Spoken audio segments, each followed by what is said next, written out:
All right, everyone. Hope y'all doing all right. Welcome to the live stream here on a Wednesday. We got a little bit to get into. Thank y'all so much. Click the fresh chat. Let's go.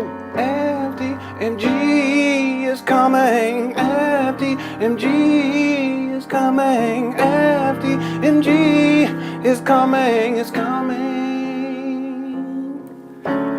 FDMG is coming. FDMG is coming. FDMG it's coming. It's coming. It's coming. It's coming. It's coming. It's coming. It's coming. It's coming. It's coming. Oh, it's coming. FDMG is coming. FDMG is coming. Thought his personality be twerking. It's twerking.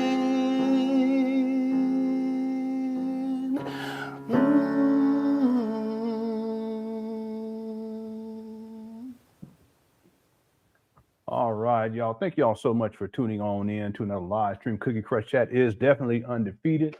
And today's show is going to be relatively short. Okay, I'm going to say that right here, right now. Still got to clean up the garage. Supposed to do it last night. I did get some of it done yesterday, but I got plenty more work there to get done in there. I want to thank everyone. Thanks to everyone who tuned in yesterday. This is really part 2 from yesterday because there's some more developments. And the thing about Umar is that he tends to focus on hot topics of the day. And anytime you have a situation where interracial relationships come up within media, especially when it's, let's say, celebrities, Umar tends to rant and rage on that. And he's attacked many Black men because they're in relationships with white women in particular. Okay, and not just white women. He's gone after Kobe Bryant. Okay, whose wife is I think she's Mexican. Okay, if I'm wrong, correct me on that. He's gone after so many different people, and so right now there's a whole big thing going on with Mr. Majors. Okay, some of you guys are probably aware of that. And since Umar has appeared on the Joe Budden show, I don't know if they're going to air it for the general public right now, but they may do it later, and they may just have it on Patreon and then release it later. I'm sure that Umar addresses that because it's a hot topic issue, but he was able to push his narrative about how Black men and Black women should only date within their race. And I've always argued that slavery is over with and you can date whoever you want to. Okay, I would propose that if you can get into a positive and loving relationship with a woman of a quote unquote different race, then you should go forward and do that. On the other hand, it doesn't mean that somehow you can't be in a loving relationship with someone of your quote unquote race. Okay. But the point I want to make here is that Umar is someone who hasn't committed to a Black woman. Instead, what he's been doing consistently now is running through you all.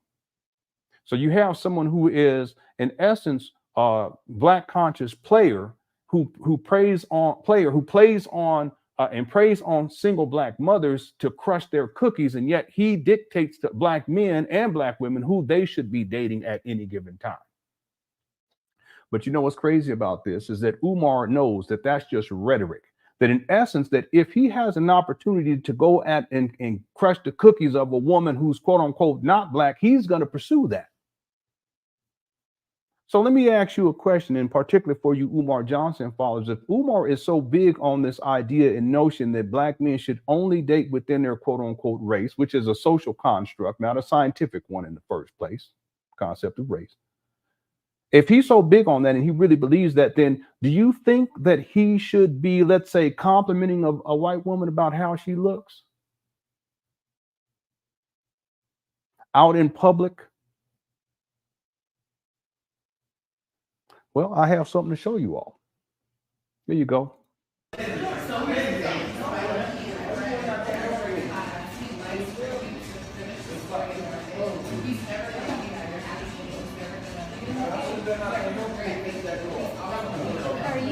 How we doing there, gorgeous?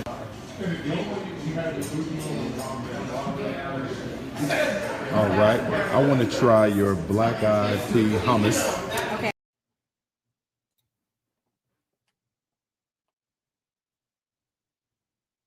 That's a white woman. Now, as far as I'm concerned, a woman is a woman. But if you're going to be out here with this rhetoric about how black men should only date black women, and black women should only date black men, and that you should only marry within your race, then Umar, you shouldn't be doing this, should you? Isn't it hypocritical? Yes, it's hypocritical. And what's even more hypocritical is while he espouses this idea that black men should not be dating outside their race and black women shouldn't be dating outside their quote unquote race, Umar is continuously seeking to crush the cookies of black women without any commitment, without any loving relationship. He's not married to black women. He's not married at all. The hypocrisy is at an all-time high. So I guarantee you that in the Joe Budden podcast, Umar's going to go off on that. But I just want to give you just one evidence that proves that Umar, he only said, that's just rhetoric when he says that type of stuff. What's worse in your mind, a black man who is in a relationship, let's say with a white woman, or a black man who is unwilling to commit to black women? What's worse, a black man who's is in a relationship with a white woman, or a black man who is not committed to a black woman, and then he preys on black women and he runs through you all to crush the cookies consistently. No commitment. He's just out there running through you all. What's worse? What does more damage? Which brings us to what we're going to get into today, because I put up here, I'm gonna pull it up right here. This is the thumbnail for today's show. Yeah, no, the second option is worse. That's one of the primitive problems in the black community is these black men who go around and they're just sexually exploiting black women and unwilling to commit to them. Many of them have baby mamas and don't take care of their kids, like Umar. Got babies all throughout the land. Talk about I'm black power and I'm conscious and white supremacy. I want to hear all that. The damage, the majority of the damage that is done to black women directly is by these types of black men. Notice how I'm very specific here, because not all of us are like that.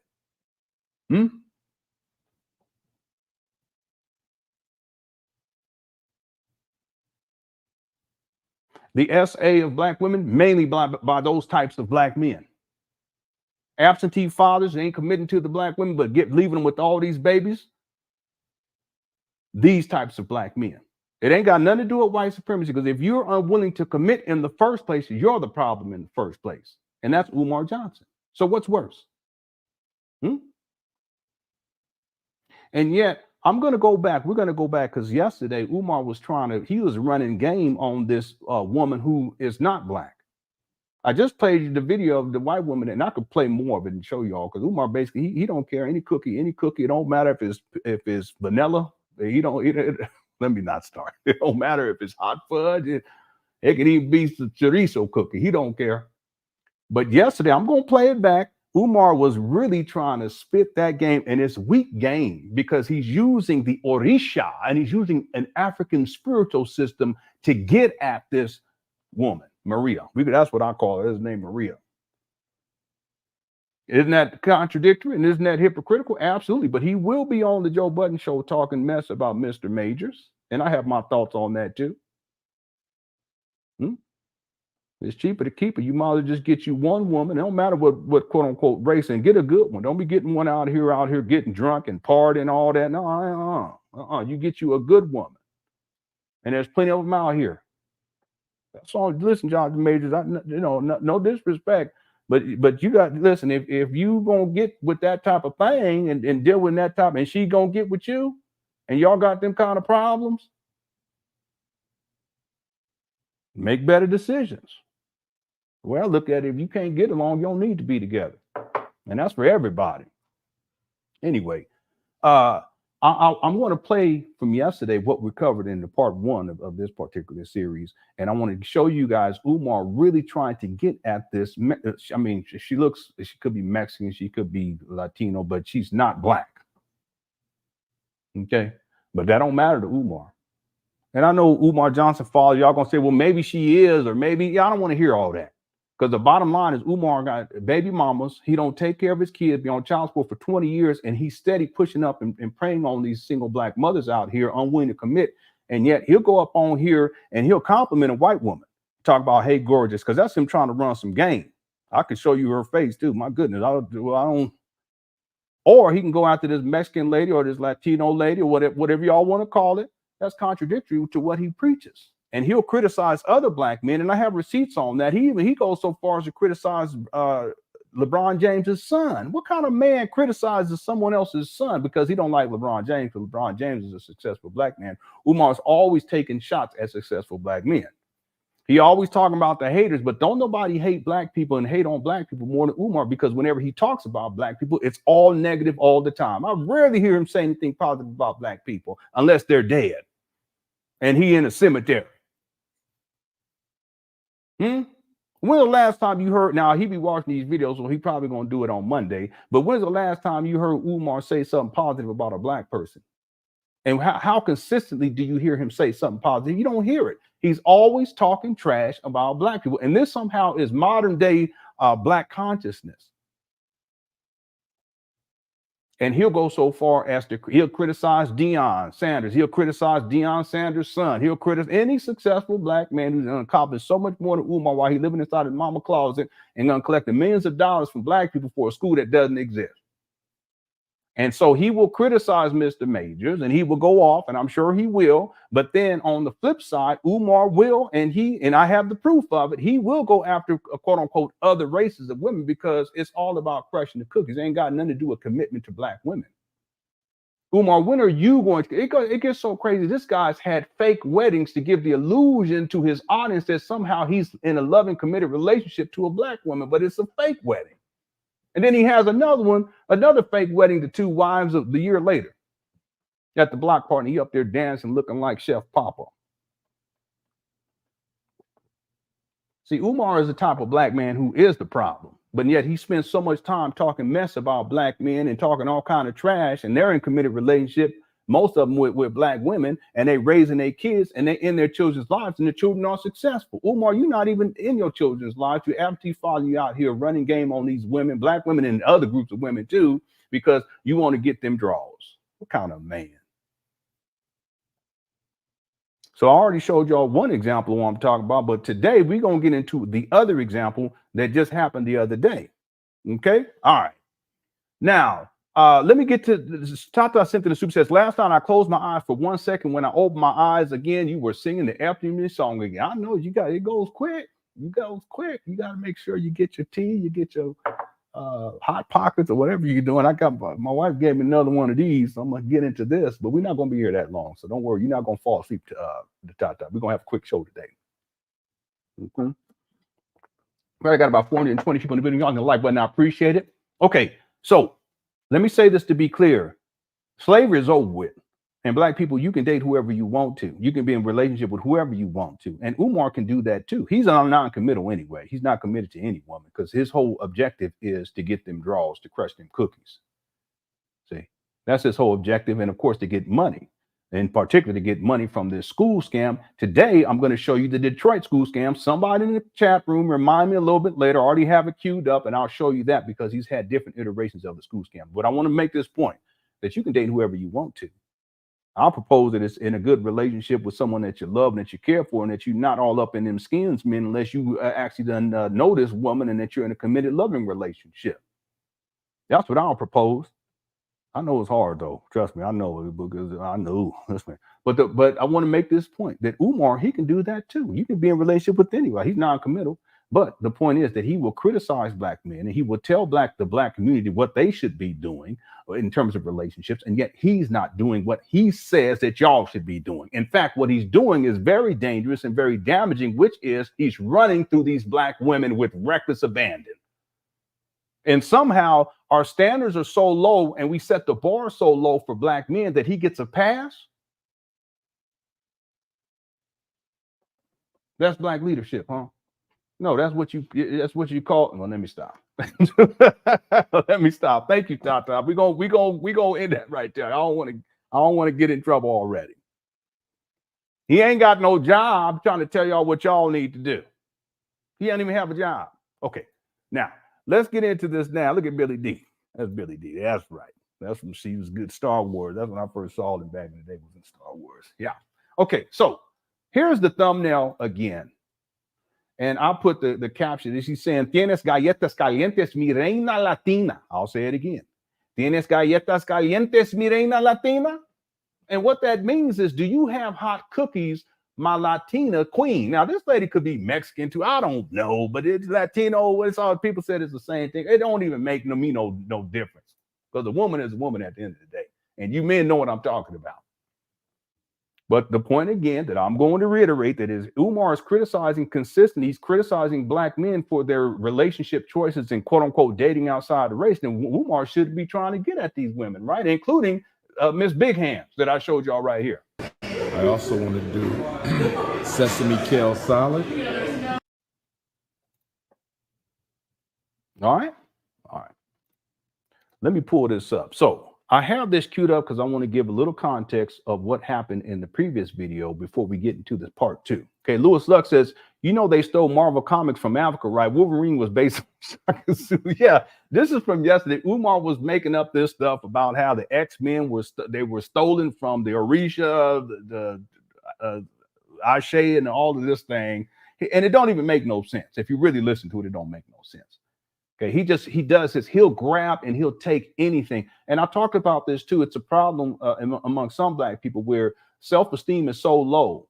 And going through, let's say, the school system we're in, there's very little representation in terms of black achievement and contribution to society, whether that's in science or that's in music. Well, I guess that's a bad example, but let's say in science and literature, whatever. And so there's very little representation. So oftentimes children we don't get to see that stuff, and it does impact us because we see everyone else and their achievements, but we don't get to see our own. That's why Black History Month has some significance, because it gives us an opportunity, and it's not that I'm all into it, but it gives us an opportunity to kind of at least hear about some of the achievement, because it builds our self-esteem. We aren't just descendants of slaves. All right, that makes sense. See? But with Umar, it's a different dynamic, because when you don't have these levels of self-esteem that we should have, and parents should instill it in our children, in the children in the first place. It's not even really the school system's responsibility, to be quite honest with you.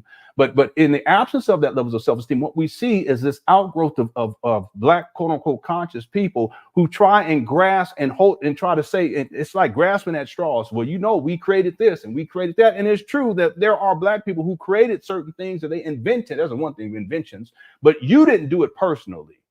But the reason why they phrase, and Umar does this too, as we, is because it makes them feel better about themselves. It's a self-esteem issue. You see, if there's a black inventor, I don't say we invented that. No, this black inventor invented, and that's great. But I don't have to say we, because my self-esteem isn't so low to where I have to associate myself with somebody else like Frederick Douglass and I'm a descendant to make myself appear to be better, and I can feel better about myself. Well, that's Umar. Well, that's the same thing with what Umar was doing when he was talking about the X-Men.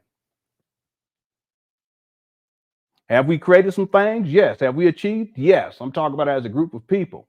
But that's very much different than claiming that everything, black people, we created the air, we created the water. We don't have to go to that extreme. But that's what Umar does. But it's symptomatic of a deeper issue, and it's just low levels of self-esteem. Right? It's also not honest, and it's not truth either. Okay. Thanks, Lewis Love. There was also a super chat from Sigmund Hightower, says, with how Jermaine Shoemake feels about black women who wear weaves and wigs, how would he allow someone with fake hair to cook for and serve him? Well, this is another example of what I was talking about. He's total contradiction. He wants to tell you black women, it's a control thing. You black women need to be careful about this. Man trying to tell you what you need to do with your hair. No, that's your business. When I met my wife, her hair was cut off. It wasn't much longer than what I got on right now. Then am I going to tell you need to grow your hair out, or you need to? No. I accept you for where you're at, and I love you, so it don't make me no different. You want to cut it all off, you can cut it all off. You want to grow it long. If she wants to get extensions, she could do that. She want to get weave, she can do that too. Just don't get no jerry curl. That's all I got. I'll draw the line right there. I ain't playing with that. My point is this. My thing is this: that Umar will criticize black women, but it's really for control, and tell you how you should be wearing your hair. Meantime, he's dealing with strippers, and the stripper had the blonde weave. Remember that? Hit the one. Furthermore, the Sukihana situation, I haven't addressed that because the way I look at it, it's sad. It's sad all the way around that this young lady got caught up in that type of lifestyle. But see, when Umar heard what she said about she want to deal with him on that type of thing, what Umar, okay, we can at least try to meet up. Her one of her children's daddies was on Tasha K and was saying how he's peep game, and he said no, he just wanted to basically crush her cookies. That's why he was talking to, because she said that, so he trying to get at her. Right? The point is that he had a cook. We covered it, I think it was last week, and the cook is up in there. What she got on was inappropriate, in my opinion, because she already got a man. Just being honest with you, what she had on was inappropriate. Then she had on this long weave almost to the floor. So it's okay when Umar's around you, because see, let me tell y'all something. That's what Umar like. He liked the stripper type. That's what I'm saying. He's a he's a con man and a contradiction. He's a hypocrite because he likes the stripper type. That man, whatever you like, that's your business. Ain't my cup of tea. I think that private should be private. That's just me. Got all this all hanging out all up over here. That all, but okay, that's your business. That ain't my thing. I said, at least don't. If you show some ankle, that's fine. I like them thick ankles. You want to show a little, but I don't want to see no knee. I'll just play it. Unless it's in private. You see my point?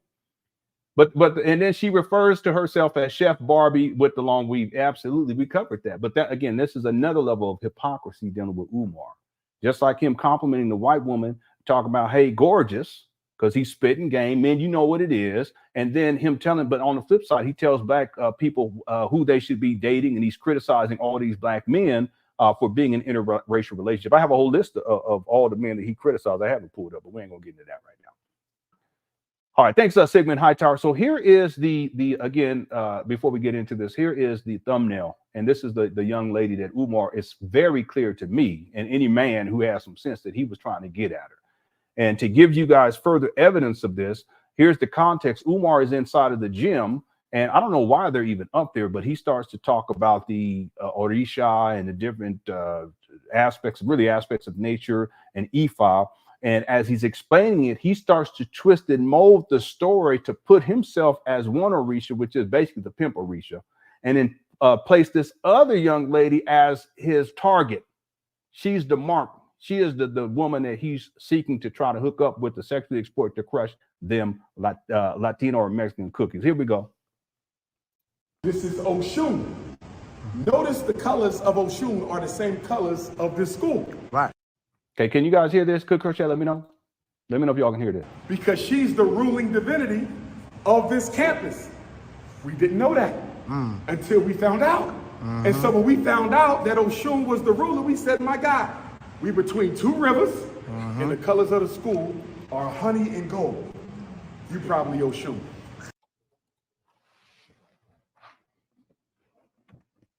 There you go, number one. Okay, I found my pants too. See, my daughter, she be going in my closet. She be going in my, it was me and my wife, we shared a closet, but she go and get our clothes. She go and get her brother's clothes, anybody's clothes, because she's into fashion and stuff. She don't even ask. She just walk in there, okay, what am I going to wear today? I don't really have many clothes. That's probably why I can't find nothing. I ain't seen these pants in a couple of weeks. I kid you not. Remember I was telling y'all I couldn't find it for a couple of weeks, but she's real fashionable and stuff. So she'll take her mama clothes, don't ask nothing, and then they disappear, and she don't put them back. She just put them in her closet. Well, these kids, they something else. I remember we was growing up, we got 2 pair of pants, handed down, a couple of T-shirts, and that's what you got for the year. Thank God. Thank God. I appreciate it. Anyway, that was number one right there. That's Umar. He's trying to establish this young lady as a deity, or if you will, an aspect of nature in the pantheon there of Ifa. But if you listen to how he explains this, he's setting up this fairy tale where she has something to offer to him. I don't want to do no hip movement now, because then y'all be easy, especially you queens. I ain't gonna do it. But y'all understand what's going on. That's right, Sacred Gold. Here we go. Did y'all catch that? Hit the one, because we're going to go step by step. Then we're going to get in the video for the day. All right? We didn't know that until we found out. And so when we found out that Oshun. Well, you didn't know that until you found out. Obviously, that's with anything. I didn't know that until I found out. Yeah, of course. What are you talking about, Craig? FDMG nunca va a llegar de ser completado. Umar engaña y es mentiroso. He's a liar, and FDMG is never going to come into fruition. It's never going to be complete. Let me reread that. FDMG, is that G? Yeah. Nunca va a llegar de ser completado. Umar engaña y es mentiroso. Well, he's definitely a liar. We know that for a fact. We know that. That's what I was thinking about it from your comment yesterday. I was saying to myself, where's Brother Jose when you need him? See? Brother, we need Brother Jose to come through and save this Latina right here. Okay. That's what we need. But you're doing your best, so I appreciate it. Thanks for the super chat. Thanks for the super chat from SOB, also from Sigmund, Lewis Luck, and Tata. I got to make sure I don't think I thanked y'all. I appreciate it. Okay.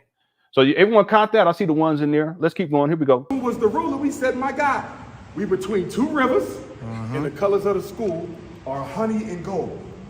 You probably Oshun. Look at the colors you got on. And let me see how she giggles in response. Oh, pick me. That's that pick me type of situation. Cookie Crush Chat Spanish classes on deck. That's right. Yeah, I'm gonna give me a piñata and put it in the back for Cinco de Mayo. I'm telling you right now. I'm gonna do it too. If someone remind me, I'm probably gonna forget by then. But if I remember, we're gonna get a piñata for Cinco de Mayo for all my Mexican and Latino family. Because we all family. I don't want people to get it the wrong way when I talk about Umar, when he talk about these. You can't date outside the race and all. Listen, if you abide to the concept of race and you're African American, understand that you're mixed race in the first place. All y'all. Remember that movie? He said, all y'all from Africa, all y'all African. He said, I ain't from Africa, I'm from Crenshaw Mafia. I said, word. But it's true, because African American is an ethnic group. It's not a race. Okay? And black is not a race either. That's a color. You guys got caught up in that Blumenbach foolishness. These white pseudoscientists came up with that foolishness. But the point that I'm making is that I'm not some proponent. Listen, if a woman is a woman, if you're a man, and whatever, even if you LGBT, that's your business too. Okay, I don't quite understand it, but that's not my business. So it's not like I'm gonna criticize people because of that, or I'm gonna treat you any different. It don't make me no difference. As long as you're in a positive, loving relationship, that's all I care about. Because life is too short to be living in a horrible relationship. So everybody understand you can choose whatever you want. And I want to be clear about that, because me saying that Umar and how he's talking, I'm not in any way, shape, or form telling people that somehow you got to listen to Umar and somehow you can't be in a relationship. No, that's your choice. Slavery is over with.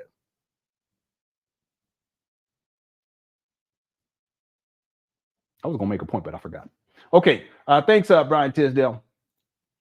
Lewis Luck also said they painted over outlets molding, and the zombies got paint on them too. Yeah, and I have the actual video. I was going to play it yesterday, but I do have the videos of the paint day where they're in their painting, and it's so unprofessional. The way it looks, what they're doing. I remember there's this one paint day where the person was painting horizontally,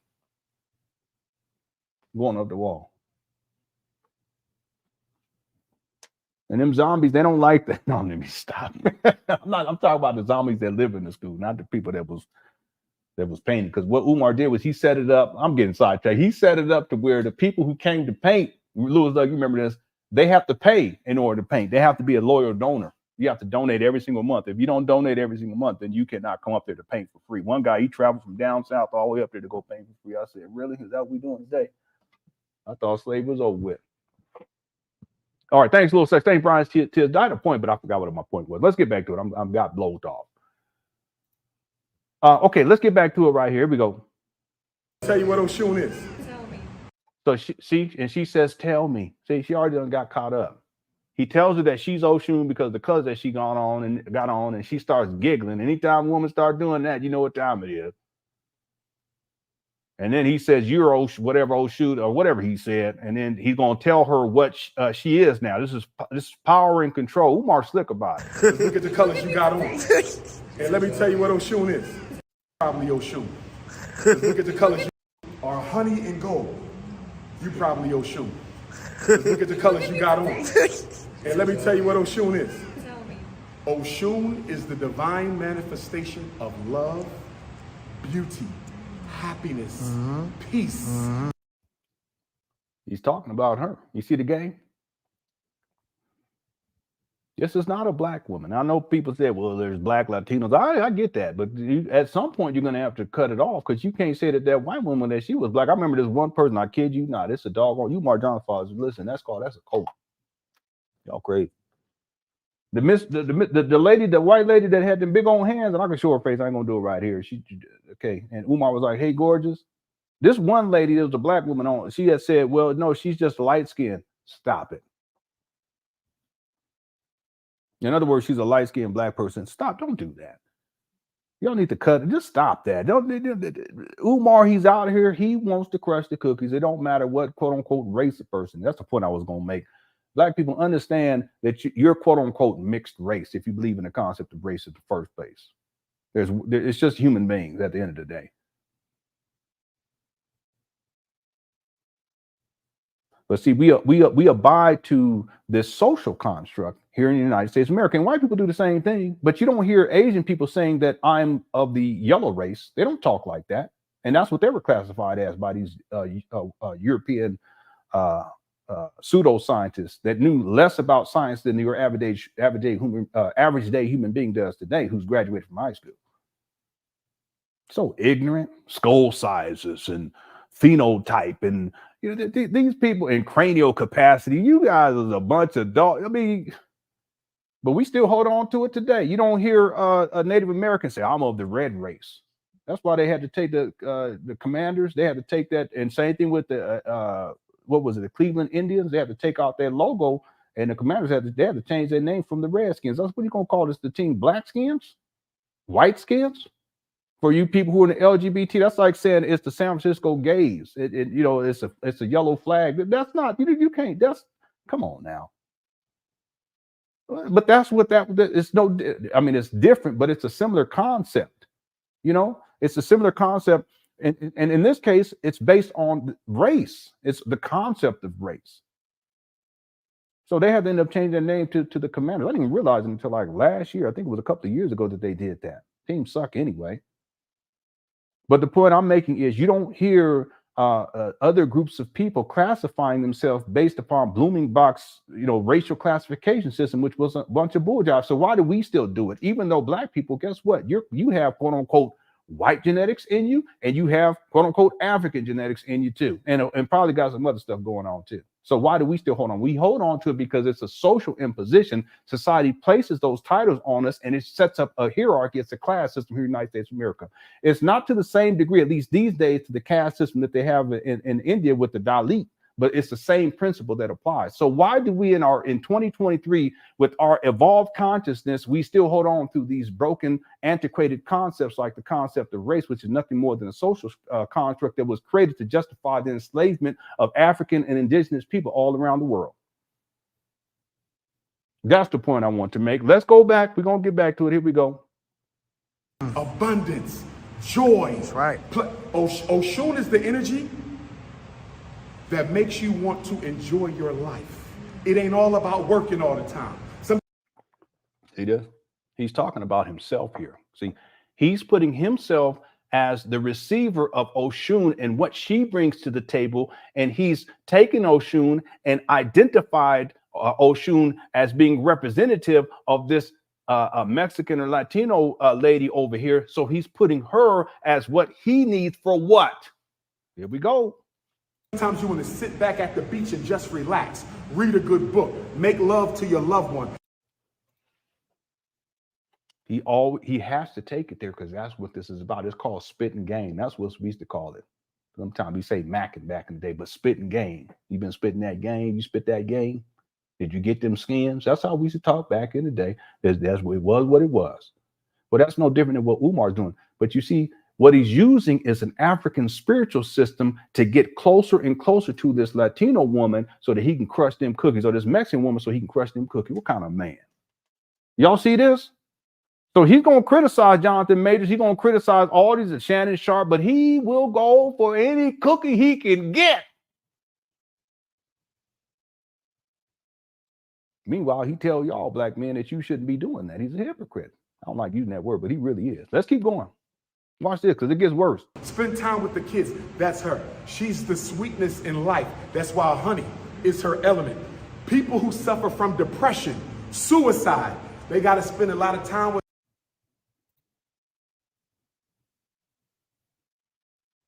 Umar, have you been dealing with that? Go get help, man. Go get the help that you need. Life is difficult. It's very difficult. And I know the weight of this school scam and lying to people and, you know, not delivering on the promises you've been doing. You've been at this type of scamming for at least 18 years, going back to UNIA days, but dealing specifically with the FDMG school scam. It's been over 13 years. That's got to weigh on you. You live inside your mama house. You don't have a job. You're a dependent to black people for them to send you money so you can have food to eat, clothes to wear. They got people sending you shoes. They got people sending you all kind of stuff consistently. You don't have your own vehicle. You don't have your own place of residence. You live inside your mama closet. You got baby mamas up out here. You're in child support all throughout the year, every single year for the last 20 years. If you're struggling with that, go get the help that you need. Y'all see my point? It's really interesting. I don't think people caught that yesterday, but I thought about it when he said that while we were watching it live for the first time. I just didn't mention it. But understand that what he's doing is he's juxtaposing his identity as someone who is receiving Oshun or whoever it is, the deity, and he's placed her identity as Oshun, and he needs her to deal with his depression and his suicidality. What do you call that? Suicidality. I think that's what how they phrase it. Or if you're dealing with that and you're struggling with that, go get the help that you need.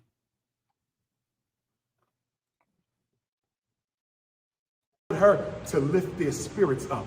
I feel like quitting. I feel like dying. I feel like taking my life. That's Oshun. Go to the ocean. Excuse me. Ocean is her. Salt water is your moja. Big mama. Oshun is the river in the lake. You're not feeling right? Get you a jar of honey, the biggest jar you can get. Take it to the river. Pour it in. I'm telling you, he really is something else. The projection is extreme. Thanks, JE, for the Cash App. Too. I got a Cash App link. I don't really promote it, but I got Cash App and PayPal listed down below. Thank you so much. Thank you everyone who sits in the super chats as well. We got about 650 people in the building already. If y'all hit the like button, I appreciate it. I need to promote this too. Let me go get over here and do this. Let's keep going. In there and ask this spirit to help calm you or improve your opportunities in life, because she's the energy that makes your life happy and fun. That's Oshun. Oshun. No. So she's Oshun, and she's the person that's going. And so how does she make your life happy and fun, Umar? And it really is to crush the cookies. And I'm gonna tell y'all men right now, listen, it's a wonderful thing, and I'll be so grateful and thankful. But listen, if you got problems like Umar got problems, it's not gonna solve those problems. But Umar thinks that it does. Just like the alcoholic think that the alcohol is gonna solve all their problems. Just like the dope fiend think that the dope is gonna solve all their problems. It's like the gambler thinks that gambling is gonna solve all their problems. Well, there are people who think that the sex is gonna solve all their problems. It don't. And in many cases, if you live in a sexually promiscuous lifestyle, it actually enhances and creates more problems in your life. It happens to you, unwanted pregnancy. You got baby mamas all over the place. You got bumps on your lips. Hurting these women because they believing in you, and you telling them running game, because that's what he does. He runs the game, and he runs through these women at the same time, and then abuses and uses them, and he's what they call that, a jump off, something like that. He abuse, and discard them just like that. So I think Umar believes that somehow this woman is no. He's really projecting here, and I'm telling you, men, it's not going to solve your problem. Don't get me wrong. Don't get me wrong. It is. I appreciate it. I'll be so thankful. It's a gift from God. But make sure you're not out here just going through just running through anywhere. No. Be in a loving relationship so that when you get together, it means something.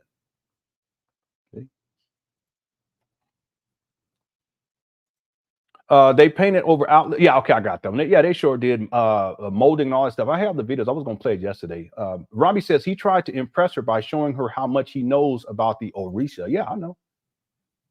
That see, the other thing I thought about yesterday, because I was talking about how David Attenborough, we watched these when my children were younger. We used to watch those videos all the time. These nature videos. These all different animals, real unique stuff too. Real unique animals. I remember there was this one bird. It was a male bird. And he had this thing this little thing up on top of his head that folded over, and he had all these wonderful. I mean, it was a beautiful bird, you know, the feathers and all this stuff. Not like a crow. I mean, it was something, you know, real beautiful. But these birds had a mating ritual that they would do, and they would they start jumping up like this, and you know, they go onto the ground, and they see the female one, bird in the tree, and they get down on the ground. They start going like this and jumping and popping their head up, and that little thing be flipping over, and that's their mating ritual. Well, that's no different than what Robbie. That's what Umar is doing right here. That's why he's so animated, and he's talking because he's spitting game. He's trying to fill her out to see if he can't get some of that chorizo cookie. That's all that is. That's all that is. So he's trying to impress her, and it's not just what he knows about Orisha, it's also by placing her as an Orisha and telling her what this Orisha does for him, so what she does for him. And guess what? It's going to go there. Because he already mentioned, he already done sexualized it, but it goes even further for those of y'all who didn't see yesterday's live stream. Thanks a lot, Robbie Lott, for the super chat. I want to say Ronnie Lott. That was one of our favorite football players back in the day. He played for the San Francisco 49ers, one of the greatest defensive players that ever has come around. And then later, I think he played for the Los Angeles Raiders, if my memory serves me right. Okay. Thanks, Robbie. Let's keep going. She is the attraction that a man has for a woman. She's the orgasm. She's the... See? He's telling her what he wants from her, but he's also self-exposing because he's showing what this is really all about. It's about him fulfilling his sexual needs, wherein he wants to orgasm or jizz. Like we were talking about yesterday. That's all it is. He wants to jizz. Stop. I'm sorry, I can't help it. That's what these young people, that's what they say. So he's telling the truth now. It finally comes out. But the thing is that for him to use an African spiritual system, and he's doing this inside of a gym that's supposed to be an educational facility for Black boys, it's beyond me. It goes to show you where his mind is at and what he's all about. It also shows you that it's not about, listen, we should only date inside of our race and we should only have sex with the women inside our... See, even that is crazy. Because we shouldn't be thinking as Black men, we should only have sex with women who are Black. No, what you should be thinking about is I should be committing to a woman in the first place. Let's start there. See, Umar wants to skip commitment. He wants to skip getting to know you. He wants to define you, Chica, for what he needs for his purposes. And he's defined you as such so that ultimately you bring him what? Orgasm. This is y'all's principle.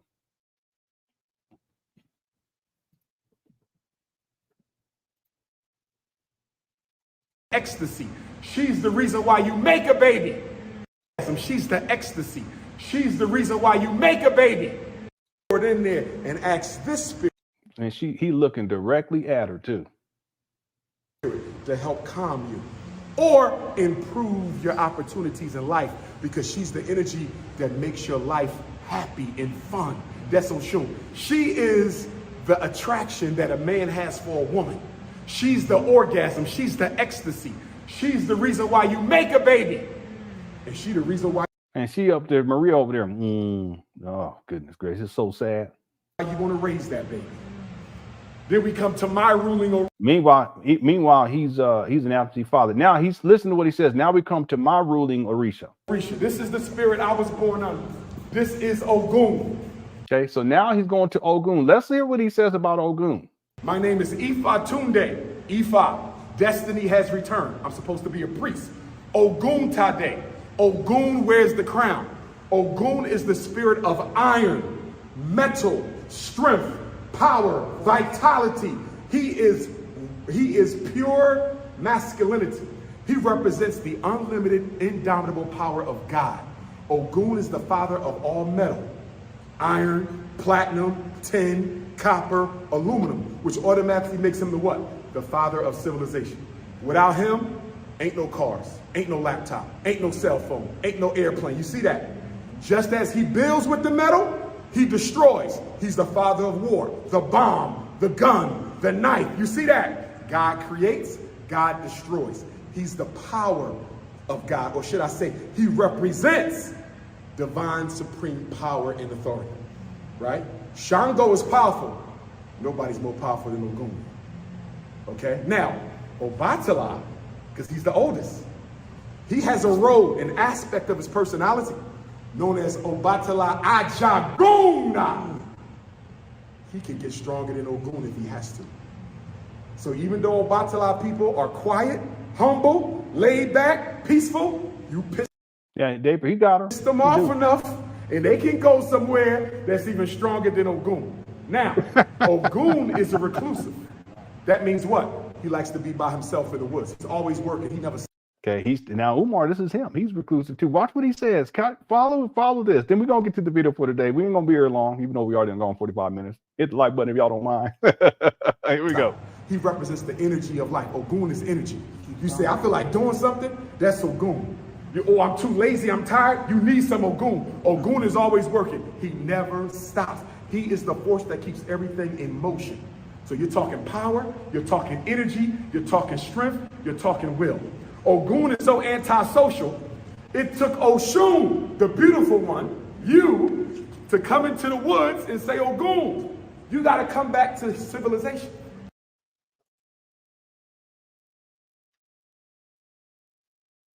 Do that. Hit the one. Y'all following this? He's slick. He is. He's a slickster. But he's running game on Maria. That's what he's doing. He's shooting his shot, as they say.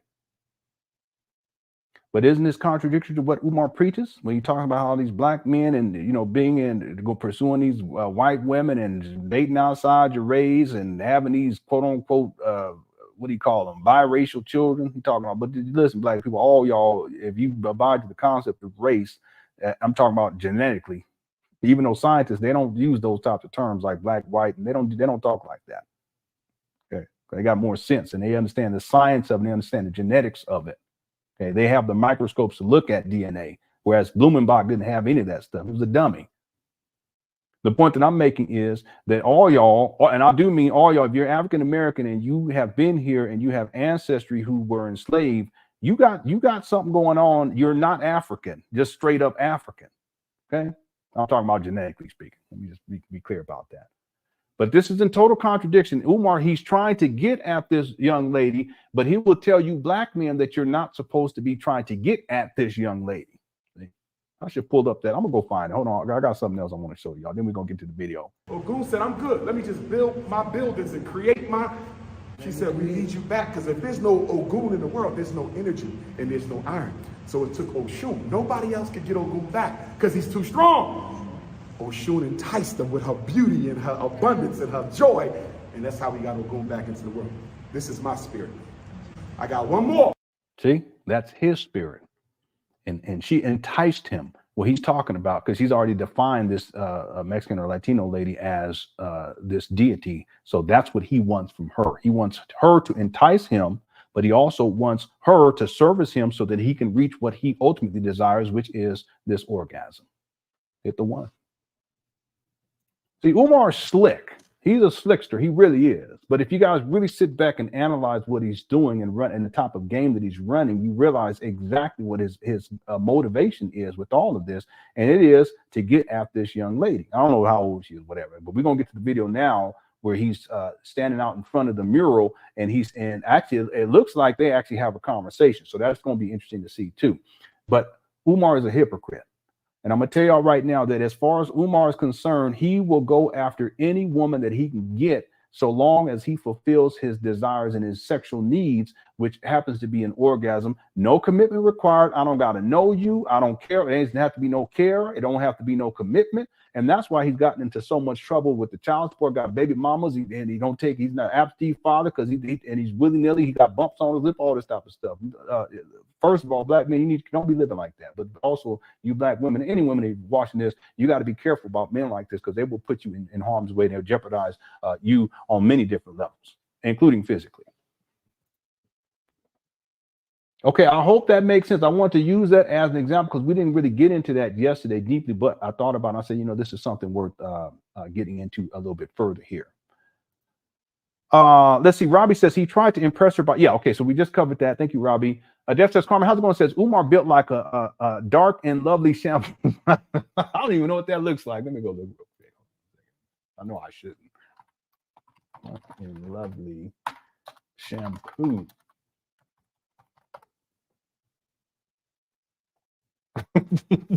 Come on, don't do that.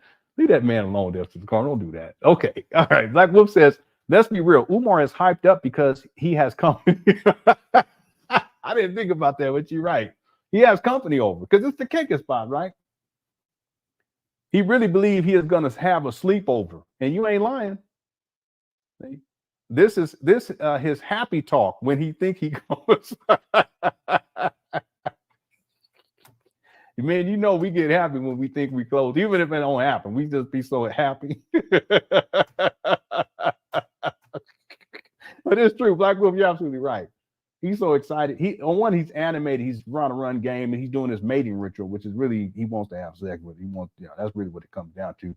But he also, he has company over. He has some people over at his chicken shack of a school, and it's a kicking spot in the first place, so they have people over. So he's excited about that. And yeah, he want to get Maria to stay over before the sleepover. I know I have to say that, and thank you, Black Wolf, for okay, but I don't want you women to take it the wrong way. But you have to, any of you black women that will fall for something like this, you got to set a higher standard. You have to. And if you're willing to give up them draws to a male like this, you got some problems yourself. I'm not here to demean women or to disrespect you or anything like that. I'm not trying to shame you either. Let me be clear about that. But if you're willing to give up the draws to someone like Umar, you really need to take a look at yourself. Okay. And I hope that's not too harsh, but this is the truth. Okay. Thanks, Black Wolf, for the super chat. What's up, Saggy Bob or Sagey Bob says Galletas over Ogun family. Umar places, I don't know. I can't say. It may be that he places cookies over money. It may be, but he may place the money over. I actually think, when I think about it now, I think his main motivator is crushing cookies. But a close second is the chasing of the money. That's what I think. It could be the other way around. What do y'all think in the chat? Go ahead and post. Thanks, Sage or Saggy Bob. Robbie says he strategically wore green to play into his. Did he really? Let me go look. He sure did. Now, I don't think he's that slick. I mean, he could be. I mean, that'd be very calculating, because that would fit into his narrative to position himself as one Orisha that needs this other Orisha for his sexual needs to be fulfilled, and then places her as and identifies her as the female deity or the entity that's there to fulfill his needs. It's possible. I wouldn't put it past him, Robbie. I wouldn't put it past him. See, Umar's been living like this for a long time. I remember this video, and I don't think I have it, but I wish I did. But it's an old video of Umar, and it's so telling. Most of y'all haven't seen this, I guarantee you. There may be maybe one or two of y'all that ever seen this video, and I may have it. I would have, because I know I didn't archive it properly with the title and stuff. But Umar was giving this lecture, and this was back in the day when he would sell out venues. But he's giving this lecture. There's a whole bunch of people there, and he starts to talk about when he does lectures, how he fills out the room, and he's right away he's scanning the audience to see, okay, who would be willing to be down with him? Who would be willing to support him? Who would not be? You know, who would be willing to donate to him? So he's already scanning the room to look for marks. He doesn't phrase it that way, but that's really what it is. And the thought came to my mind, especially after we were watching this, that part of what Umar's been doing over the last decade is that when he does these speaking engagements, he's also scanning the room for the women that he wants to target so that he can crush their cookie. There is a video where he actually talks about that. He doesn't explicitly say that he's there and he's looking for women for that purpose, but based on his behavior and how he's, you know, his whole approach is predatory, that has to be part of his process as he's doing these talks, that he would scan the room to see, okay, which one of these women looks like she would give up the draws. Again, you can look at, okay, how is she dressed? You know, if she's here and she got on some tight outfits, and then we're talking black consciousness, but she's dressed like this, then maybe, you know, in his mind, maybe it's an easy hookup right there. See? If any of y'all ever seen that video, hit the one. It's an older video. Thanks, Robbie. Lewis says, Lewis says, I guess Ogun don't deal with opening schools. Ogun don't deal with no opening old schools. Crash the cookie, yeah. One other thing before we get to the second video right now here. We can't lose sight on the fact that Umar, his promise was to open up a school, but really he's turning it into like the gym in particular in this host. And I know this sounds extreme, but it's like in his mind, it's like a brothel. He brings these women in, he runs game on them so that he can ultimately sexually exploit them. But that's not what people send Umar millions of dollars to do. That's not, why would he even be talking about jizz and all this type of thing inside of these buildings when this is supposed to be a school for black boys? Why would he even be talking like that and talking about how, you know, he's just so lustful. That's his problem. He just be lusting. And he's got nothing to say about no school plan. Ain't got nothing to say about black boys and education and the curriculum. None of that. It has to turn to this sex talk, and it always does. But it shows you what his main motivator is. I really think his main motivator is sexually exploiting these women, and he don't care whether you quote unquote black, white, otherwise. He don't care. You could be pink for all he care. Thanks, Louis. Look, oh brother, this guy stinks.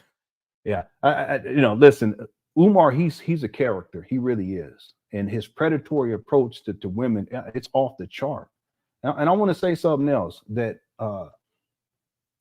good men, we don't have to, and I'm not saying that I'm perfect, y'all know that, but if I'm talking about if we have respect for women and we're not out here trying to sexually exploit women, and when our motivator isn't just to get out here and run through these women. Umar's almost 50. But understand this, that a good man's not going to live that way. A man who has ethics and even more in morals, he's not going to live that way. If he has integrity, he's not going to live that way. You see?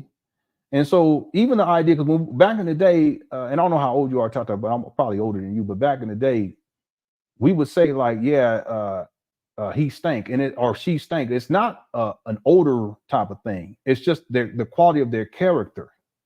And that's Umar. His personality is stank. His ethics is stank. His morality is stank.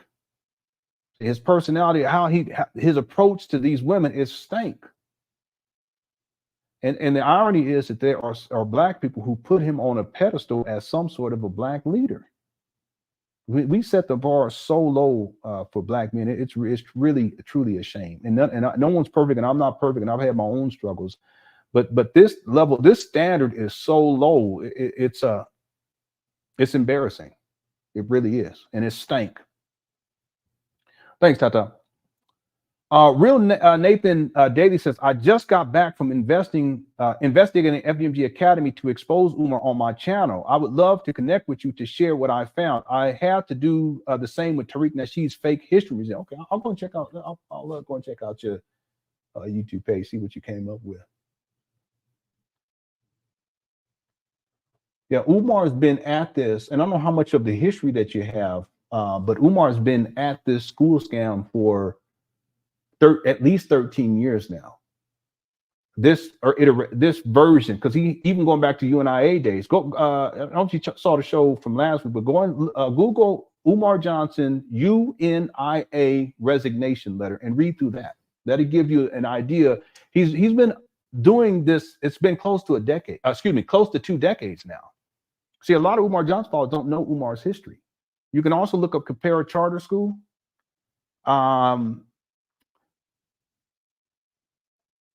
You can look up St. Paul's, Umar Johnson St. Paul's College. If you're unfamiliar with that, you probably know about that one already. Do you know about the Detroit school scam? That's another one. He's had different school scams in different cities.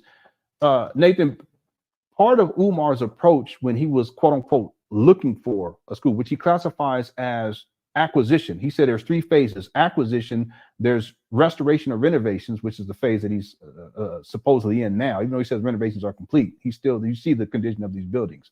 And then the last one is operation. That's when you actually have faculty and staff and you're actually educating children. The video is from February of 2019, and you can check that out. It's a school announcement video. You can find that it's still online. But what Umar Johnson was doing prior to that was that he would go to different cities. And let's say, we'll just use an example of, he'll go to Memphis, Tennessee. He'll go down there, but in advance of him getting there, he would start making these announcements. This is part of the scheme. He would make these announcements. He would tell his potential audience that would come out to see him speak. He would say, I am looking for a school in Memphis, Tennessee. So I need y'all to send me, if you see any schools for sale, send me, text me. He give out his number and all that stuff. So it makes them feel as if they're engaged, but it also gives them the illusion that he's seriously trying to open up a school in their city. Now, if you're an Umar Johnson follower and he's saying, he's making a promise of the potential, at least, to open up a school in your city, you're going to be more apt or more inclined to support him, whether that's financially or otherwise, coming out to hear him speak, so forth and so on. It's running game too. He done run them games on these women. He run these games on his followers too. So he would do this wherever city he was at, and there were more people that come out. Not only would they would come out because they would think that, okay, he's going to be opening up a school in our city, so we really need to support him now. We're going to have him for our black boys. See the manipulation? But then they would be more inclined to donate and give him money too for this school project.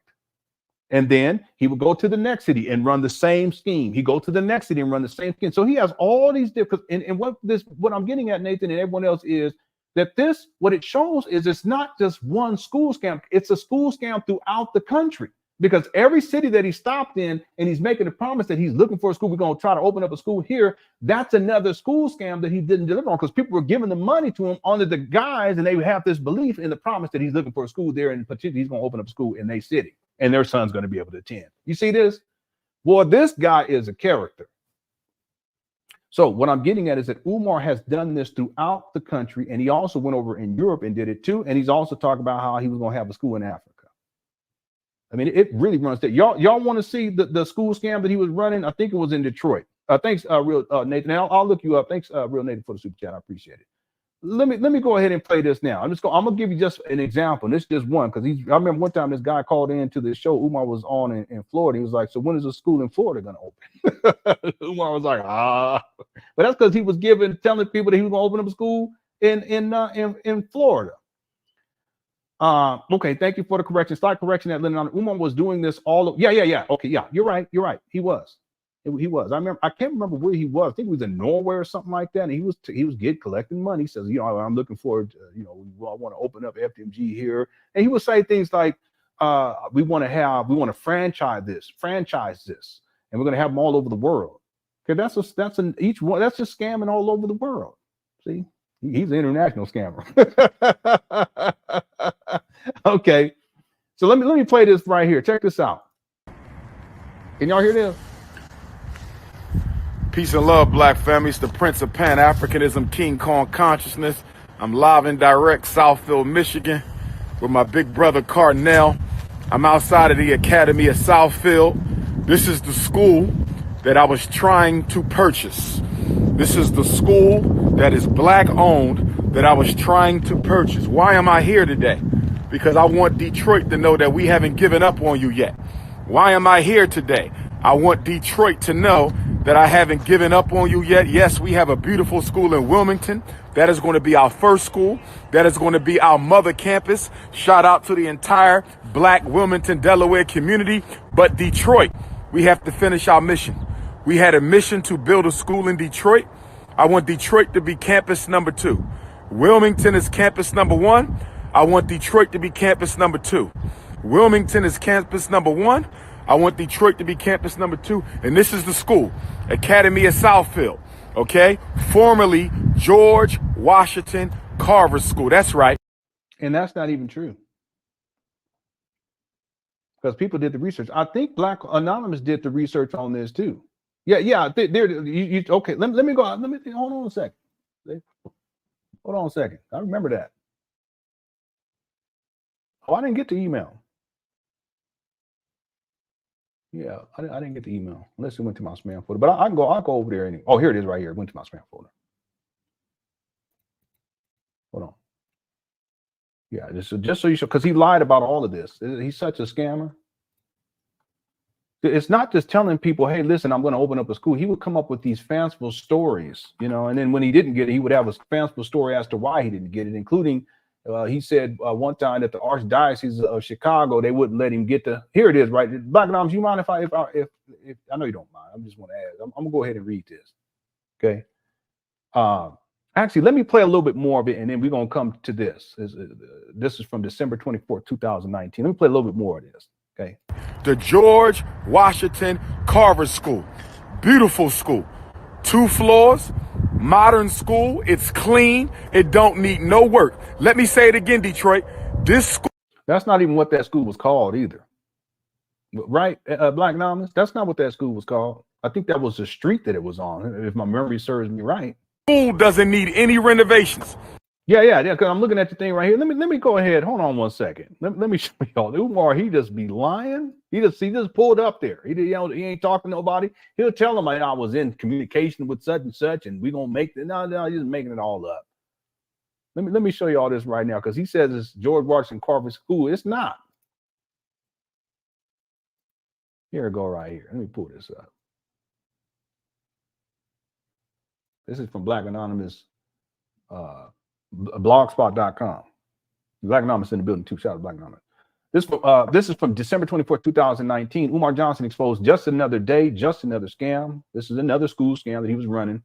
From YouTuber YM says, Umar is a complete fool, running off at the mouth as usual. First of all, he doesn't have the address nor the name right. This is the site of the former charter school, Academy of Southfield, located in Southfield, Michigan.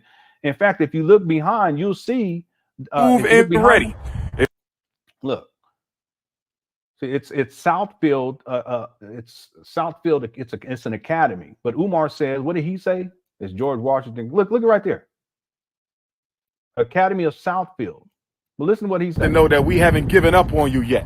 Why am I here today? I want Detroit to know that I haven't given up on you yet. Yes, we have a beautiful school in Wilmington. That is going to be our first school. That is going to be our mother campus. Shout out to the entire Black Wilmington, Delaware community. But Detroit, we have to finish our mission. We had a mission to build a school in Detroit. I want Detroit to be campus number 2. Wilmington is campus number 1. I want Detroit to be campus number 2. Wilmington is campus number 1. I want Detroit to be campus number 2. And this is the school, Academy of Southfield. Okay? Formerly. Okay. And that's not what this school is called. He says George Washington Carver at first. But I want to read this to y'all from Black Anonymous right here. He don't even have this fact straight. It says this site is former charter school, Academy of Southfield, located in Southfield, Michigan.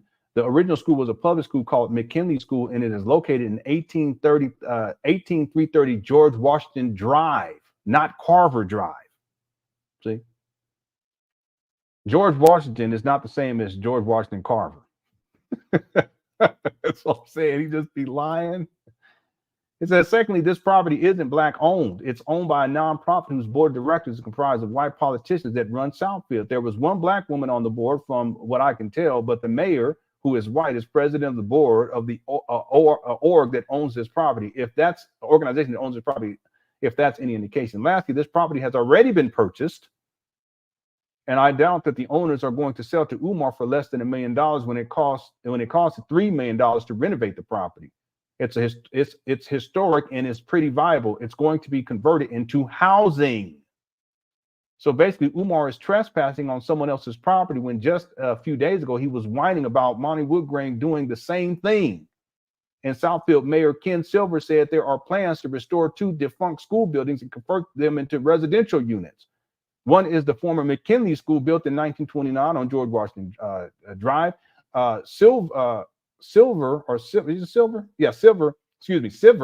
is board president of the nonprofit Southfield Nonprofit Housing Corporation, which purchased the vacant building from a former charter school operator last fall. The plan is to convert it to senior housing as part of a project expected to cost more than $21 million.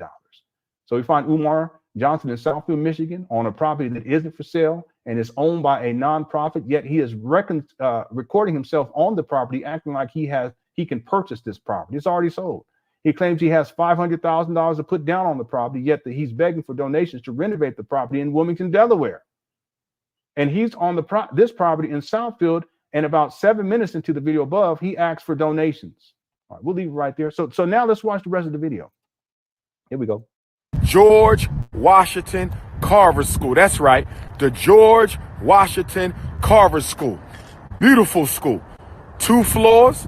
Modern school. It's clean. It don't need no work. Let me say it again. He said the same thing on the Lord Jamar show about FDMG, these trap banners in Wilmington. You see this? He just runs the same. It's the same thing over and over again.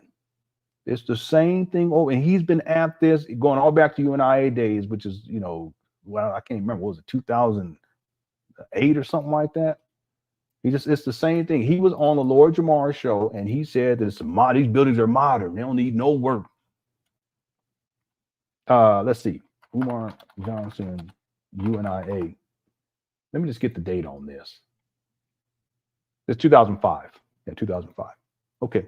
In Detroit, this school doesn't need any renovations. Yeah. It is move-in ready. If we can get possession of this school, we can start school probably this coming fall. We could start school September of 2020. We could start school next year if we get this school. So if you live in Michigan, if you live in Detroit, you do real estate, or you know the brothers who own this school, because I've been, I communicated with them. I met them.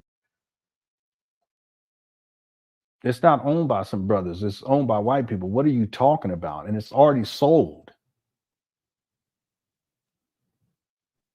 You see how he starts to stumble too? He says, if you know these brothers, okay, well, if you met them and everything, what you tell them? Why you ask them if they know them? So they're going to do something for you. You see this guy? He said the brothers. His state of the art. He just be lying. But this, again, is just another school scam. He's had so many of them. You do real estate, or you know the brothers who own this school, because I've been, I communicated with them. I met them back in 2017 when I was trying to get this school, when I spent more time in Detroit than any other place on earth trying to get the school.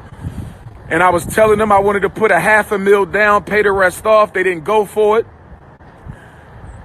In their defense, there was a white realtor that I had to deal with. I don't know if the white realtor was communicating the truth to them or whatever, but let's go on the walk.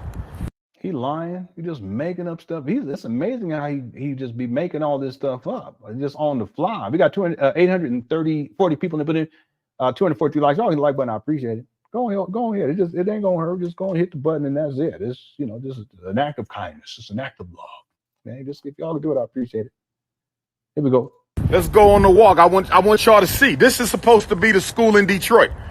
This is supposed to be the school in Detroit. And then they got extra modulars right there. They got all this extra class space. You got the school on the right-hand side, and then you got the modular units on the left-hand side. You feel me?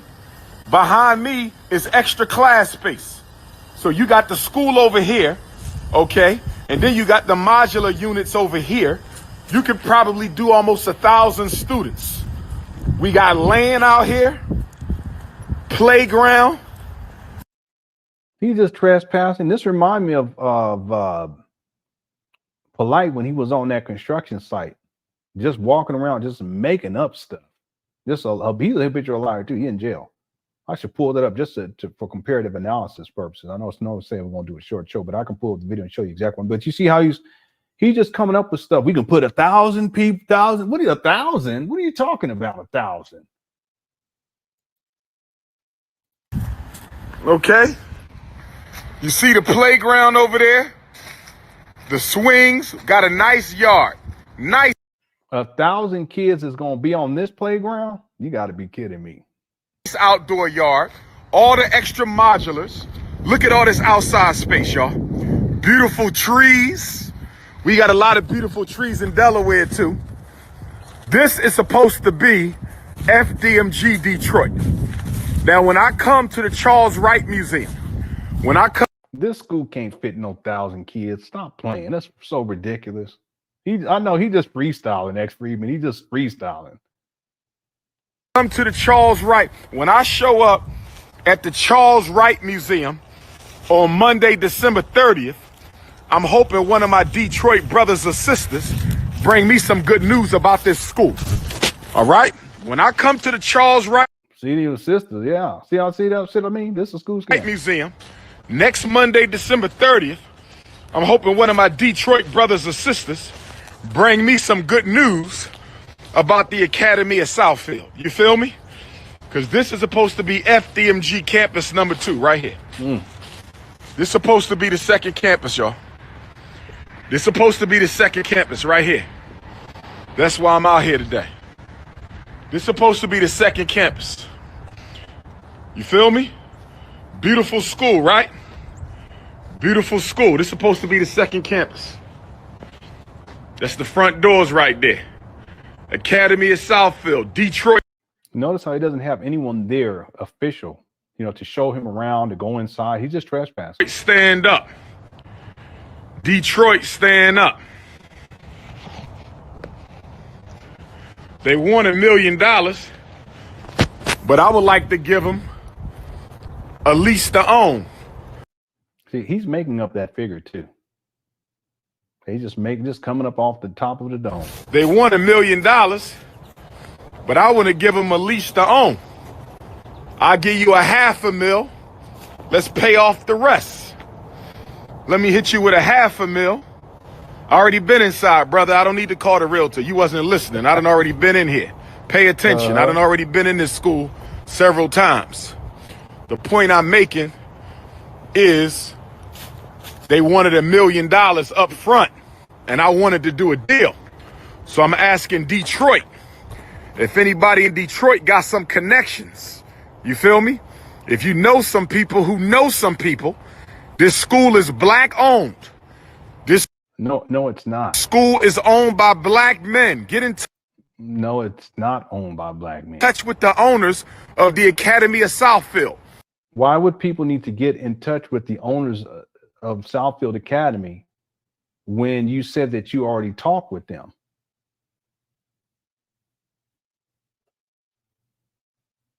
Hit the one.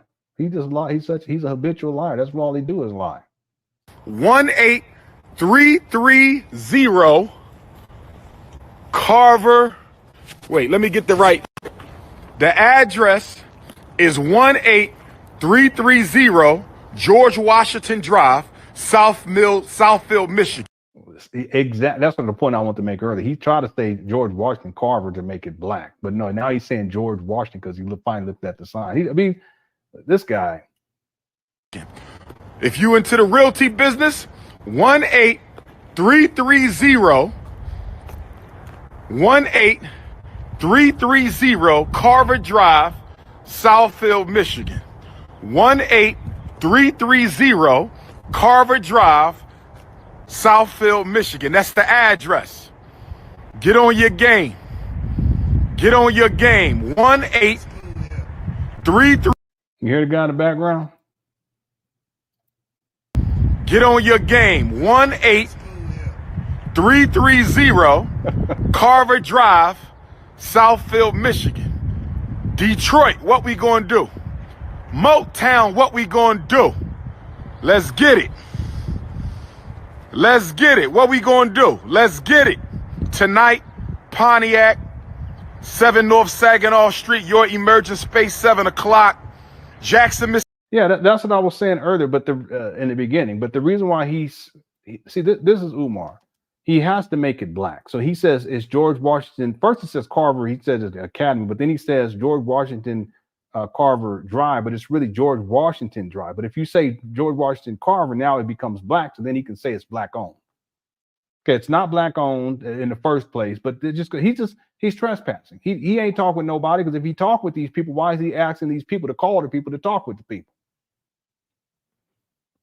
He did this all over the country and also in Europe. Mississippi on Thursday, Sanford, Florida, rest in peace, Trayvon Martin on Friday, Pahokee, Florida on Saturday, and we're going to close it out at the Charles H. Wright Museum right here in Detroit, Michigan, Monday, December 30th, 3 until 7.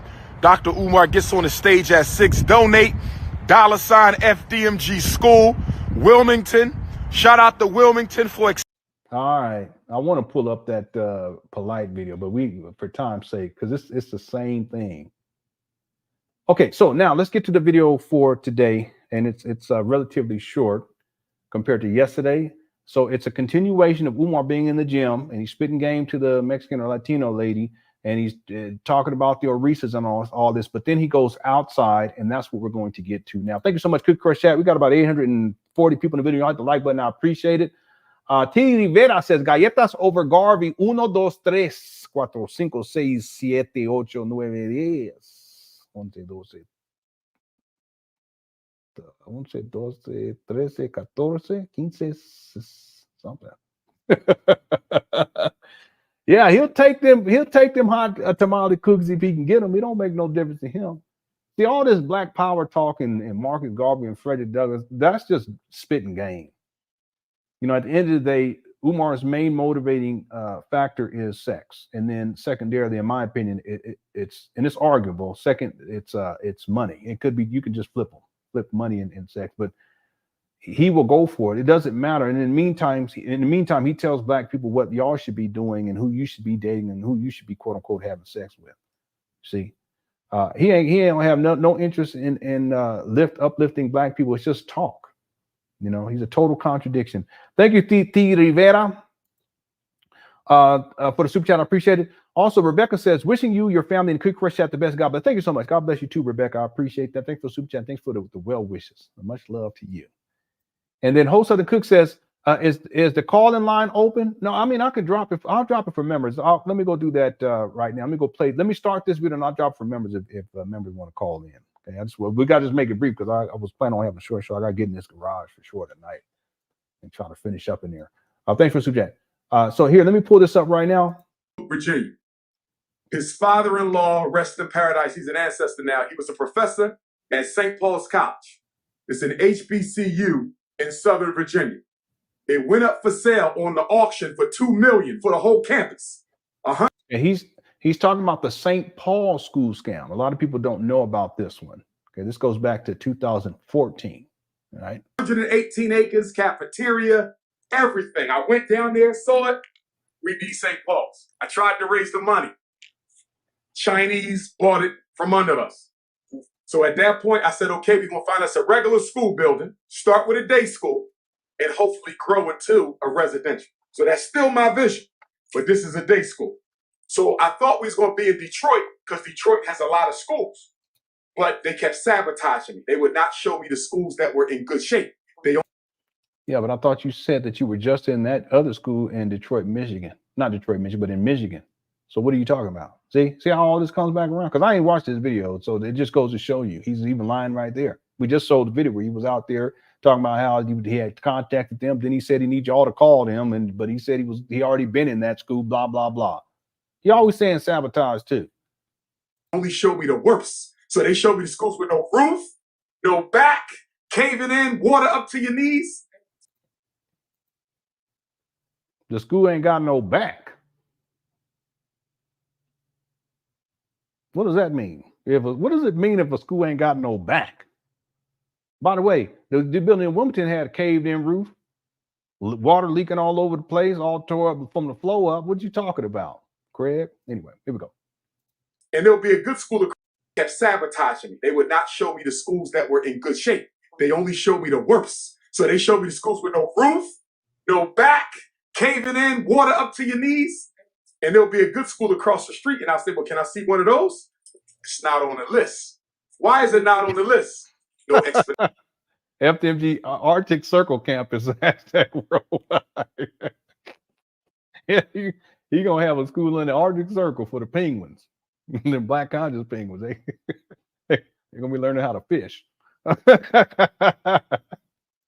right, Charles, second board. David Sentendrey, yeah, he said no back. I don't know what he's talking about. He just, the school baby school got back, I guess. I don't know what he's talking about. That school ain't got no back. He was probably talking about Zora. I don't know. He went off on Zora. Umar, he's funny, boy. He just be making up stuff. And then he's standing in front of this mural that looks hideous. I mean, it really does. I don't mean to be mean, but it looks horrible. You got Umar. Anyway, let me just keep going. That happened to me in Detroit. That happened to me in Chicago. So I realized, since they're gentrifying black people out of the city, last thing they want is a black person to buy a school because his school is 5'5", but not thinking.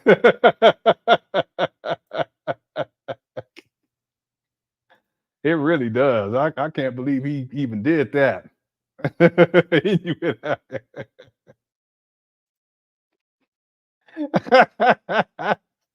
I know. Mural of Umar sitting on the toilet makes sense on Umar over here sitting there. All right, he got to let one loose, evidently. I get everybody else got to stand, but he got to handle the business. All right, let me get Cooping off because I'll try to have a short show. Here we go. That will keep the people in the city. So they didn't sell me anything good. So one day, I just came back from Africa, 2017. I'm on my way to the Nat Turner celebration. I was born on August the 21st, the day of the Nat Turner. I was August 20. Oh, man, fellow Leo, get out of here. So anyhow, I stopped on this campus before I took my 5-hour drive to Nat Turner. Anyhow, I basically saying, man, I don't care. Just take the video. And you don't need to be talking. Virginia, where his war took place. Successful slave revolt in American history. I just came back from Africa. On my way down. That was 2017. So that's August 20th, your birthday. I stopped here because the celebration was on the 21st. So if y'all remember, 2017 was the Great North American Eclipse. Remember that real big one? That's the year we're talking about. So I saw this school the day before the Great North American Eclipse. You ain't even lying. That's what it reminded me of. Someone said from the 70s. Yeah, the people that painted that picture on Good Times painted the heroes.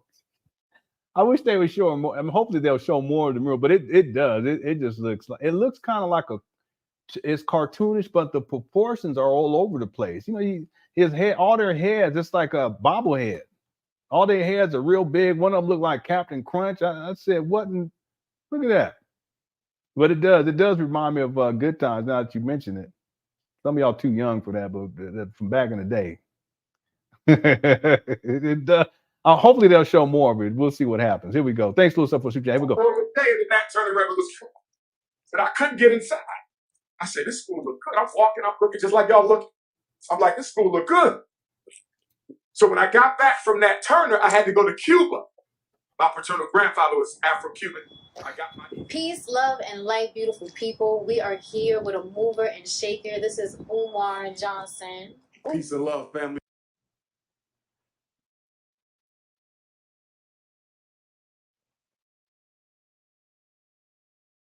Who's she?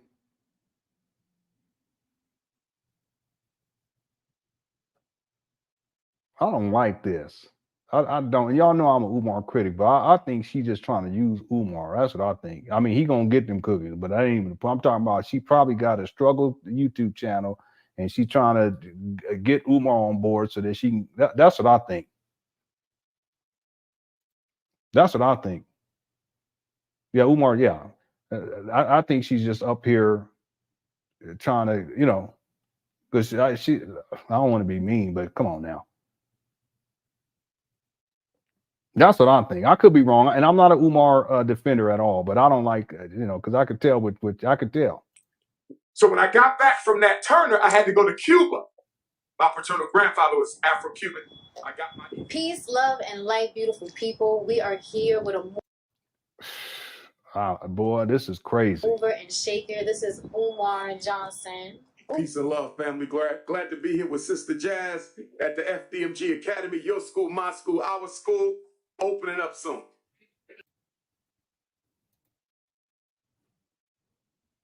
What in the world, Sister Jazz? Now listen, I already told you. That's why I had to preface this in the beginning. I'm not into all of this racial divide and all this stuff, but Umar is.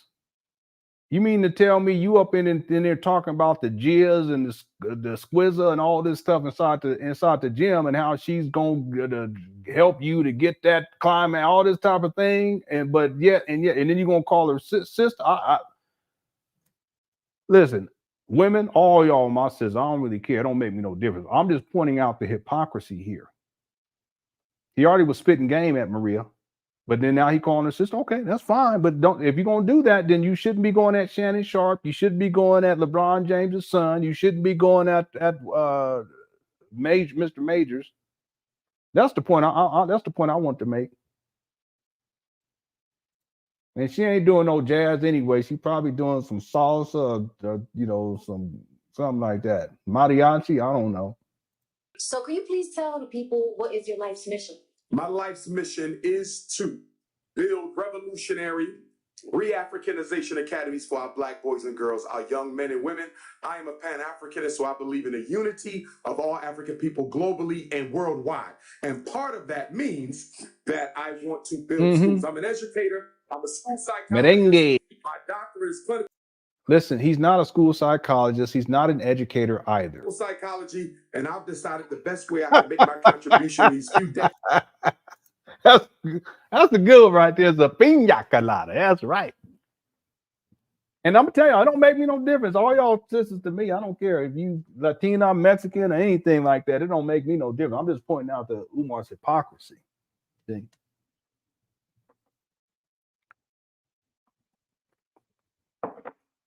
That's all I'm saying. I just want to be clear about that. Case that I have left on this planet is to build schools. So from now until my ancestors. Yeah, Senora Todas, your sisters now. Yeah, we want to get them cookies. You a sister. See? That's really what it is. Thanks for pointing that. Thanks for saying that, because that's really what it is. She's a sister because he want to get them cookies. He want them draws. That's what it is. See? That's all. That's really all it is. Call me back, and my Ori goes back to the Most High God. I'll be building academic institutions across the world. This is just the first. I don't know. We plan to take it global. Amazing, amazing. So what is education for you? What does that mean? For me, I believe that African children have to be educated thoroughly in the acquisition of power and the protection of power. We as African people, we educate our kids to get a job. We educate our kids to participate in society. We don't educate our children in order to acquire power, political, socially, and economically. Dr. John Henry Clark, one of our great grandmaster teachers who's now an ancestor, he said your oppressor will never educate you on how to take power from him. So we have to teach our children how to build that power, political, economic, social, and scientific. What's going on right now? Black Friday. He all over the place. Damn, there's people that be saying that I don't even know what I said. Yeah, she's cute. She's a cutie. But I'm old, so for me, it's like I feel bad because she getting caught up with Umar and how they was acting inside that gym. He's talking all lustful. She's a young, but she's pretty, But it just goes to show you, Umar, he will push up on anybody. He really and I don't know I don't know what she does. It just seems strange. It doesn't make any sense. Like, what's the purpose? And they're coming up there with the purpose, with an intent, because they have different cameras or cell phones that they're recording. And it's not just one person, it's at least two people who are recording. I think it's three people, because I think she was recording at a certain point too. I don't understand why are they up there? And it's just a contradiction, because again, he'll tell Black people who you should be dating or who you should, this type of thing. But it's clearly evident to me in the previous video that Umar was trying to spit game to her, just like he was trying to spit game to that white woman inside of that was taking his order at the restaurant.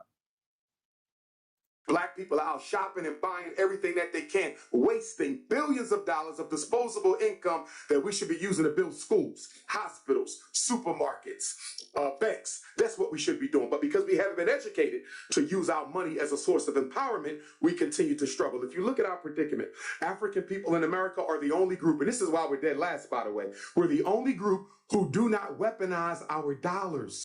Okay, so here you go, talking mess about black people. Mexican Americans don't promote being Mexican like Umar promotes being black. Some Mexican Americans admire his approach for their own. Yeah, you're right about that. The promotion of blackness, I think, for some black people, it's more about a pride thing, and see, a lot of that comes out of the 70s, because there was a time where being black or Negro wasn't like a badge of honor. So in the 70s, a lot of that began to change. Young, gifted, and black, that type of thing.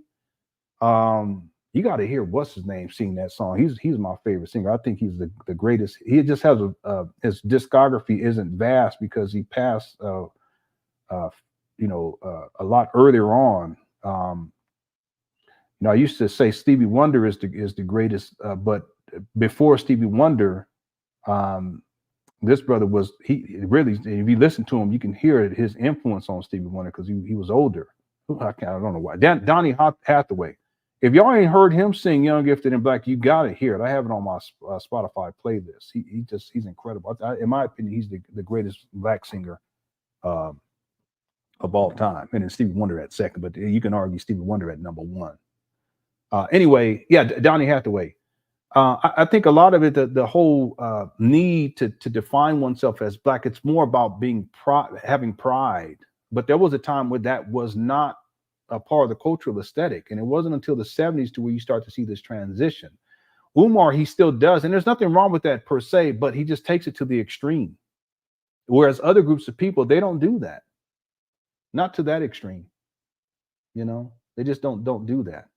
And you're right. Mexican Americans, it's not like they're going around saying, I'm Mexican. But we tend to be like, yeah, I'm black. But it's more because of the social construct that has been placed upon us that sets up the social hierarchy here in the United States of America.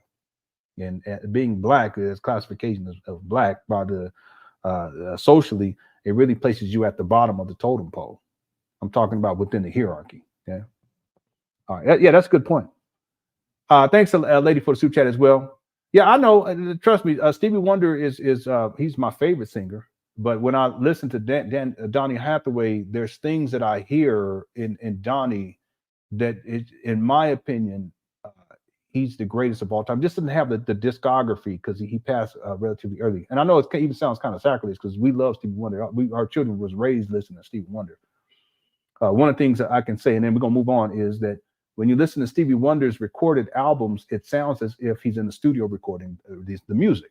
Okay, and everything is pristine. It's perfect. Well, it's not perfection, but it's as close to perfection and musical genius as you can get. When you listen to Donny Hathaway, when he does his recording, it sounds as if you're listening to him live. And there's a big difference. It may be subtle to some people, but to me, it just means something different. The other thing is that Donny Hathaway, his range is incredible, and his ability to his I don't know what the word is. It's not just vocal range, but the depth of his voice. It's something to behold. There's other factors too I consider, because Donny Hathaway, his music is largely rooted in gospel. And if you listen carefully, you will hear that. Whereas Stevie Wonder, there is the gospel influence there, but it's more cutting edge pop, where wherever the popular music was at that time, including there was a funk era and all this type of thing. I can go on and on. Anyway, I love both of them. Okay, Stevie Wonder I listen to the most. I have throughout my life. That's the person I've listened to the most musically, period. But in terms of the greatest singer of all time, a black singer, I put Donny Hathaway as number one. Stevie Wonder is number two. And I love them both. Okay, yeah, his tone, yeah. Yeah, I know. And you listen to him, and it sounds as you listen to a recording, it sounds like you're listening to him. You're sitting in a room with him singing live. Okay. All right, let's get back to it. Here we go. To build cultural power. Everyone else weaponizes their dollars. We don't. I'm sorry. Thanks, lady. Thanks for the super chat as well. I appreciate it. Umar Santiago de Cuba Tunde. Y'all know. And listen, I I already told people I'm not into all of that, but it's just a contradiction from Umar's perspective. I'm not into divisions and all that stuff. You know, I grew up in San Diego with mainly Mexican people, black people, and it was not a lot of white people. Not a lot. It's going to school, you know. And then when I went to talking about early on, then when I transferred SCPA, it was in blood territory off of Skyline, East Side Piru. So then that's when I started, you know, all the homies, you know, relatives to, I won't say too much, they was gang banging and all that kind of stuff. But even then, I still did no problem with Mexican people. There was more white people at that school. Then it transferred to another school. And then that's when it was different. It was, you know, mainly white people. But I got along with everybody. I'm not tripping if someone is Latino, you know, it don't make me no difference. But from Umar or Mexican, don't make me no difference. But Umar, his rhetoric is in contradiction to what his lifestyle and his behavior. He's up here pushing on this white woman inside of in the restaurant. He's up here, obviously, inside the previous video that we covered yesterday, and I gave a little background on it today. He's trying to get at this young Latino lady. And from Umar Johnson, from his rhetoric, it's hypocritical. That's the point I want to make. Umar Santiago de Cuba. A lady says, okay, I got that one too. Thank you so much. Did I miss anybody else? Hold on one second. Is it me or are her hands kind of... Who are you talking about? The lady in the restaurant? Yeah, she has a big old hands. She did. Okay. Thanks. It was like Iceman Vamp says, it makes sense now. A couple of days ago, he was camping hard. He was caping hard for Cardi B. Maybe that's part of it. Maybe that's what it is. I don't know. I don't be watching more videos. I just find the ones that people send me and then we cover them, and it's a response. We do it live. We almost had 2 hours. I want to have a short show. Maybe we can get this done within the next 30 minutes. I'm gonna try my best to do that. Thank y'all so much too. Everyone in Cookie Crush chat. We got 850 people in the building. If y'all hit the like button, it's just a quick click. Okay. Thanks to the mods as well for handling the business, and thanks to everyone who sent in super chats and cash apps as well. I got a PayPal link down below. As well. So this was on Black Friday. Okay, so they finally appeared online a couple of days ago. All right, let's continue. Look at it. Vote. We'll weaponize our protests. We'll weaponize our prayers, but we won't weaponize our money. There can be no black power without the black dollar. No, Maria got big hands. That was powerful, to say the least. And it's amazing how we are here on Black Friday. We could be shopping and doing all these other things, but we're here to... She ain't got no big hands. Well, don't do that. She ain't got no big old hands. Yes. They strong, but they're not big. You know what I mean? Yes, and now, I'm sorry, I got this certain here. But now, so let's go back and touch on the importance of understanding your roots and where you come from. Mm-hmm. What would she probably saw Pookie over there? That make? Well, what difference would that make for someone who is completely disconnected from that truth? That's a great question. Maria, what you talking about? Come on now. We don't stop. That goes right into our mission here at FDMG Academy. So the Honorable Marcus Garvey, who's right behind me on the wall, Marcus Garvey said, Look at these. Look at this. Man, I can't tell you how horrible these. I'm sorry, it's horrible. The pictures look horrible. I'm sorry. It just looks, I can't even explain it. You got Captain Crunch over there, Freddie Douglass with the red cape on. It looked like he's the butler at Amvets. I don't know. He's a greeter at Walmart. You got Ubop over here with the fist pump. And you got some guy over here looking like rodeo cowboy slave, but I don't know. A people without knowledge of themselves are like a tree without roots. How can you stand or withstand the attacks on yourself? Umar is such a he's awkward, you know, because he's talking to her, but he's not looking at her. She's standing over there. He's like, he'll go like, he's so awkward. Yeah, that's what I was going. It's like Black Napoleon on the left. That's it. Pirates of the Caribbean. It's a butler at Amvets. I don't know why I said Amvets. I don't even think they're around anymore. That's from back in the days. That's for the poor people. We know what that is. Some of y'all don't know. We all have no idea what that is. It is a Cartoon Network mural. That's what it is. I can't believe this. It's so foolish. I shouldn't say that because I don't want to be mean to the person who did it. So let me take that back because it could be a young person. it just the thing with Umar is that if you look at this whole project, everything has been done on a level of mediocrity. He could have found someone who could have really done, but the truth is, why put these? It's to give the illusion of progress, but why put these murals up on there in the first place? These are abandoned buildings. There's mold growing up all over the place. The interior is all messed up. It's just, these are traps. They're bandos. So why put the mural on there in the first place? With Umar, with his arrogance and his ego and the narcissism, he wants to have, he wants to be put up there with the quote unquote greats of all time. It's like a Mount Rushmore. But the actual quality of the mural, it looks like something off the Cartoon Network. Remind me of that show. Sometimes I still watch it with my son. He likes that show. I can't remember what it's called right now. It's on Hulu. And it's this one character. Then he has a little dog, a little yellow dog that can transform into any different things. Anybody know what I'm talking about? It does. It reminds me of it, but just the level of unprofessionalism, and it's just mediocrity over and over and over again. Thanks, Sharita, for the super chat. I appreciate it. Everybody else too. Thanks for all the super chats. I appreciate y'all. Whole Southern Cook says Umar looks like an old hamburger in the. Let me go. It's funny because Whole Southern Cook puts everything in the context of food. Oftentimes you put things in the context of food. That's cool. Okay. Yeah, I don't know what to say. That mural looks hideous. I don't know what he was thinking. He's so proud about it. Thanks, Whole Southern Cooks. Thanks, Sharita. Thanks, Lil Sluck. And then Iceman Vamp says, at what point in the relationship does Umar take her home to get a grand tour of his mama's closet? Iceman Vamp, I remember it reminds me of when the whole conscious stripper, he was showing his text messages. And it was sad because it goes to show you that Umar doesn't care. He doesn't care about the woman at all. It's more about he wants to exploit them sexually for his own needs. That's all it comes down to. He's a greedy person and he's a needy person, and he doesn't think about other people. He doesn't care about other people. And I do mean that he does not care about other people. It's a mental health issue. He just does not care about other people.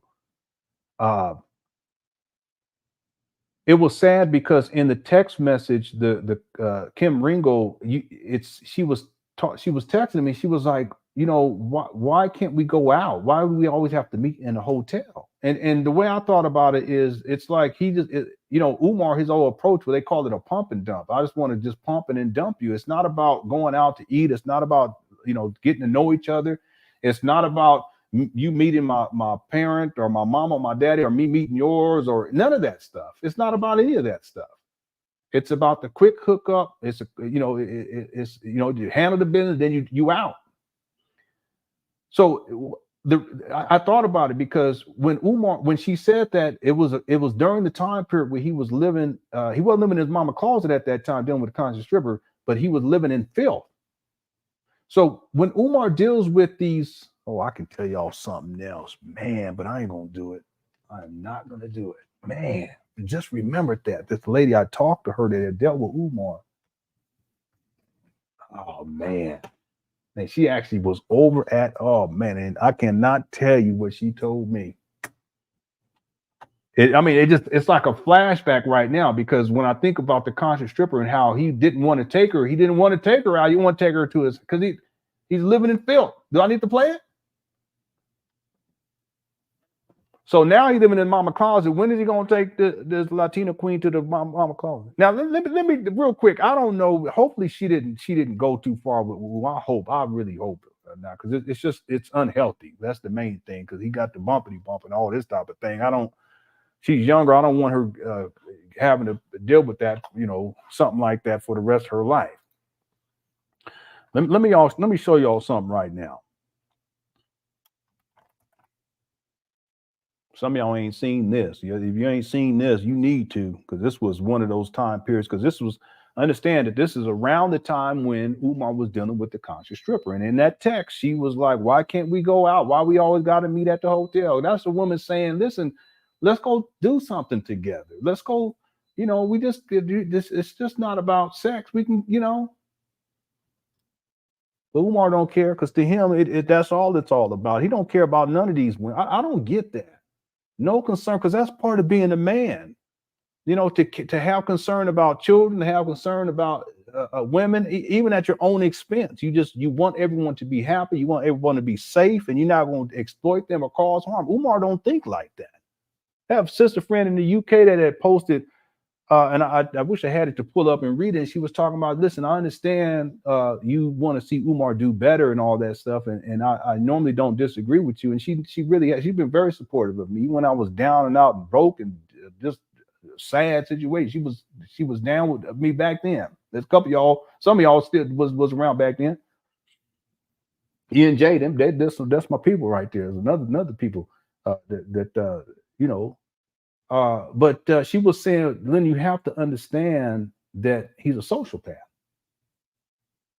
and he doesn't empathize with anybody else.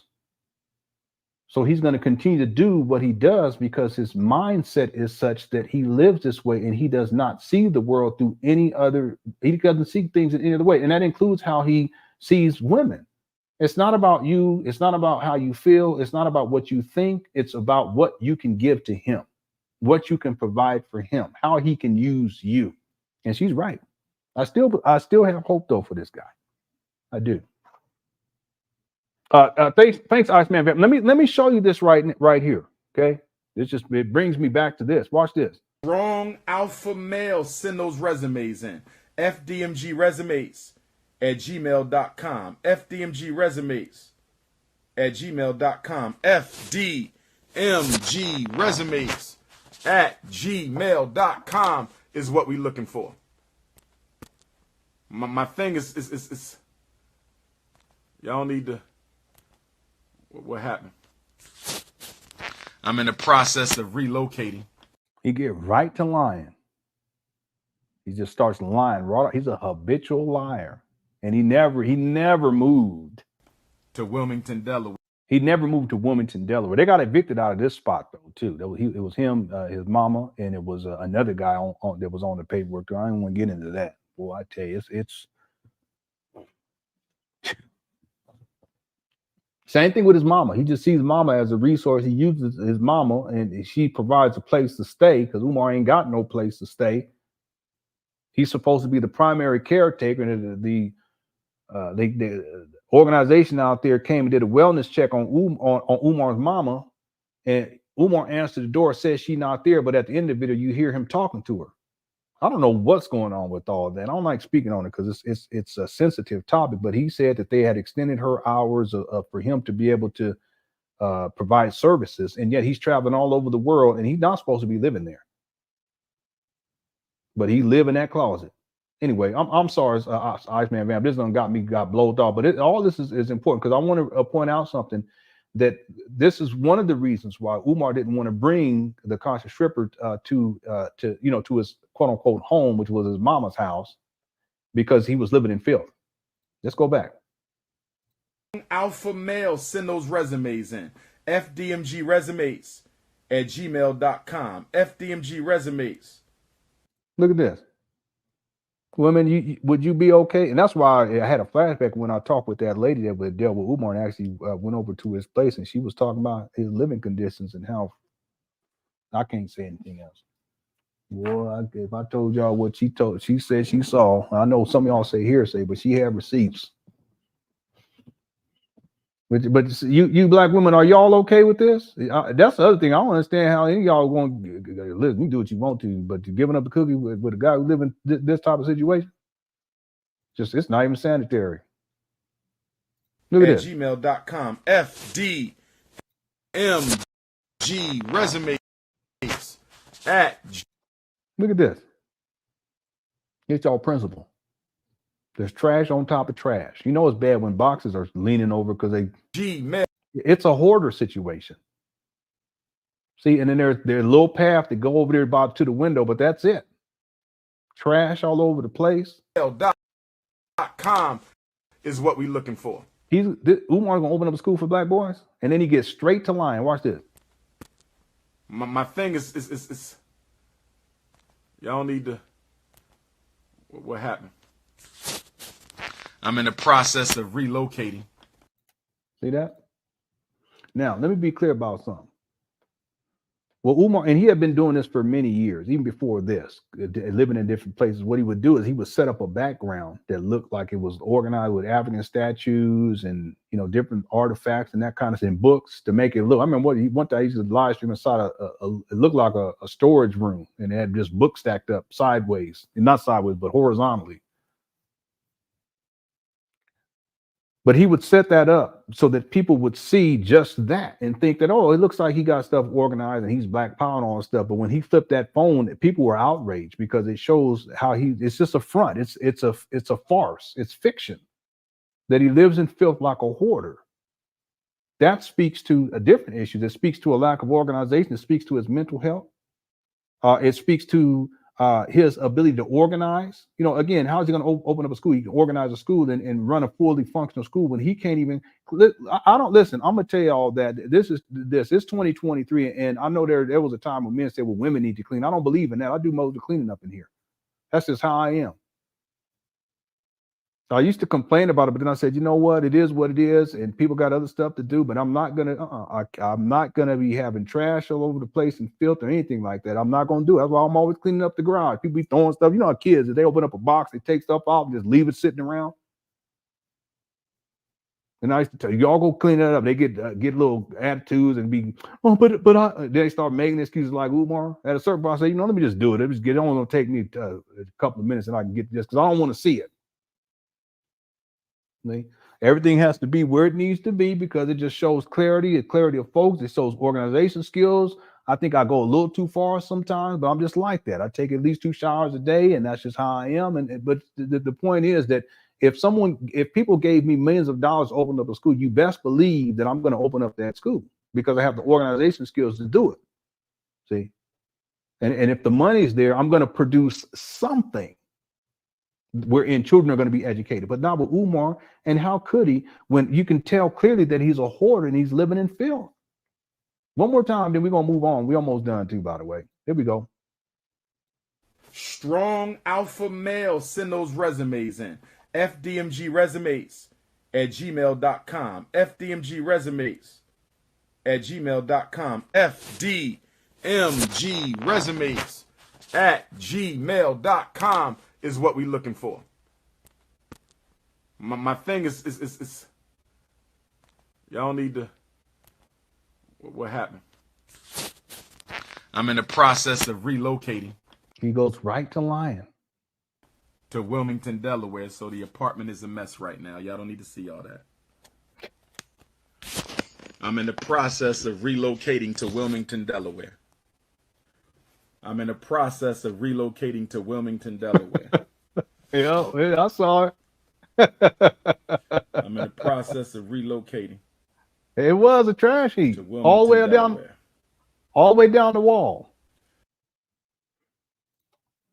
So I'm sorry, Iceman Van got me blowed off, but it just ties back to what we were saying earlier. This is one of the reasons why Umar, he doesn't take women, you know, because that's what you're supposed to do, right? You're supposed to go out to eat. Okay, let's go hang out. Let's go do some stuff in public. Let's go meet the family. But Umar doesn't do that. He just wants to pump and dump. He wants to beam up and beam in. That's what he said. That was a classic. See?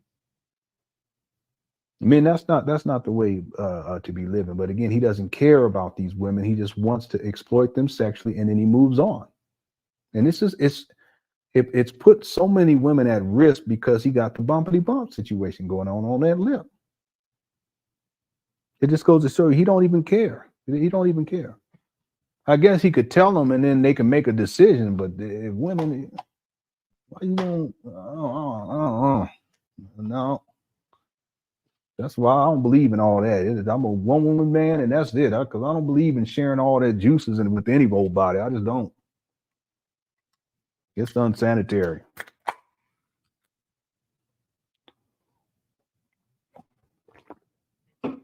Bodily fluids. I'm sorry. I don't mean to say juices.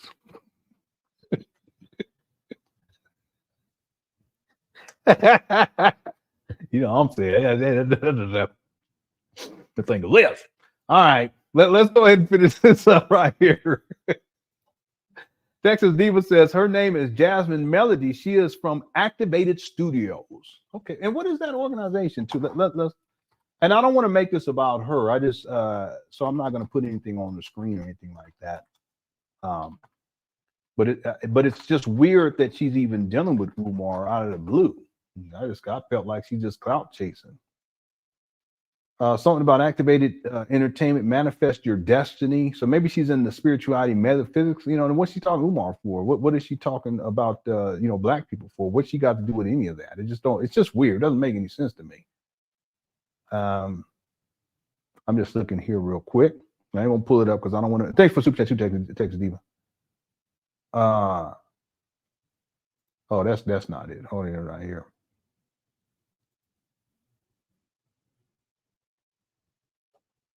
Oh, so it's more, I guess it's like a black is this? I don't know if this is, no, I don't think this is it. This is something totally different.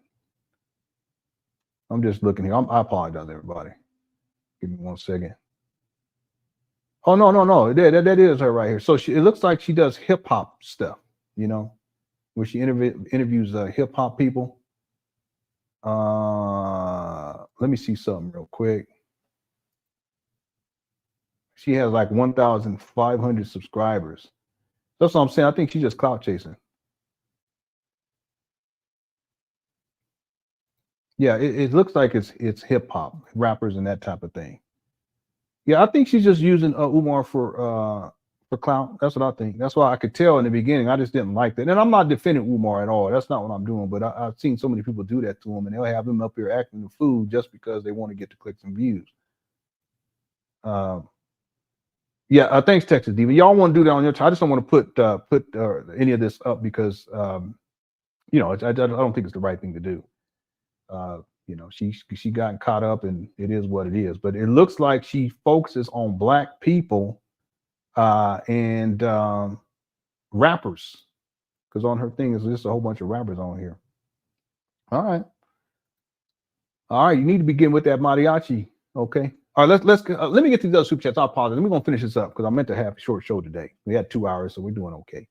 So I got Texas Diva. Thank you so much. Also, Iceman Vamp. Thank you so much. Whole Southern Cooks and Sharita. Sharita also says Maria just needs to ask, "Where's the extra money?" and he will set her free. Yeah.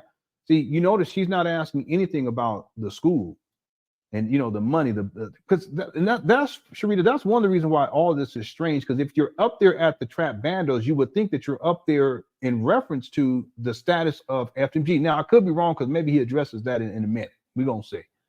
But you don't hear that. It's like softball questions, you know. But again, I think her whole approach is to capitalize on black people and black rappers, entertainers, that type of thing to drive views. And that's why she's up there with Umar Johnson. It ain't got nothing to do with her belief in opening up a school for black boys or supporting black people of the black community. Y'all follow me on this? And I could pull up some more right here, but, you know, she's a young lady and I guess she's trying to find her way. It is what it is. But, you know, to me, it's exploitive. And that's saying a lot because Umar is the ultimate exploiter of black people, but he getting exploited himself at this time in these videos right here with Maria. Okay. She ain't gonna ask him anything about the money, about the school, or anything. I wonder if Joe Budden's gonna get into that. Then he asked, okay, how much money have you raised? Where's the money at? When's the school gonna open? You keep changing the date. Cookie Crush Chat is on that. All right. Thanks, Sharita. Okay, we almost done. Lewis Duck says that mask is let's see, that mask is shocked at the filth in that place. The mask. Yeah, I mean it really was hoarder-like conditions. I can't watch those hoarder shows because it really bothers me for some reason. I just don't I can't watch them, you know, and they be having filth stacked up, and I've seen not that I watch full videos, but I've seen it where, you know, the people on different shows like the CSI shows where it's a hoarder situation. They knock on a door and they can't even get in through the front door because there's stuff stacked up in front of it. One of these, the guy there was I don't even want to get into it because I shouldn't be watching them shows anyway. Some of that stuff be crazy, but the horror situation, the police couldn't even open up the front door. They had to climb through a window. Okay, thanks, Louis Luck. Cheryl Secondboard says waste management. I know. I cannot live like that. Can't. That just could not do it. Then it starts smelling bad. You know, food all over here and all over there. I can't do it.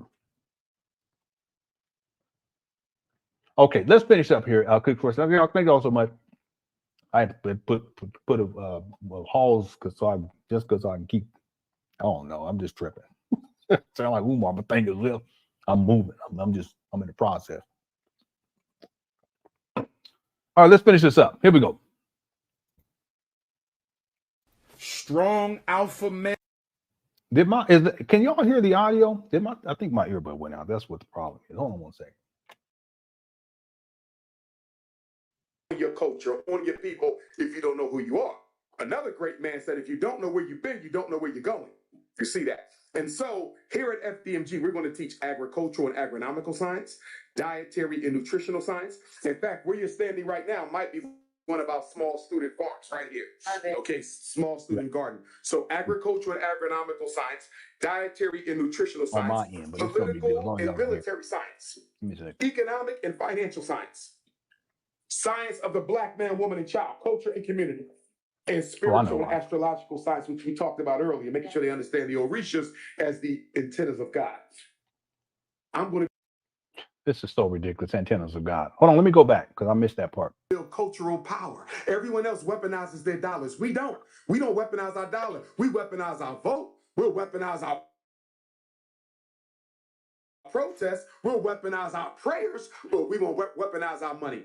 There can be no black power without the black dollar. Wow, that was powerful to say the least. And it's amazing how we are here on Black Friday. We could be shopping and doing all these other things, but we're here to support your. Yes. Here we got this back up running. Yes, ma'am. And now, I'm sorry, I got this certain here saying that to you. But now, so let's go back and touch on the importance of understanding your roots and where you come from. What would that make? Well, what difference would that make for someone who is completely disconnected from that truth? That's a great question. And that goes right into our mission here at FDMG Academy.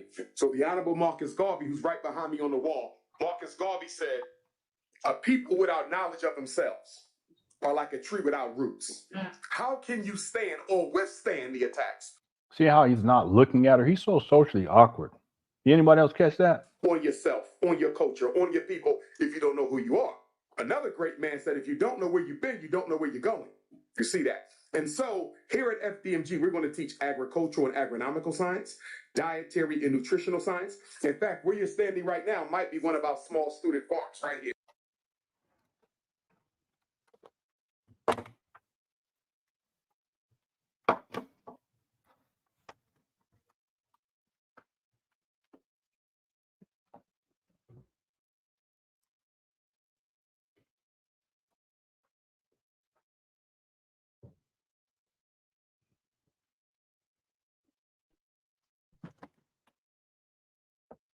Let me get my applesauce.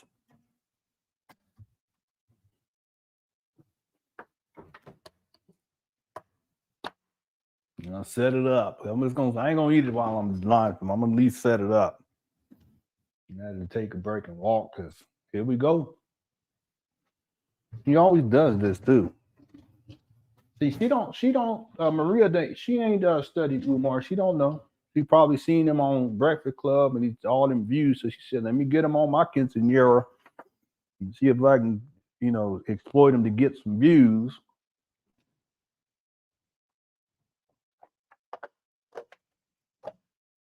Every time I look for a spoon, I can't find one. Then when I need a fork, there'll be a whole bunch of forks. But then when I need a fork, I can't find one. Be a whole bunch of spoons. What's that about? Well, what Umar said.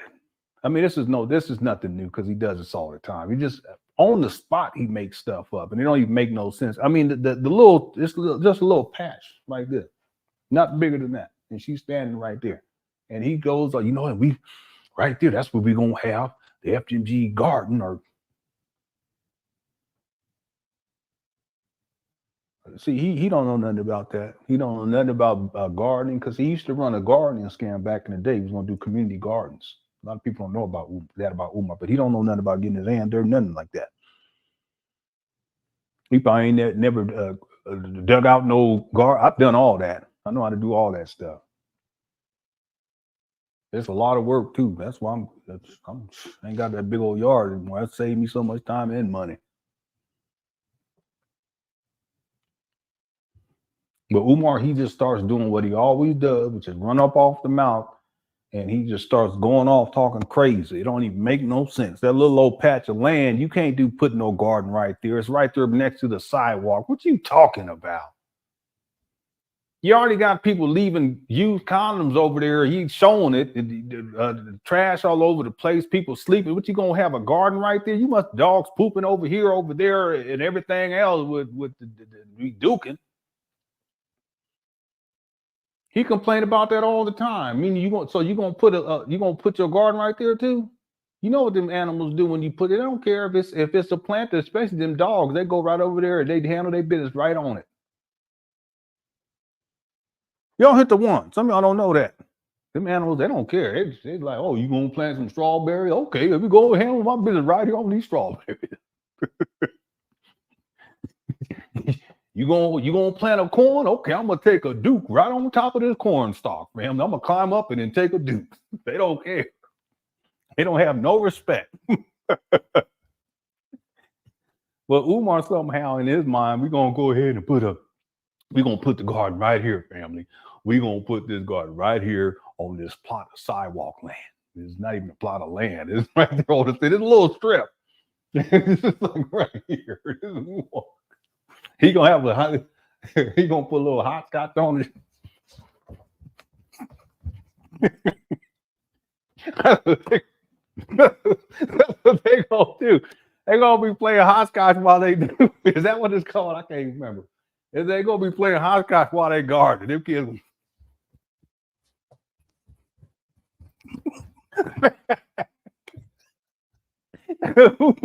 Wow. He wild.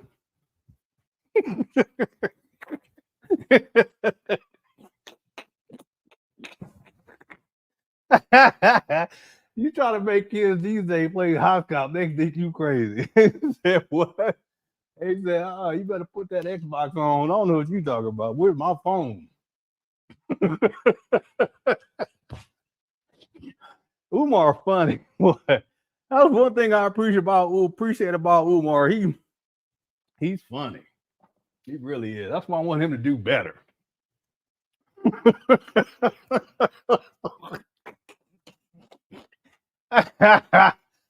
Yeah, we're gonna teach the boys how to hopscotch.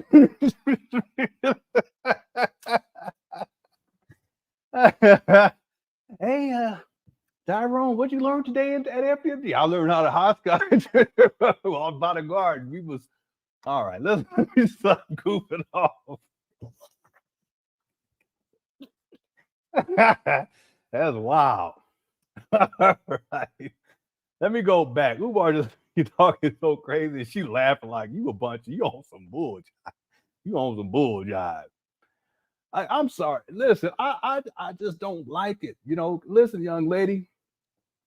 Stop with all this hip hop stuff and clout chasing on black people. Go get you a good man. You know, and go settle down. It ain't worth it. Just, you know, that's my best advice. Too young to be getting caught up with this fool. Anyway, here we go. Okay, small student garden. So agricultural and agronomical science, dietary and nutritional science, political and military science. Tree without roots. How can you stand or withstand the attacks on yourself, on your culture, on your people if you don't know who you are? Another great man said, if you don't know where you've been, you don't know where you're going. You see that? And so here at FDMG, we're going to teach agricultural and agronomical science, dietary and nutritional science. In fact, where you're standing right now might be one of our small student farms right here.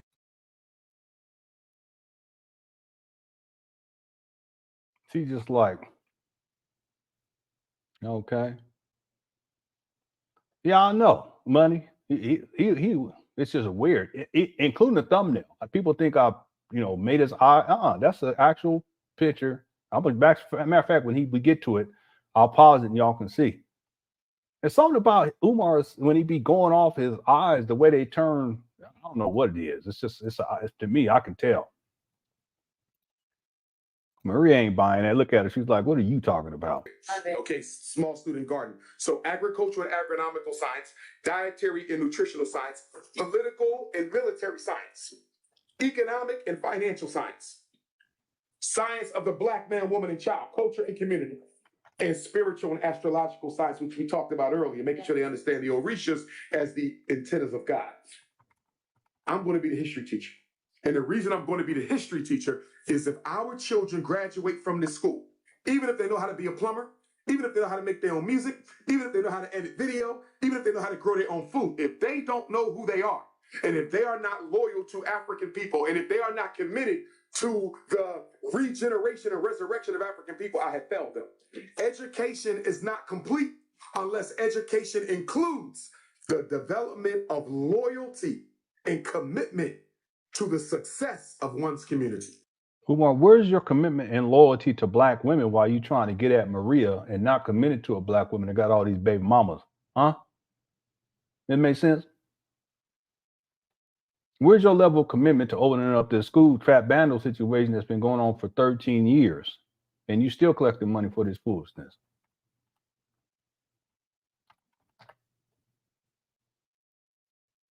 I don't even know what Maria, why she even up over here. It don't even make no sense. It's just odd. The whole thing is odd.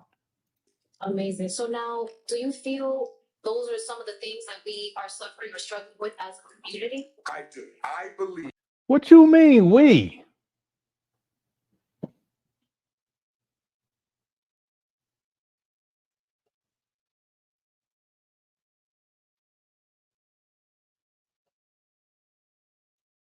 I'm sorry. That's like DJ Vlad saying, brother, all the struggles that we've been going through. I don't want to hear all that. You basically exploiting these black rappers and all. That's all it is. And I ain't gonna be mean to the young lady. That's just I know what the game is. You ain't fooling me. You talking about? That the past 400 years for African people in America and globally has beaten us down. So we've been beaten. That's fine. I mean, if she want to, you identify her if you want to. Then, if that's the case, I'm gonna go ahead and identify as being white. How about that?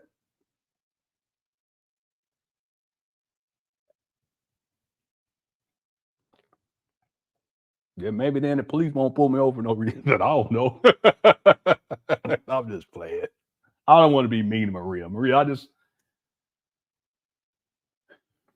It's just, let's go on here.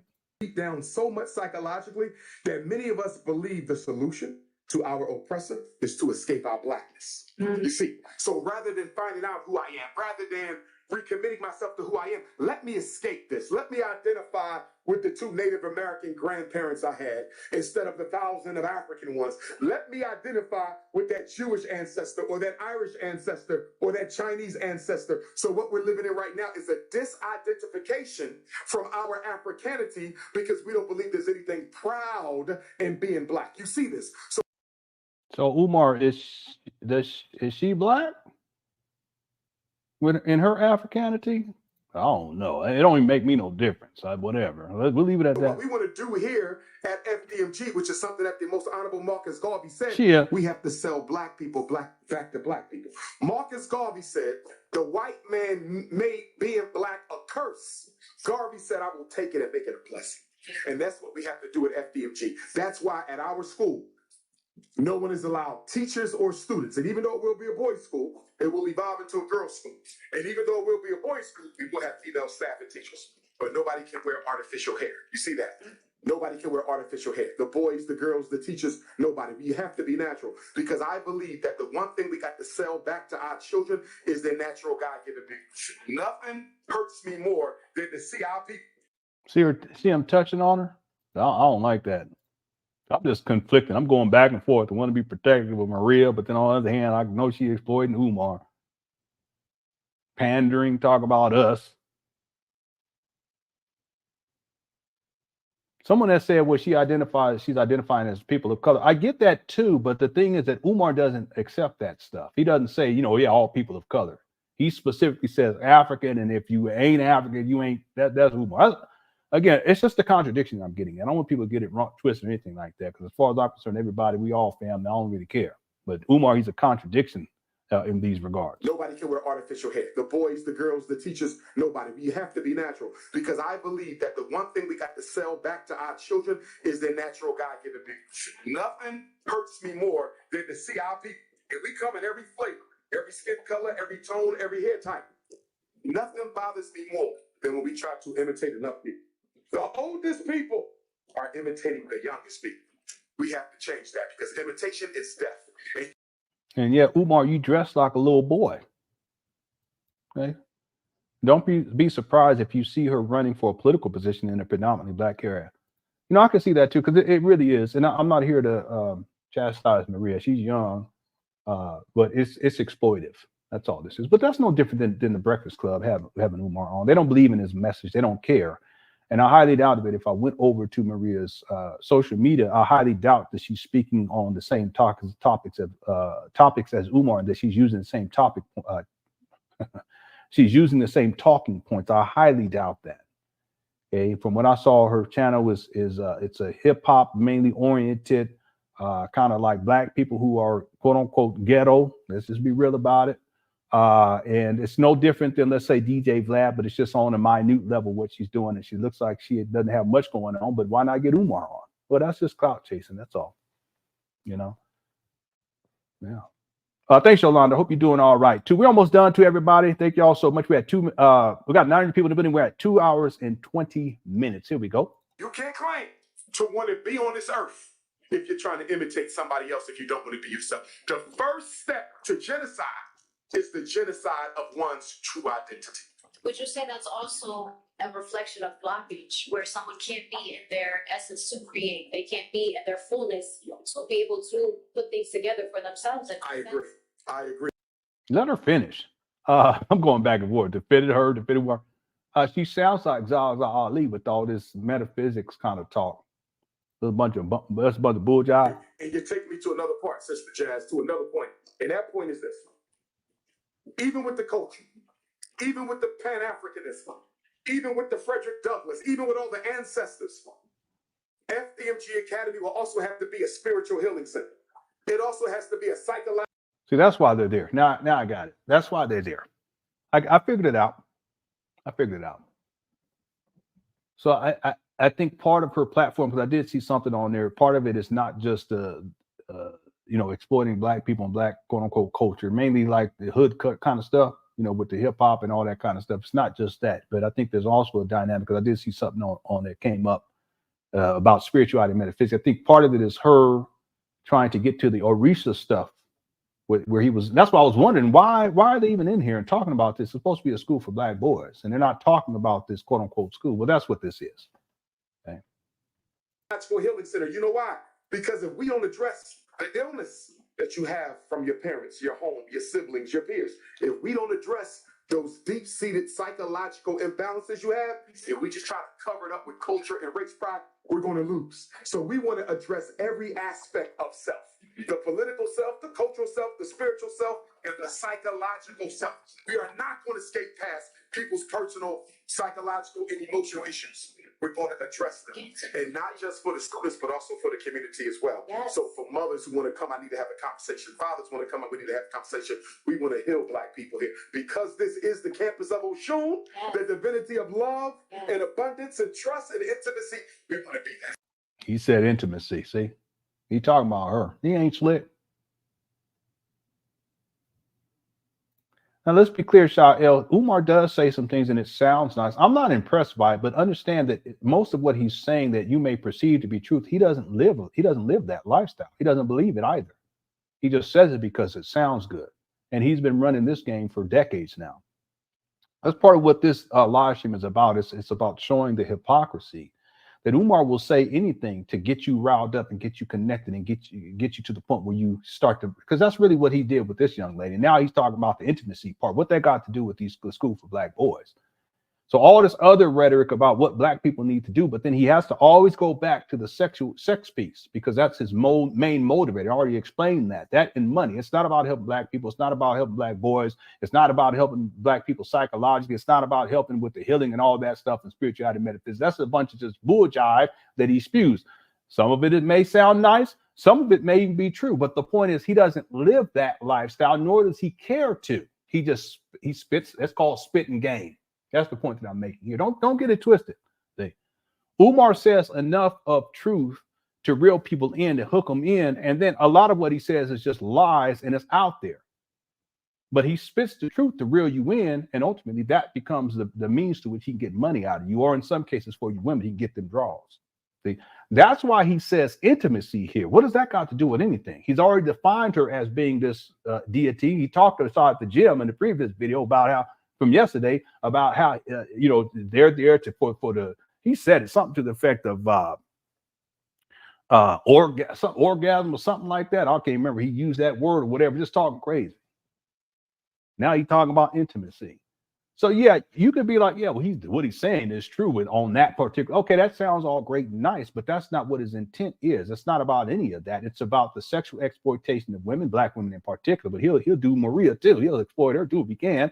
But it's also about getting money out of people. And that's the thing I think that Umar Johnson follows. You guys have to be clear about that. If you like what he says, that's one thing. But if his lifestyle is the antithesis of what he says, then he becomes a hypocrite. And you got to ask the critical question, what is his true intent? Even when he's saying things that may appear to be true or may sound nice. What's his intent? Well, I'll tell you what his intent is. His intent is to get money out of people, and it's to exploit women. Simply that. Okay. Here we go. That is so beautiful. And again, I'm not impressed. I'm just not. When Umar starts to talk, and I'm just not impressed by that. It is what it is. And do you have a vision of how you can translate this? Let's say we get you in a position where you're in power and you can actually make some differences. What are 3 major differences you'd like to try and make to instill these principles? Excellent question. Number one, because I'm very much about structural change and individual change, we have to create a council of elders. What you need is a board of directors. He said all this back in 2019. See, again, this is what I'm getting at. It may sound nice to put together a council of elders, but he ain't done it. What you talking about almost 5 years into this? Again, people understand that he will say anything, but is he living that? It's always about what we should do, what we gonna do. I need this in order to do this. It's never anything concrete. So he may say something, oh, that sounds like a good idea. And that's true what he's saying, but he's not living that. See? It's just another example right here. You'd like to try and make to instill these principles. Excellent question. Number one, because I'm very much about structural change and individual change, we have to create a council of elders. One of the biggest reasons why our community is so dysfunctional, the elders are not in charge of it. The elders are our judicial court. The elders are our executive council. The elders are our legislative branch. That's what the elders are. We don't have. So if me and you have a child together, we get into an issue.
Told y'all.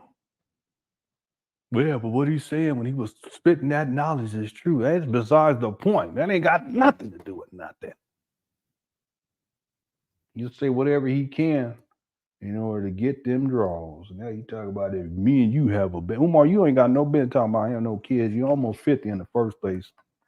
Secondarily, you got baby mamas in the child support for 20 years talking about it. Me and you have a baby. I don't even think like that. I'm too old to have no kids. I already got a gang of them, but I'm too old. All but one woman. Okay. A lovely wife. But I ain't trying to have no more kids. Now I'm too old. Son be 10 years old. I'll be senior citizen. And you push me around the wheelchair. That's Umar.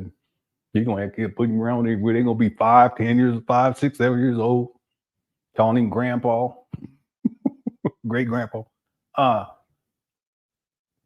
We're gonna be closing out here in just a moment. I want to just end it right there, but we gotta at least finish the video. I don't want to just leave it hanging like that. I got to get into this garage.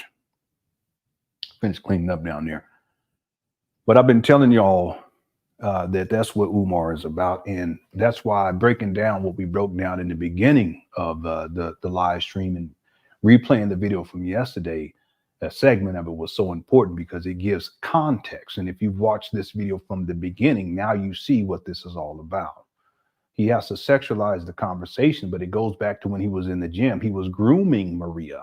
See, and I'm conflicted because, on one hand, I want to defend Maria because I see Umar trying to run game. Yeah, she's young, and she's a pretty young lady, and Umar, he will exploit whoever he can. But then on the flip side, I recognize that the only reason why she's even interviewing him is for the clout.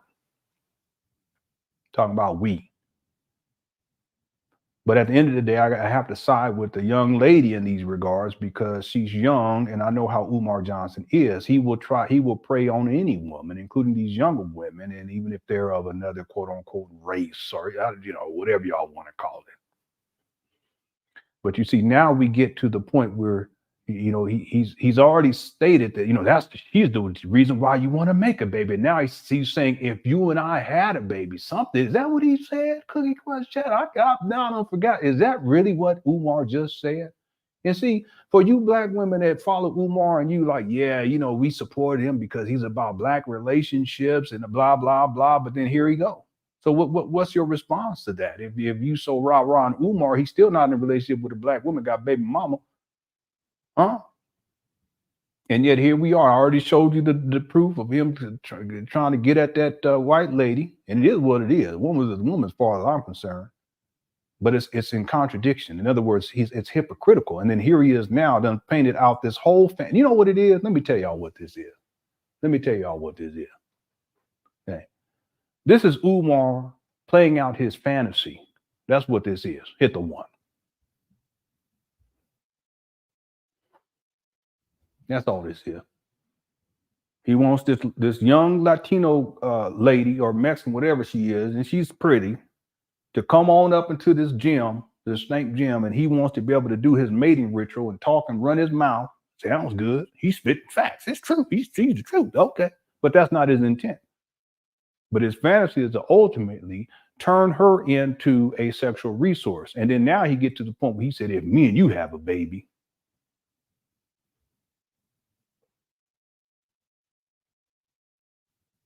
hit the one. And it just proves the point that I've been making, and the thing is that, listen, Umar does this to all women, but he mainly targets you black women, you single black mothers mainly. And that's one of the big issues that I have with Umar. That's why one time someone, they said, well, is your only issue with Umar the school scam? They didn't call it school scam, even though it is.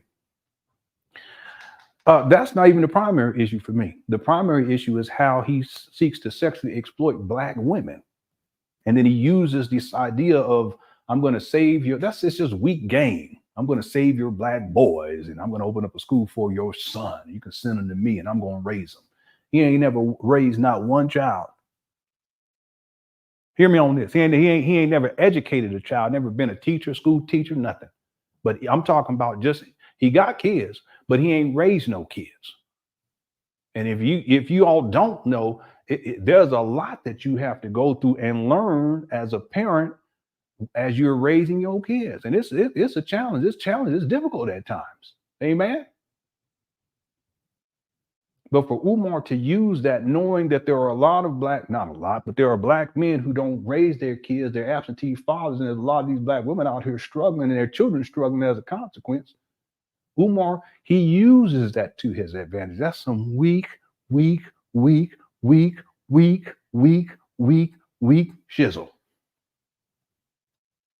But he don't do it just to you black women. He'll go after anybody. Talk about if me and you had a baby. You talking about being on child support for 20 years.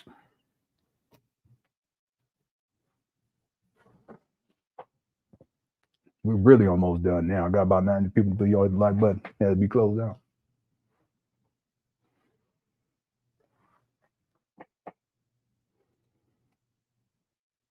I can't believe this guy said that. Some differences. What are 3 major differences you would like to try and make to instill these principles? Excellent question. Number one, because I'm very much about structural change and individual change, we have to create a council of elders. One of the biggest reasons why our community is so dysfunctional, the elders are not in charge of it. The elders are our judicial court. The elders are our executive council. The elders are our legislative branch. That's what the elders are. We don't have. So if me and you have a child together, we get into an issue, we should be able to go before the elders. Where are they? If you loan some money to me and I didn't pay you back, where are they? Money and sex. Told y'all. Hit the one. I just told y'all. Did y'all catch it? Hit the one. I need some credit now. I need me some credit. Cookie Crush chat. I don't do this often, but we're going to do this right now. I need some credit. I just told y'all. Yeah, come on down, baby. I got to get my credit tonight. Okay. We had an epic live stream yesterday. This was turned out to be a doozy as well.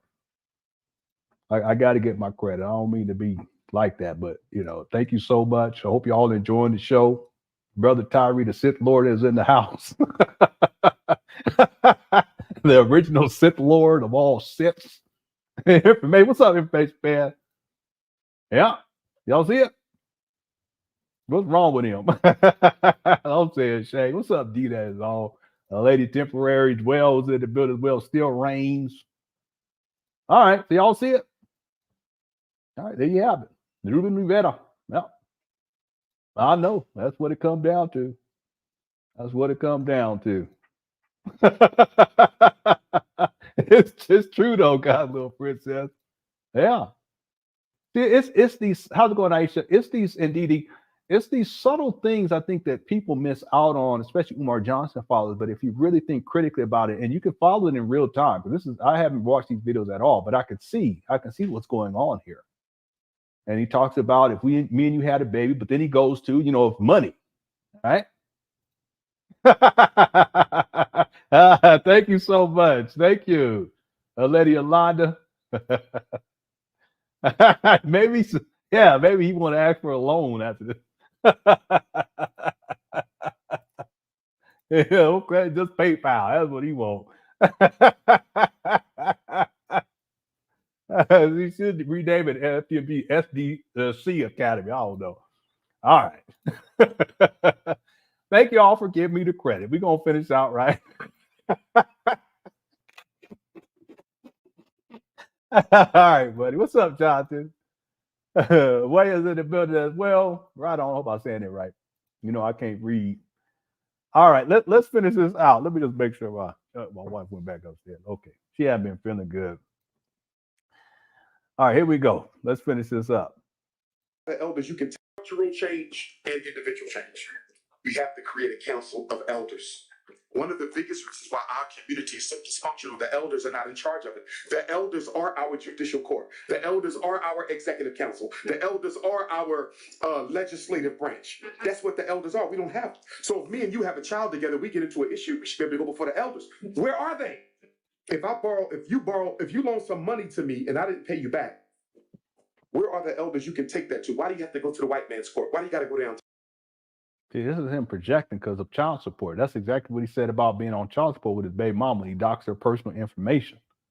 He said exactly the same thing. So even as he's trying to spit game to Maria, he's also framing it based on his personal experience of having dysfunctional relationships with his baby mamas and having to be in child support and going to the white man. Why you got to go to the white man? Well, clown, if you took care of your responsibilities, then women wouldn't have to go to the white, quote unquote, white man. So tired of hearing men complain about that.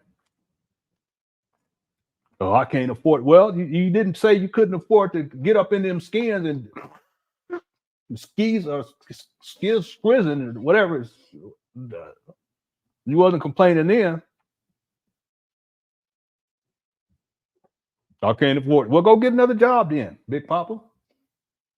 Can't tell us you because you don't collect millions of dollars. What you talk about? You can't pay child support. Don't make no sense. All my money go to my kids anyway. That's why I don't even care. Company I work for, I said, just gonna write the checks out to my kids. I ain't just deposit it right to their account.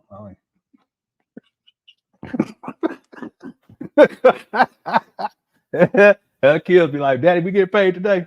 I say, yeah, you get paid today, baby. Go ahead. But you see the difference in orientation? Ooh, boy. Anyway, here we go. Or our legislative branch. That's what the elders are. We don't have. So if me and you have a child together, we get into an issue, we should be able to go before the elders. Where are they? If you loan some money to me and I didn't pay you back, where are the elders you can take that to? Why do you have to go to the white man's court? Why do you got to go downtown? See that? So we need the elders. I think if we had a council of elders reconstituted. Here we go. If we had. You ain't done nothing. That would go a long way towards helping us eliminate a lot of the problems that we deal with. So council of elders, that's number one. The second thing that we need is we need a non-denomination healing process and protocol. You're depressed, you're suicidal, sex abuse.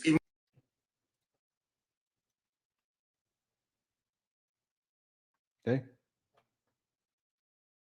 He's projecting. Talk about himself. That's why in that other video he was talking about, when your woman, basically saying he's making love to somebody else's woman, and she tell me to stop. I said, what? That's what he said. He said, and then your woman tells me she pulled my hair and tell me to stop. I said, what are you talking about? Hit the one. Y'all remember that? He's the ultimate projector. He be self-exposing too. He don't mean to. But he get to running off the mount. Vince, remember that? Yep. Some of y'all watched that with me. Y'all know what I'm talking about. See, you don't. I'll tell y'all, hide your kids, hide your wife.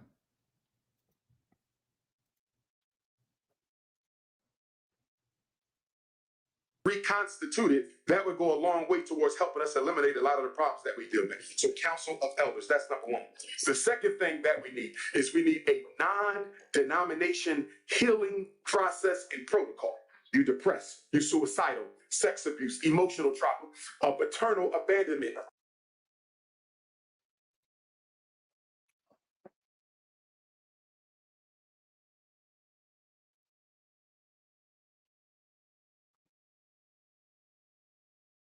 I just said a prayer for Umar. I said, God, help this man.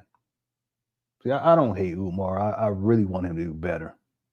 And I understand Umar. It's just that our paths went in such different directions. And what I mean by that is what Umar is talking about here, a lot of us can relate to as Black people where your father's not around.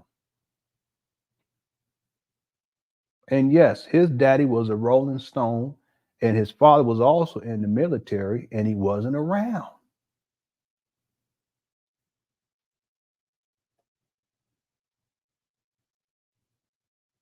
See what I mean? The difference is Umar repeats that cycle of not being an active participant in his kid's life, whereas I'm every single day from the beginning. Even when I go to glory, I'm going to still be around. I guarantee you that.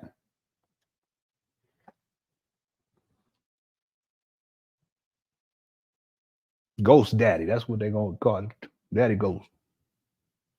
But you see, this is Umar projecting again. He's talking about all of his issues, including being abandoned by his father. A lot of people don't know this about Umar, and he's talked about it, that his father at a certain point came back into the picture and shipped him off to a military school. And what I mean by military school is a school for military parents. And it was a boarding school situation. But out of all of Umar's siblings, and he got a gang of siblings, he also got step siblings too, by the way. It's a gang of them. I can't even tell you. I don't mean to be getting in. Let me just not. I could figure it out in my mind, but I don't want to do that because it's not about that. Out of respect for his family members, but he got a gang of them. But he's the only one that they shipped away. Why?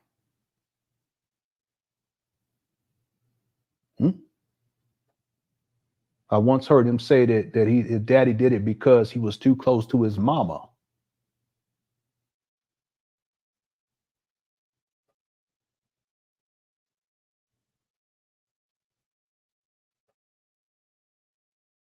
Even still, when I hear Umar say that, there's a part of me, I went straight to let me just pray for this man real quick, because I understand. But you don't understand, black men, you have to understand something. You can't use that as an excuse to be living foul or being just because your daddy wasn't around, and you can't use it as an excuse. And I've been through a lot dealing with all that. Trust me. I don't speak on it much these days, but I've been through but I can't use it as an excuse. And far too many of us, we do. We can't even use it as an excuse to be out here living a sexually promiscuous lifestyle. Umar, almost 50 years old. There's no excuses for that. Either you're going to be a man or you're not. But Umar still has these issues that he ain't resolved, including daddy issues that he ain't resolved, which makes him, it places him in a position where he can't progress beyond a childlike mentality. See, he's in a state of arrested development. And people like this, who are in a state of arrested development, when they start to talk or run their mouth, they start talking about these issues, and as they start projecting, and that's precisely what Umar is doing right here. Listen carefully.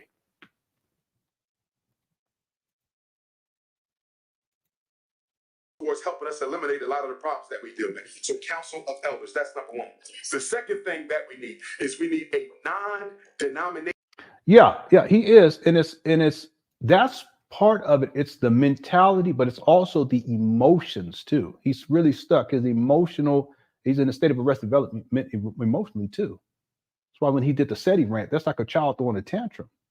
It's very true. Very true. Okay, but again, like I was saying, there's no excuses. He's almost 50 and he's supposed to be a school psychologist, a PhD. Go get the help that you need, Umar. You're dealing with suicide. I keep messing that word up.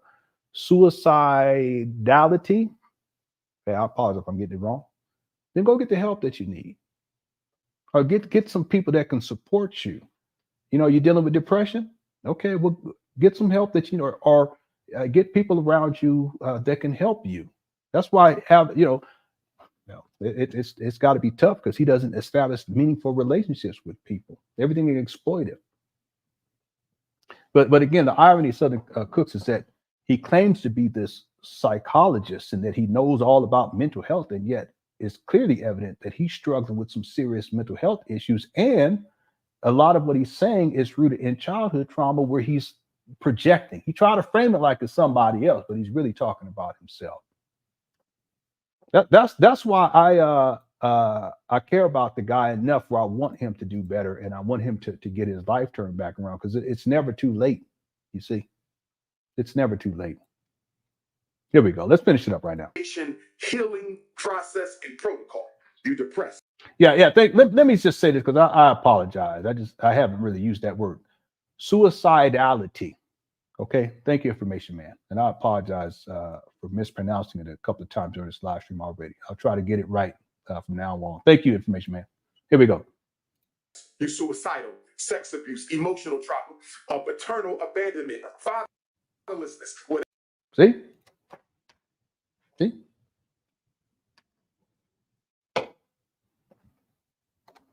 And again, he says sexual abuse, but understand this, that's one of the reasons why I've been telling y'all, when all this stuff has been happening with people like P. Diddy and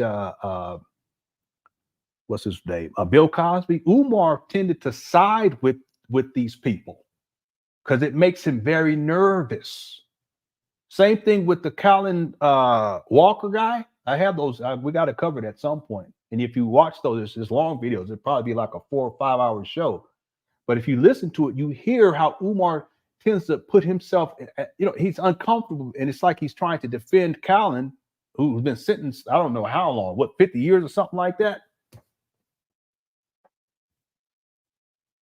But it's almost like he's trying to defend himself. See, men who ain't lived like that, we ain't, no, if that's what they got coming, that's what they got coming. It got nothing to do with me, Bill Cobb, anybody else. I don't care who you is. That's what you was doing, you was involved with. Well, you need to pay the price. Ain't got nothing to do with being black or anything. I don't care. See, it don't make me nervous, but it makes Umar nervous. You see, and then when you hear him talking right here, he's basically self-exposing and he's projecting. He don't even mean to do it.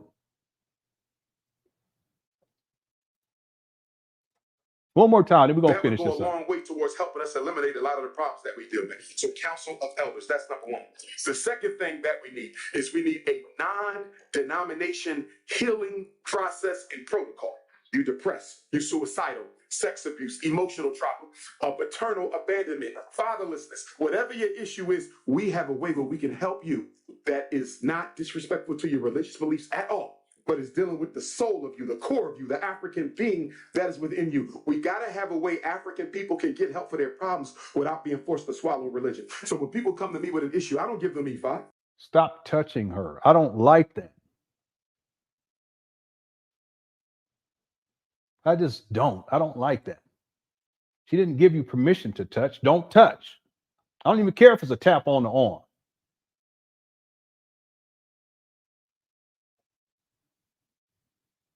It's the sense of entitlement. It really bothers me. It really does. Let me let this play because see, I'm getting upset. Hold on. I only give them E5. They ask for E5. You understand? You're here to be helped. You're not here to be fed a religion or a spiritual system. If it comes to that, I'm going to take you to that. But we don't even have to go there. And the problem with our community, Sister Jazz, is if I want to go to the church for help, they want me to accept their dogma first. If I want to go to the masjid for help, they want me to accept their dogma first. If I want to go to the Hebrew temple for help or the Jehovah Witness Hall for help, they want me to accept their. These are all religions that he was raised in. You see? Y'all catch that? Hit the one. Boy, I tell you, this is some deep ish right here. This is some deep ish right here. I told you he projecting, right? Hit the one. Come on. We almost done. I keep saying that. I've been saying it for like a month. I can pull the video right now. This is all Umar's issue, and he's self-exposing. Okay? Some of y'all don't know this. I'm gonna tell y'all. Umar said it himself. His daddy was a Muslim. That's why his daddy at some point comes back into the family and he starts renaming kids. That's why Umar's name is Umar. His real name is Jermaine Shoemake. Umar's daddy's name is Jamal Johnson.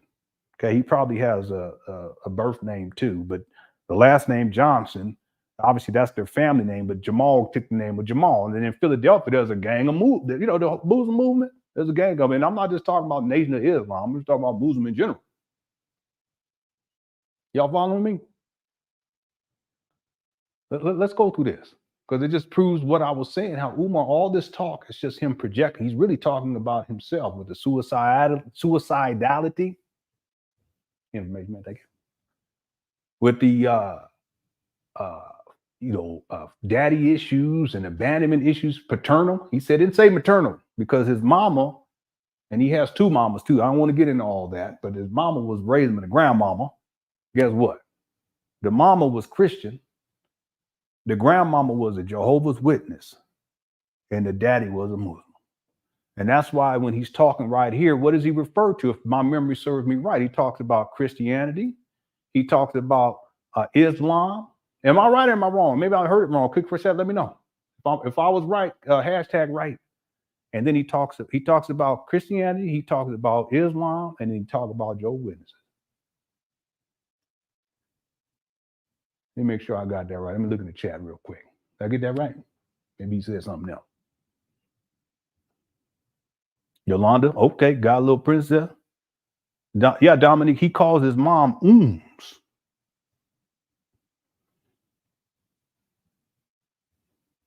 Which I believe is Arabic for mama. See?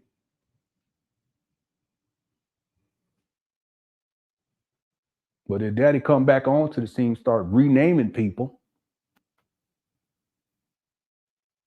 That's why Umar is Umar, when in point of fact, his name is Jermaine Shoemake.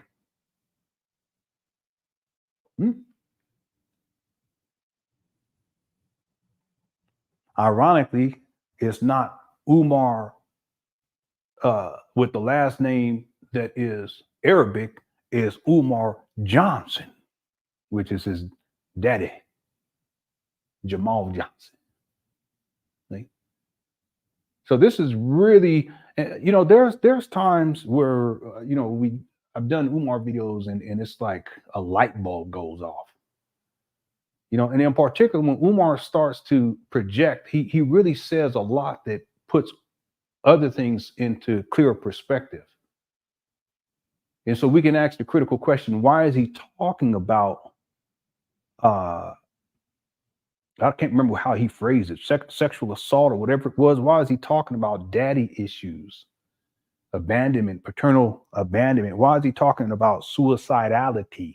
Thank you so much, information man. Why is he talking about the child support if you and I have a baby? See, why is he talking about the religion? And, if I come to get help, then based on what religion, then I got to go to your dogma. See, you know what? Let me tell y'all something. I think that Umar was always troubled and he always needed help. That's why he always says, I need and I need and I need. But that help didn't come from his daddy, who had abandoned the family. And obviously it didn't come from the mama or the grandmama, even though he has some adoration for both of them. But sometimes it's not enough. You really need professional help, and he never really got that. But I also have a sense that Umar felt as if religion should have been there to help him too. But that didn't take place either. And part of the challenge was that there was all these different religions in the household coming in and out, that he really could never find the stability, if you don't mind me saying it, the spiritual stability that he needed to where he can get the type of help that he needed in his life as a child. Now, I can't prove any of that. I'm going based upon what Umar is saying here and all the other things that I've heard Umar say over the years, and all the research that I've done into his family and all this type of stuff, most of which I haven't shared and I'll never share with people. I give clues here and there, but I have a sense that what I'm saying, what I said there, again, I'm speculating, but I think that there's some truth to that. Okay, and I could be wrong. This is one of those videos dealing with Umar where light bulbs are going off over and over and over again, whether you put it in the context of him yesterday's video where he's in the gym and he's changing Maria's identity into this Orisha deity and framing it as if she's there to service him sexually. Okay, whether you look at that or him self-exposing and really talking about himself and his own issues, but framing it in a way to where it sounds as if he's talking about somebody else. It's really fascinating. This is one of those times where I'm really like, wow, it's incredible, And before we close out here, I just want to say this: I'm not a Umar Johnson hater.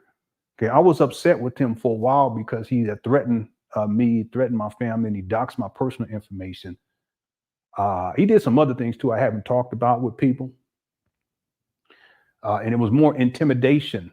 He was trying to intimidate me, but I'm just not that kind of person. But understand this, that I forgave him for all that long time ago. I was angry at him for a while. These days, I'm not. I want the best for him, but I also know that he has to make some serious life changes. And if he's still talking about these childhood issues in videos from this past Black Friday with Maria, then he really does need to get help. And that's what I want for the guy. See, I've been down and out myself. Okay. And I know how hard it can be. Trust me, I understand. But we can't use excuses not to get better and not to do better.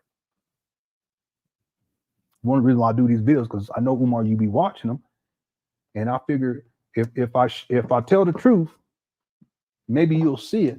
And then maybe you'll be inspired to make some changes. That's all. That's all.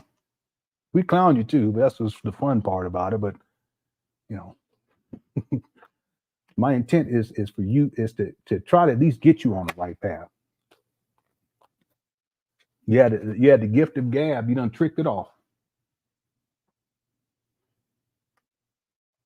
I mean, you really could have done things for Black people but you have to be good.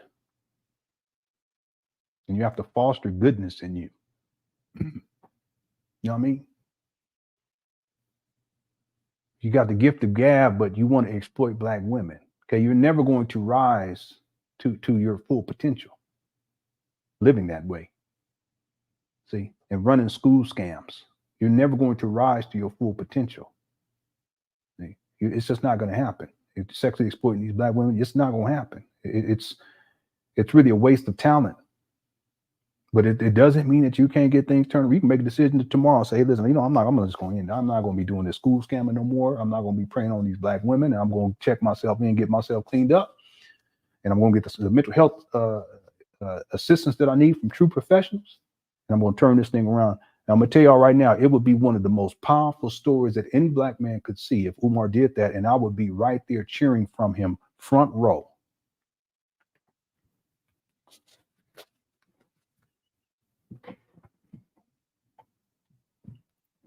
All right, we're going to finish this up right here. I know I keep saying it. Here we go. E5. I only give them E5. They ask for E5. You understand? You're here to be helped. You're not here to be fed a religion or a spiritual system. If it comes to that, I'm going to take you to that. But we don't even have to go there. And the problem with our community, Sister Jazz, is if I want to go to the church for help, they want me to accept their dogma first. If I want to go to the masjid for help, they want me to accept their dogma. See, the church is the Christianity. The masjid, that's for the Islam. Y'all follow this? Dogma first. If I want to go to the Hebrew temple for help. Okay, he says Hebrew too. I don't know what he's saying that for. The Jehovah's Witness hall. But then he says Jehovah's Witness. Okay. He said, I don't know why he threw Hebrew in there. For help, they want me to accept their dogma first. I just need some help. Why? Unless he was part of the what they call the Hebrew Israelites at some point. I've never heard him say that. I mean, it's possible because they were big in Philadelphia too, but I've never heard him say that. Because he may not even be talking about Jewish people. He may be talking about the Hebrew Israelites. Okay. Do I have to accept that? Yeah, it's possible, but I've never, and I'm not, that's what I'm saying. It's possible, but I've never heard him refer to anything like that. He did say that his grandma was Jehovah's Witness, his mama, I think he said, was Catholic, and then his daddy was Muslim. Okay. All right, here we go. In order for you to help me. And so I want to create an atmosphere here that is non-denominational, where nobody feels that anything is being forced on them. The only thing that's going to be forced on you here is self-respect as an African person. And the third thing that we want to do here is we want to create an army of young leaders. I want to build entrepreneurs who are under the age of 17. I want to build social activists who are under the age of 17. I want to build publishers of their own book who are under the age of 17, because we're losing our young people. Look at all the homeless young people we got. Nowhere to sleep. I mean, literally, we're holding conferences. So writing books is going to solve that? Why don't you do this, Umar? Why don't you get Big Papa, get your Big Papa, let me stop. Get out there in Wilmington and go do something for these homeless people. Go put a table out there and hand out food for these homeless people. Get some sleeping bags for these homeless people. You know, I would think that if you were really serious about this, after 4 years and 10 months, you could have converted at least part of these trap bandos facilities. That's homeless people sleeping on the steps. I can pull up the video right now. Don't make me do it. Don't make me do it. But you could have had a part of that gym be a spot for them to come and get some soup, a warm meal, and a little place to just sleep on for a couple of hours. And okay, you guys got to go.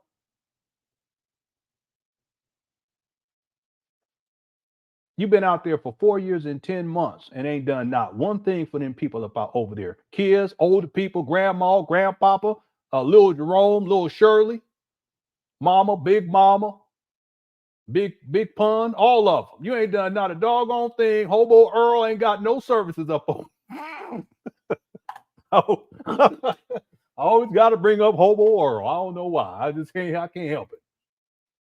You ain't done not one thing for these people up there. All right, let me let me stop. There we go. There we go. Homeless children. Let's give them something that they could do with that homeless. Take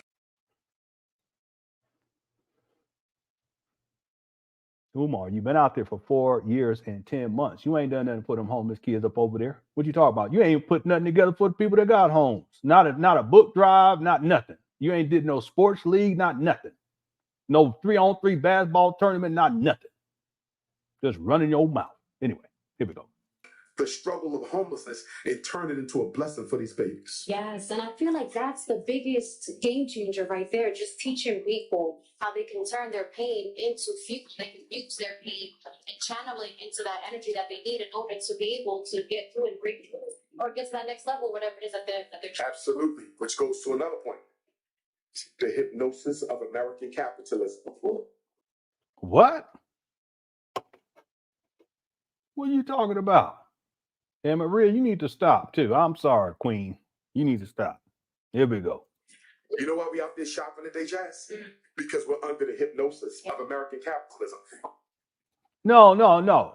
We out there shopping on me. I'm out there shopping on Black Friday, which I did to save some money. Because on Black Friday, I'm always looking for deals. Okay. If coupons came in the mail like they used to when I was a kid, I would use them coupons. I ain't playing no game. Do I have to? No, but I'm always trying to save a little something here and whatever I can. That's why I shop on Black Friday. I get whatever I got, Christmas gifts for people. I don't celebrate Christmas, but I get Christmas gifts for people. Matter of fact, what we used to do was we would get gifts for February. We have all these birthdays in the house. We get all them gifts on Black Friday. What you talking about? Save money. And also, Umar, if you have a job, you can spend your money on whatever you want to, whenever you want to.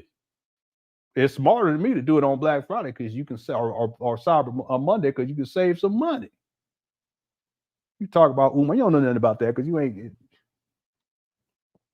don't know nothing about that anyway. Anyway, here we go.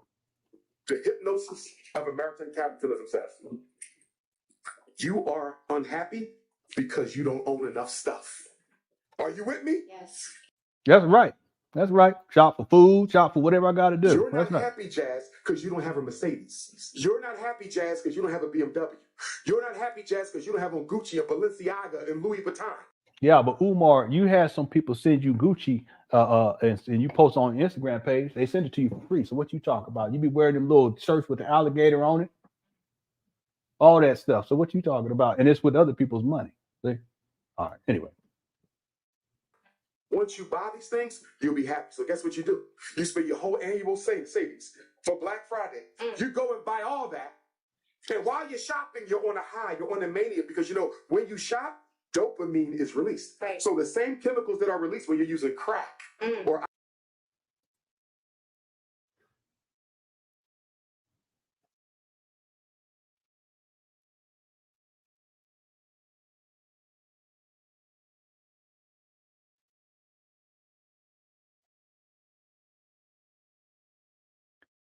Fairy side.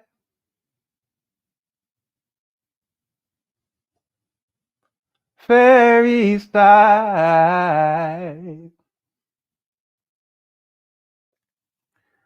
The school's gonna open on Monday.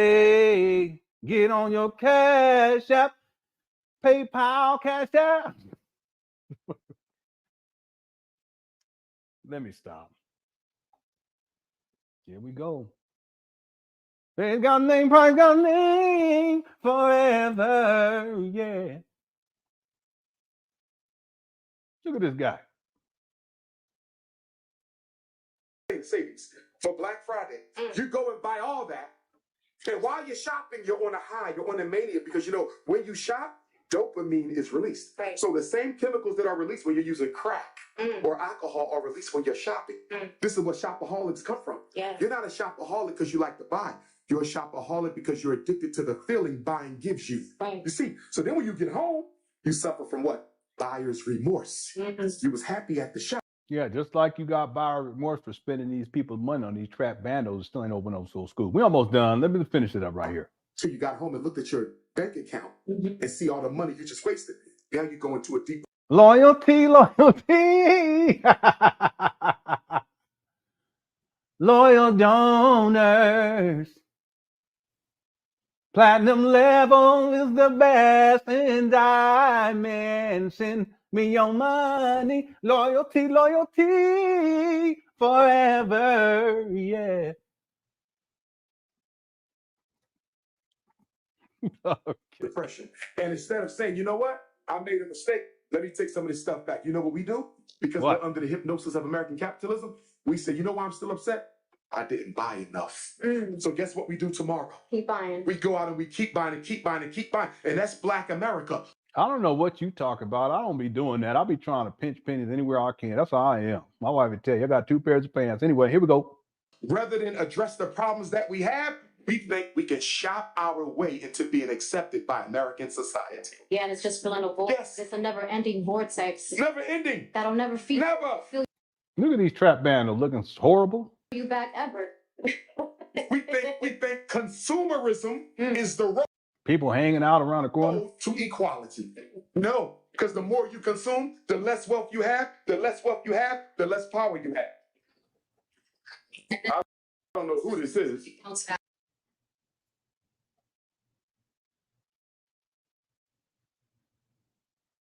Umar don't even feel safe up there. Gonna have these black boys up there too. Back on the curve. Pookie Ray standing over there. I don't know who this is. Oh, look at him. That bumpity bump. This is I just don't. Anyway, I don't like talking about it. But the guy running through these women with the bumpity bump. Power. Oh, but they're fans. They coming up. Okay. Man, they already know. Wow. But yeah. So I want to destroy that. Yes. I want a child to come into my school with the cheapest sneakers, the cheapest socks, the cheapest underwear, cheapest clothes.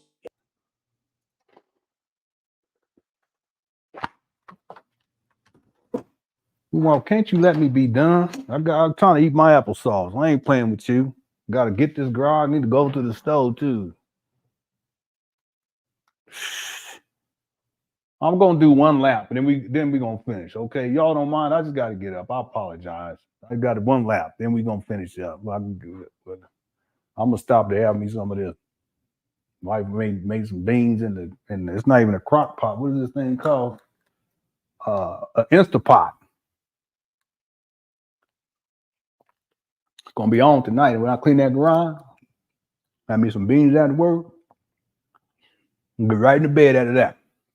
That was fun times. Let me tell you something, man. You women, when the best way for us to express our love for you in that bed is to let one loose in the covers. Men, you know what I'm talking about? Women love that.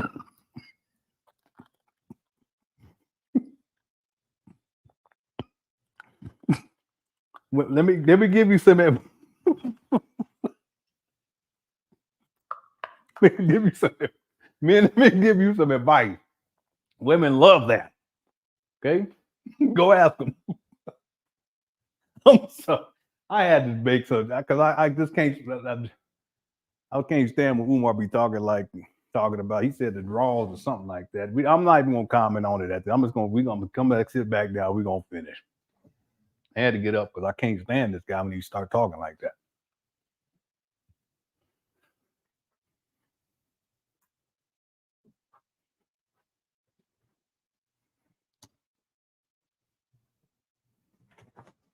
I ain't got no comment on it now. I was gonna say go off, but I'm just gonna leave it alone.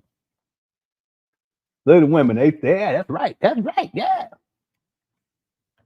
trying to tell y'all. Okay, let's finish. Here we go. Yeah, so I want to destroy that. Yes. I want a child to come into my school with the cheapest sneakers, the cheapest socks, the cheapest underwear, cheapest clothes, and say I'm equal to anybody in here, and I don't feel ashamed because I'm not wearing what you're wearing. Do you see that? Yes. I want to strip down completely the hypnosis of a Strip down? Anyway, I don't even like the terminology he's using. I don't know what's going on in this one, Alex. I really don't. You know what I think? And thankfully, you know what I think? I think Umar, the reason why he's on this, I don't even want to say a high, is because the potential of crushing them Latina cookies is on deck. That's what this is. And I really don't think Maria, I don't think she went through with it, to be honest with you. I don't. I think she's just pandering to Umar. Okay. I hope she didn't. Again, she's a young lady. I just don't like that, especially from these older men. Just nasty. You nasty freaks. You freakazoid, just freaknik. That's the problem.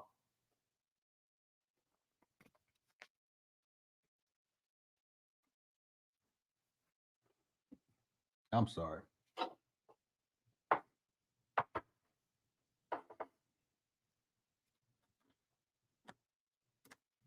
I don't even know what I was going to say. I done forgot.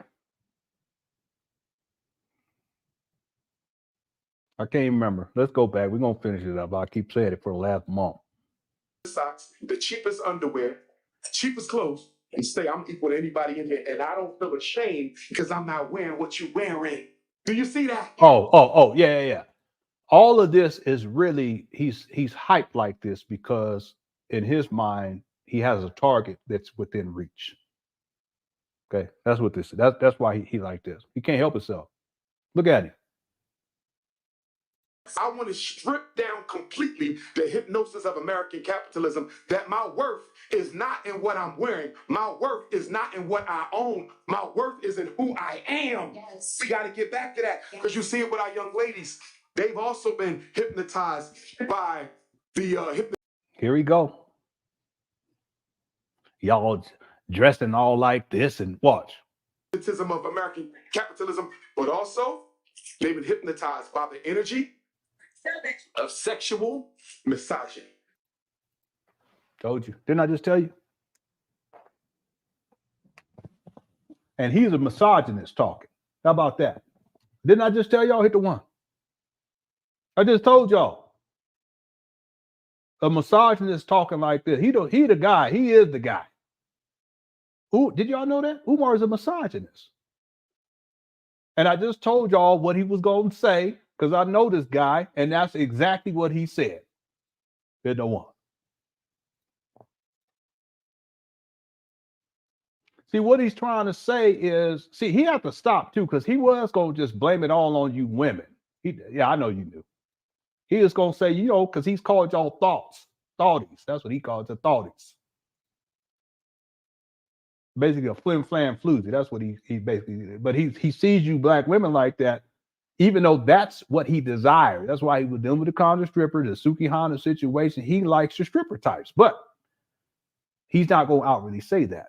But see, he had to catch himself because he had to frame it instead of calling y'all thoughties. The other thing is that he ain't talking to a straight up black woman. So he has more respect. Y'all, let's be clear about that too. That Umar has a level of respect, of reverence for this young Mexican Latino lady that he doesn't afford to black women. And if y'all won't say she black, that's whatever. I don't really care. Y'all know what I'm talking about.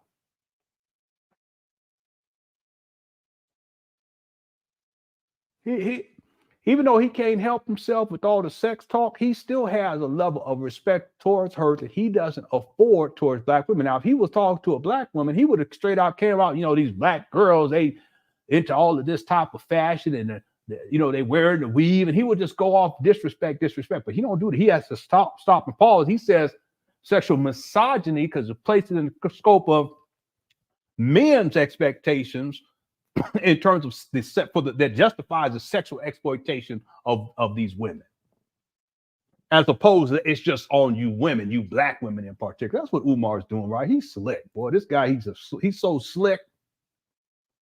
Thank you for the super chat, Alex. And also Sharita says Umar can sense that she's drifting away, so he's out of control. Yeah, she checked out a long time ago.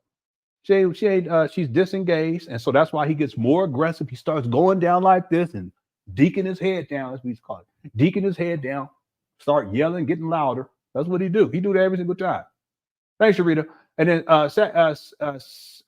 Saggy Bob says, or Sagey Bob says, he thinking about crushing cookies. Okay, all right. Okay, you'll save that money. Okay, let's finish up. Thanks for all super chat. Let's finish this up. We got to finish it up now. Okay, it's already 3 hours. I was trying to do a 2-hour show, but every single time this happens, we got to get back to that because you see it with our young ladies. They've also been hypnotized by the hypnotism of American. Yeah, he did say that. What? Yeah, he was talking about little girls when he said that. Hit the one. Y'all remember that?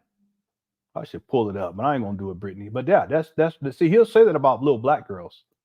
See, but if it was a Latino girl, he wouldn't say that because his level of respect that he has for his level of respect that disrespect that he has towards black people is off the charts. It really is. But he holds other people in higher regards and higher esteem. He really does. I could pull it up, but let's finish up here. Kind of off topic, but have you thought about doing a movie breakdown of the movie Left Behind? I don't even think I've seen that movie. Let me go look. Is it sci-fi? Let me go look at it.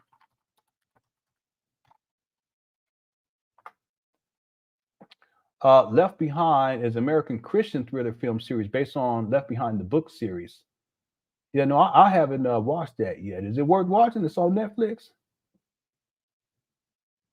Yeah, I'll look it up on Netflix and check it out. Yeah, it came out in 2014, or is this a different one? I don't know.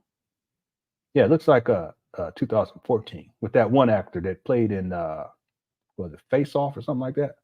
It's a film series inspired by Rapture and Revelation. Oh, okay. Oh no, this is something else. It looks like it's a newer series. Okay, I'll look into it. A Seer 30. Thank you so much for the super chat. Okay, we got to finish this up now. Okay, here we go. Oh, is it called Leave the World Behind? Oh, it's a new. I think my wife watched that. Let me see real quick. With Julia Roberts. Yeah, I think she watched this the other day. Yeah, she did. Her and my daughter, they were watching it. Yeah, I haven't watched it. Isn't it like a psychological thriller or something like that? Yeah, I'll go and check it out. Yeah, they watched that the other day. Okay.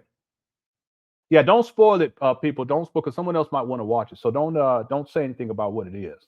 Okay. Okay. Where we at? Again, thanks everyone for the super chat too. Okay, yeah, I'll take a look at it. Yeah, my wife, she actually watched that the other day with one of my daughters. Okay, here we go. Capitalism, but also they've been hypnotized by the energy. Yeah. She just mentioned that today, matter of fact, that they watched that because she was like, "Have you seen this?" Because I thought she said it was sci-fi. Yeah. I actually watched some of it. I couldn't really get into it. I tried. I'm a sci-fi guy, but I have my critiques of sci-fi. And it wasn't that it was bad. It's just it was kind of slow for my taste. But I watched some of that. I didn't watch the whole thing. Okay, here we go. Of sexual misogyny. So the women are selling themselves by their body. Told you. Sexual misogyny doesn't even make sense. But didn't I just tell y'all? Well, I'll be saying it a lot. Didn't I just tell we just get whipped back in the day? I did not tell you that. I just told y'all, and here we go. Here we go. If you are relating to a so they've been hypnotized by the energy of sexual misogyny. So the women are selling themselves by their body. If you are relating to a man through sex, when he's no longer interested in your sex, why would he stay?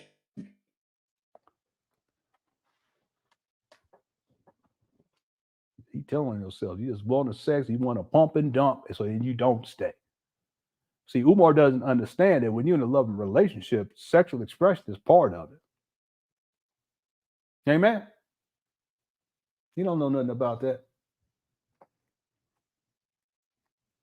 See, I love my wife, whether it's we handling the business or we not. Don't make me no, I mean, it makes me a difference.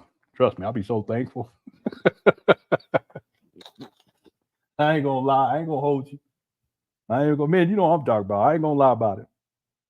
I'll be so thankful. Sometimes I just get on my knees, start praying. My wife was like, "What are you doing?" I said, "Hold on. I hold on one second. I'll be right back. Let me just." I'm so thankful.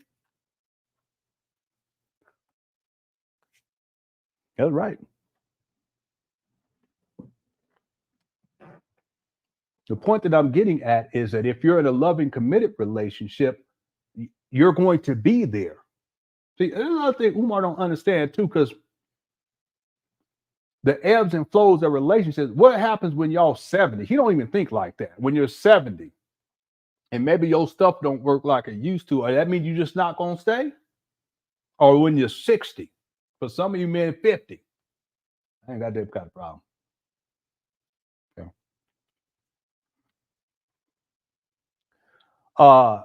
But see, Umar can only frame this within the scope of sexual exploitation. If there is no sex, then there's no need to stay as a man. Y'all follow me on this? That's why he's so dangerous.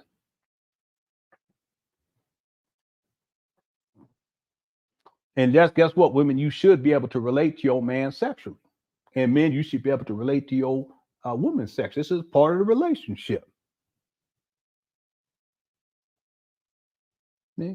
But Umar can't frame anything within the scope. This is my point. Within the scope of a relationship, everything is a pump and dump.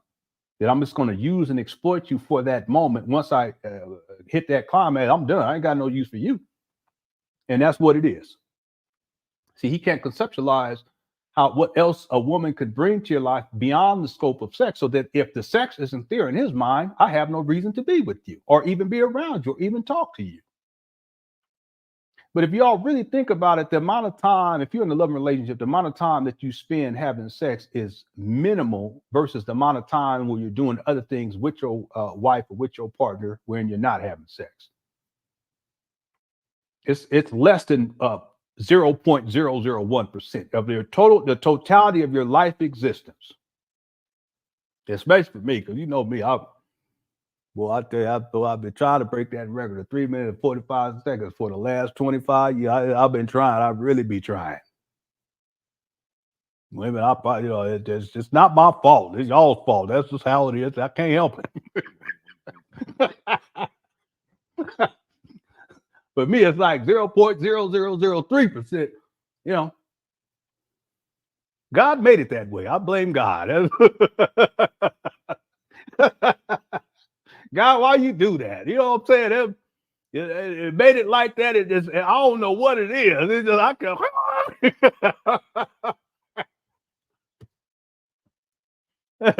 like I said before, women understand it ain't about the time. It's about the intent. Okay. My intent was to go for 3 minutes and 57 seconds. Okay. That was my intent. Fell short again, but that's okay. I still love you. Just understand that right there. Men, you know what I'm talking about? Hit the wall. That's right. We ain't ashamed of it because our intent is to put in that work. But, you know, all right, let's get back to it. I just say it's God's fault. Shouldn't have made it like that. Get up in there and say,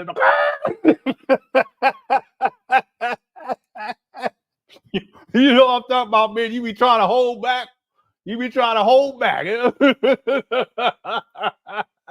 The sad part is, you know it's coming, ain't nothing you can do. Excuse the pun. Gerald, y'all know what I'm talking about, don't you, huh? But then you try to say, okay, you know what? Let me stop. Let me just come on up out of here. But you can't help it. You got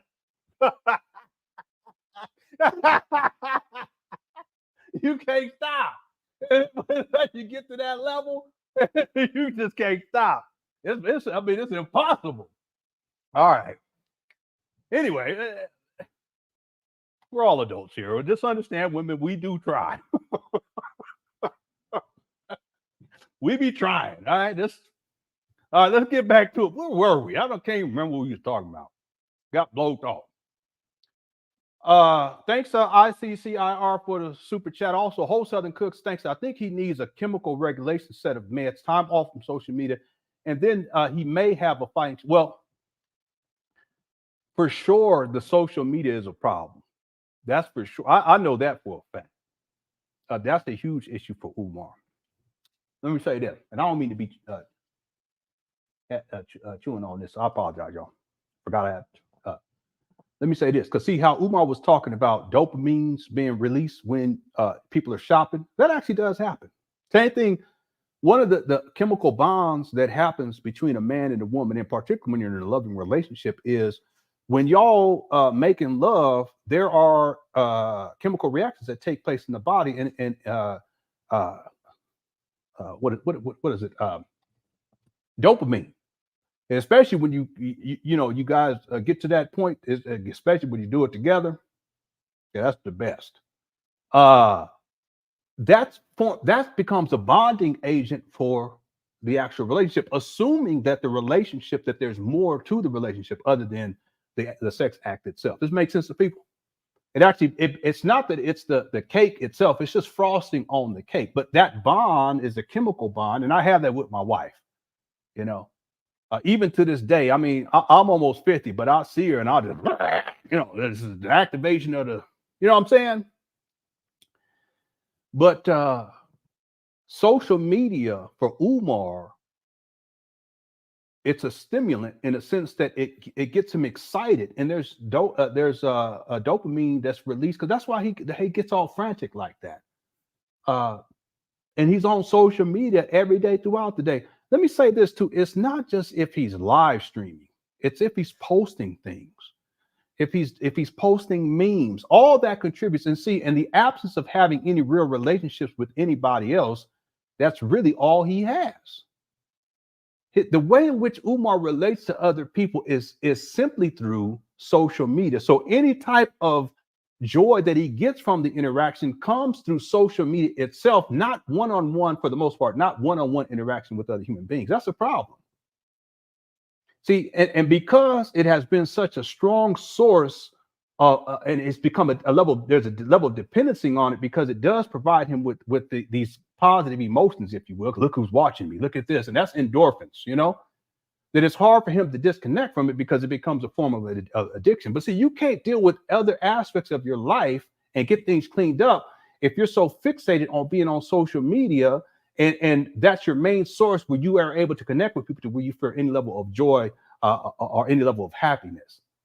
See, it becomes an addiction that actually takes away from time from you to dealing with the real issues in your life. And that's what's happening with Umar.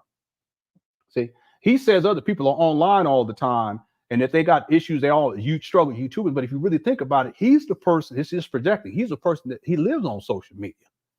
That's a problem. He really does. He needs time off from social media. I take time off myself from time to time, but he needs it bad. He really does. And then maybe he'll have a fighting chance. The other thing is, though, chemical regulation, that would mean that Umar would have to submit to psychological analysis, and he would have to go and get professional help.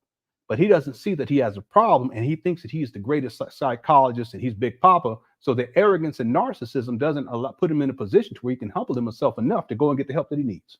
See? Yeah, it's serious. It's a catch-22 with this guy. It really is. It's unfortunate too.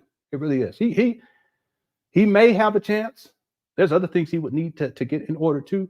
But in the first place, he has to recognize that he has a problem and get the type of help that he needs, professional help. And that would also include taking breaks from social media, because he's on social media all the time, every day. Okay, thanks, Whole Southern Cooks. Did I get to everybody's? All right, now we're going to finish up. I promise y'all. We done gone on for the whole month. Here we go. You're supposed to be relating to a man through your being, through your soul, through your goals, through your ambition, through your character, not through sex. But because our women are so sexualized, and this is true for all women in America, but especially. Notice how he says all women in America because he doesn't see her as being a black woman. A black woman. Y'all see this? Y'all catch that? This gets back because I know Umar Johnson followed. He was trying to spit game to this young lady. He doesn't see her as being black, but it doesn't matter. He's still going to take his shot. So what he's doing there is he slips up because he's actually admitting that he doesn't see her as a black woman. Okay, well, if that is the case, isn't he a hypocrite therefore? Then he's talking all this sex talk and trying to get at her too? You see my point? Now, some of you Umar Johnson followers say, well, she's black. No, stop it.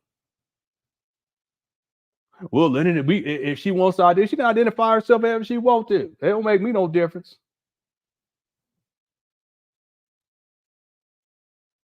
The point is, Umar don't see her like that. I'll play it again. Goals, through your ambition, through your character, not through sex. But because our women are so sexualized, and this is true for all women in America. See? But especially those of African descent. See? Especially those of African descent. That doesn't include, he doesn't say especially our women, meaning you, Maria, are women, not you, Maria. We talking about Shaniqua. Umar, you a trip. You right about that, Aisha. I got stories to tell for women who contacted me about his true life.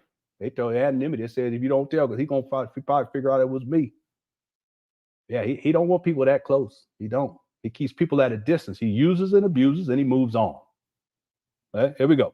The hypersexuality of American culture convinces our girls that the only way I am worth anything is to the extent that I can make a man lust for me. So I'm going to go down to the Dominican Republic and get a BBL. What? What in the world? That's exactly what I was thinking to myself. Just now, that's exactly what came into my mind, Nikki. See, he's the misogynist. See, misogyny is not just the sexual exploitation of women. Misogyny means that there's a core issue wherein a man has a level of hatred towards women. No appreciation, no reverence, no respect. I'm the opposite. I love y'all. I ain't gonna lie about it. I'll tell y'all right now, thank the Lord, I got my wife when I was young. I was 25, because if I didn't, I probably had about 10 baby mamas, 58 kids.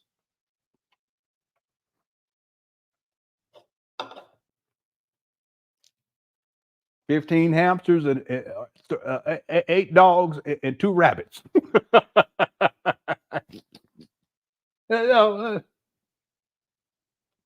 I'm so thankful, because I know I would have gotten caught up and no direction. Then I would have had 1 baby mama, then 2, then 3, then 4. All of a sudden, I got 10 baby mamas and 8 kids. Y'all do the math. But thank the Lord, I had some sense, and I ain't been out there running out in them streets and having all this sex promiscuity and none of that. And I found my one when I was 25. Thank the Lord. Now, what we talk about anyway? Here we go. Thing is to the extent that I can make a man lust for me. He's talking about himself. That's why we all go back and go listen to what he was saying when he was in the gym. It's all lust talk. His lust for her ain't got nothing to do with women. Let me tell y'all something else. Umar, what are you talking about? You just projecting. Because under normal circumstances, women ain't lusting after men like that. Y'all might check real quickly. Y'all going about y'all bit. Men, we be like, God made it there. It's unfair too, because we just be getting. You start rubbing on our bellies and shit. You talk about these women be lusting after. If you don't stop, women don't do that. I wish y'all did. I wish I'll tell you right now, I was at that taking a shot for the show. I went in the room, about to put my drawers on. I said, don't be looking at me. My wife was like, what are you talking about? I said, I know you're looking at me. He said, whatever. I wish y'all would. On the other hand, I'm just being real. We all adults. You let a woman get out the shower, put on some clothes in front of your woman, you can't even help it. And we've been together now for 23, 24 years. So it don't make me just like we was young. We was 25. I was 25. She was 21. Same thing. It's even worse now. Talk about these women lusting after men. Umar, if you don't stop, if that was the case and you have a lot of men prostitutes and women picking them up on the strip, make sense? Huh? Come on, let's be real here. We adults. Make me want to go back and do shows and talk about this kind of stuff again.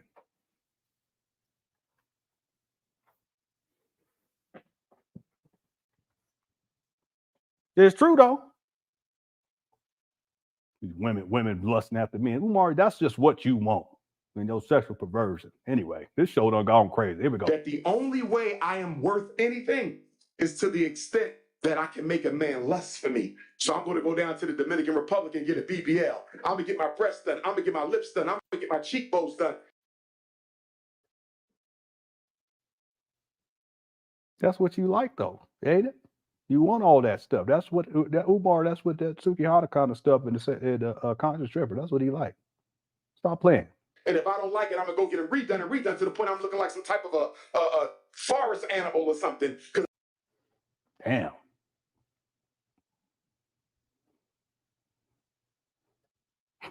he said a forest animal. Golly.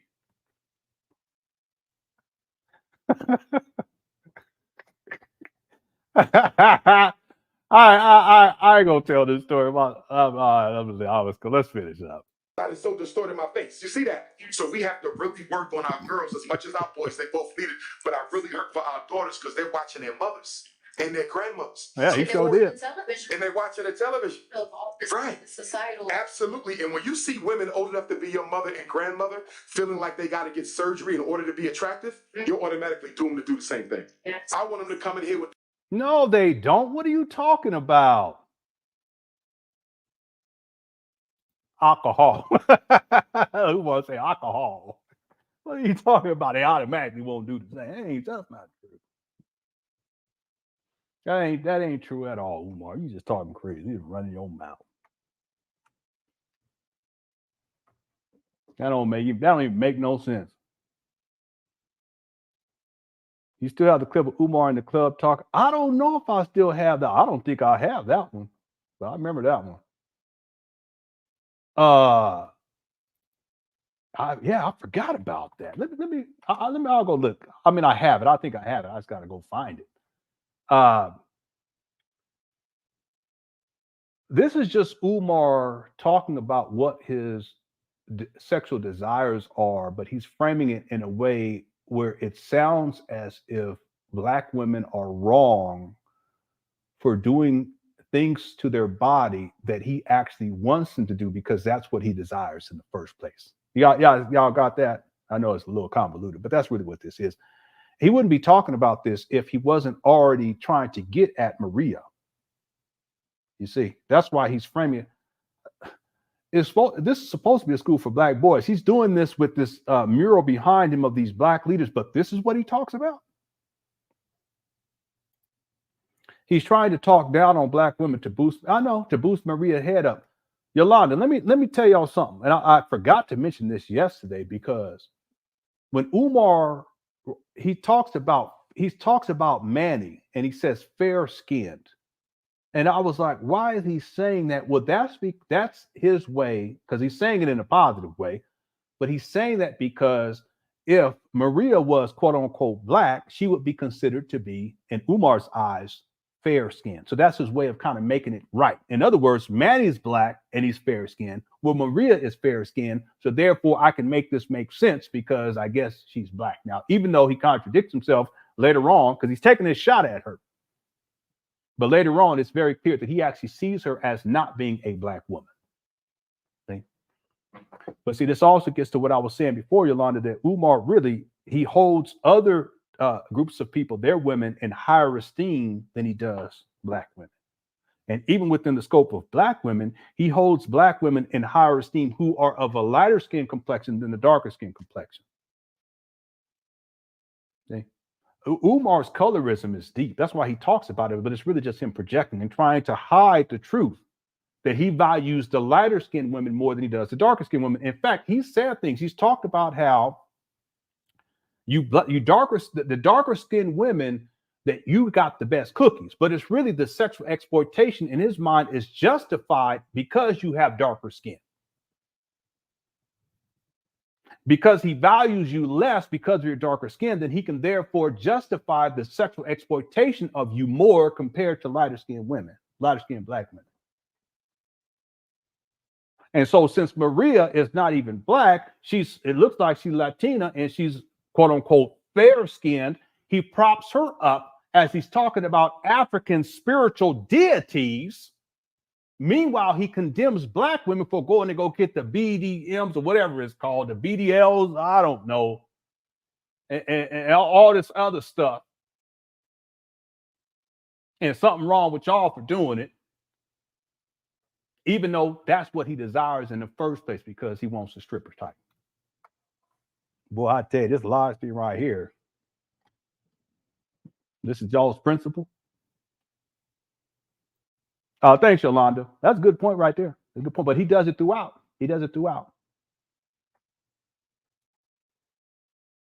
The nappiest hair, the blackest skin, the biggest nose, the thickest lips, the biggest hips, and love it. And I want the boys to love her. What? Why does that even matter? It only matters to Umar because it matters to Umar. 5'5" thick in the thighs. But none of that is for pride. It's not about holding black women who are larger in reverence. That's not it. It's about sexual exploitation and the justification of sexual exploitation based upon their body type, and which includes their skin color. That's why he always says 5'5" thick in the thighs. What kind of man talks like that? He can't help himself but to say that.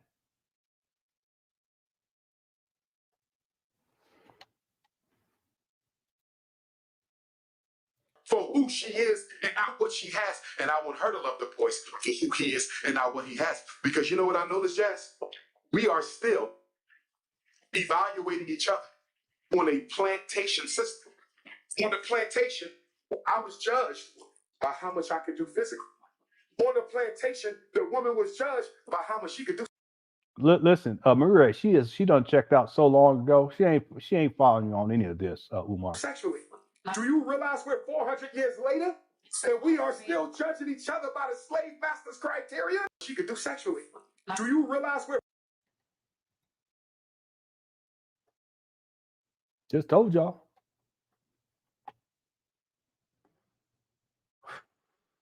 You know, the biggest white supremacist I know is Umar. Because the same mentality that he has towards black women, what you would call his psychosexuality towards black women, is no different than what he's explaining here that in terms of the white slave master having for black women who were enslaved. What can you do for me sexually? That's why throughout this whole video, and while he was in the gym, it was about trying to turn Maria into that.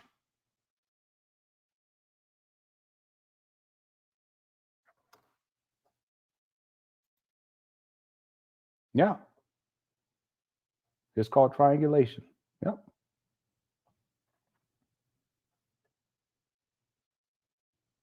Yeah, this whole these two videos yesterday and today, I mean, these were epic because there's so much that comes to light here. But he has to take it to the and thanks Alana for super chats.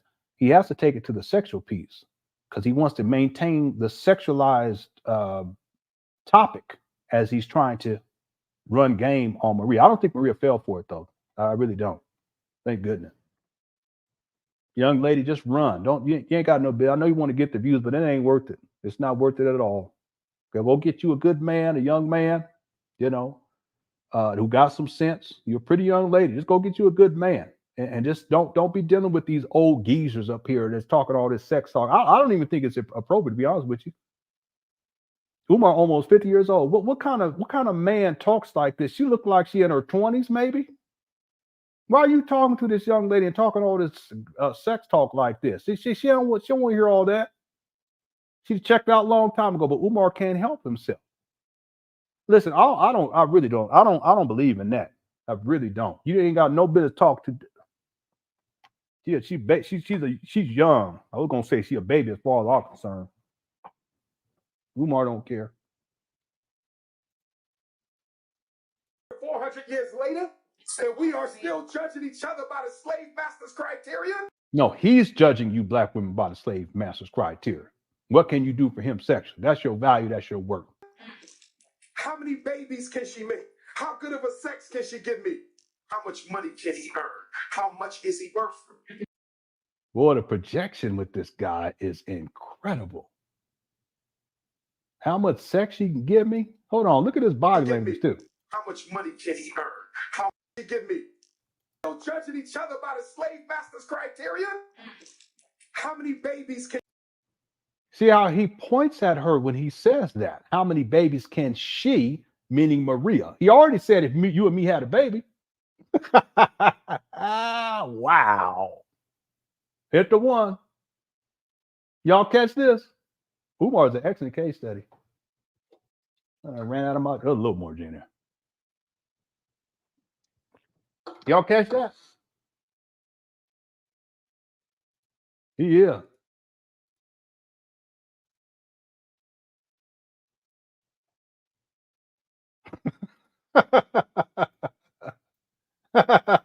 Yeah, boy, this guy, he can't help himself. He can't help himself. No, I ain't slipping on no grape drink. Stop playing.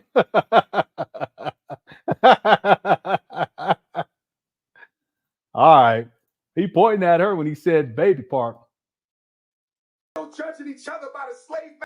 She might be in her early 30s though too, because she got a lot of makeup on. But that ain't even the point. You're too young to be dealing with this clown. He almost 50. Master's criteria? How many babies can she make? How See good that? of a sex can she give me? Woo! He said, how good of a can she give me? Umar Johnson follows again. I don't want to get off of the premise, but the premise, we set it up in the beginning. Umar, he's a contradiction. He's a hypocrite because all of this is sex talk is directed at Maria, who's not black. Even though he tells you black men and black women, for that matter, who you should be dating, you should be, quote unquote, dating outside of your race. That's the whole point. Look at the body language. He that pointing thing. See, I'll be watching them CSI things on A&E. You know, they be talking about how they be interrogating these people, and that these are the things that they be looking for. The interrogators. I could have been good at that too. I'll tell you right now. What's up? CL says Umar is a clown. I didn't realize he was one of the original kings of.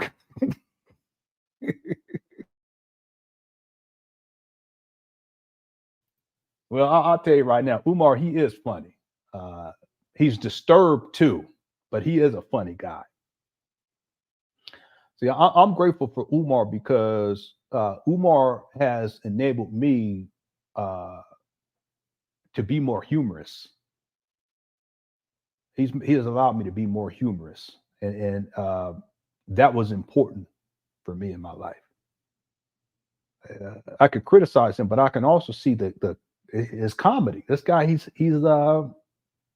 hilarious, but he's also disturbed too. That's kind of the challenge. So the critique comes with the disturbed part, and the scamming and scheming. But sometimes when he be talking in his behavior and his mannerism, it really is. It's like comic relief. I think he would have been a great comedian.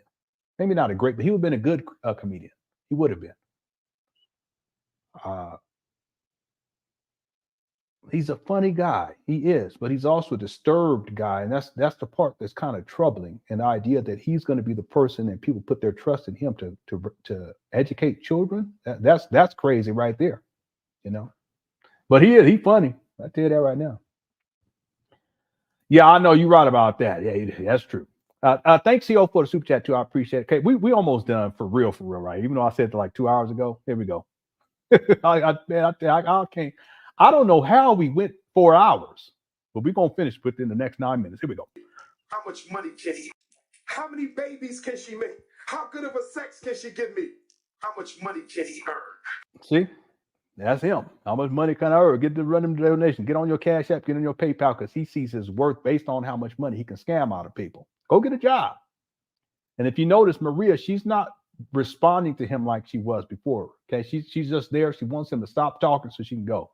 How much It's probably cold out there too. is he worth? Even though it's with a 3-piece tie, It's the same system of limiting the value of African people by their physical attributes and not their mental. See, It didn't change the 400. You got them focused on the things that are not at all. Carnal, completely carnal. And they never deal with their spirit. And as a result of that, what do we got? Some of the highest suicide rates we've ever seen.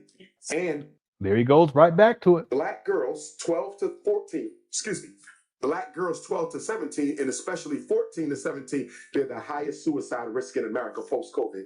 They killing each other. You know why? Because everything's superficial. They killing each other? If they're killing each other, that's not suicide. What are you talking about? This guy's supposed to be a psychologist? Anyone else catch that? What are you talking about?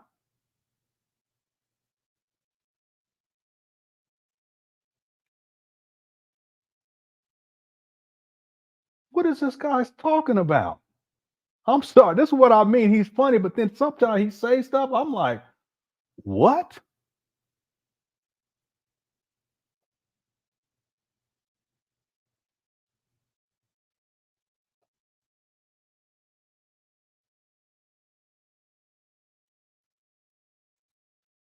Post-COVID. They killing each other. You know why? Because They're killing each other. The black women are killing each other. The black girls are killing each other. This guy. Anyway, let's finish this up. mom go to church, but grandma don't take granddaughter. Wow. Mama in church, but mama don't take grandson. You see that? So they never deal with their spirit. And as a result of that, what do we got? Some of the highest suicide rates we've ever seen. And black girls 12 to 14, black girls 12 to 17, and especially 14 to 17, they're the highest suicide risk in America post-COVID. They killing each other. You know why? Because everything's superficial. They're killing each other. That don't even make sense. But even still, what you're supposed to be a psychologist, and the reason why these girls are committing suicide is because everything's superficial. There's plenty of other factors to consider. What are you talking about, man? Anyway, this guy, he don't know what he's talking about. It's ridiculous. Grandma go to church, but grandma don't take granddaughter. Wow. Mama in church, but mama don't take grandson. You see that? So our children are killing each other, smoking themselves to death, drinking themselves to death. They need some spirituality, and they damn sure want to get it right here. One thing I'm blessed with.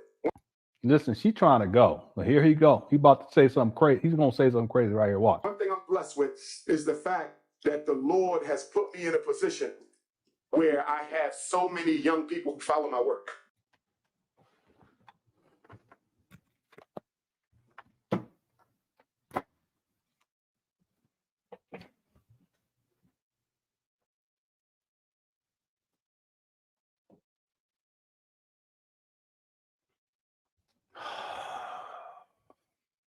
He just won't let me. He won't let me finish. Just let me be done. I got to go get this garage done.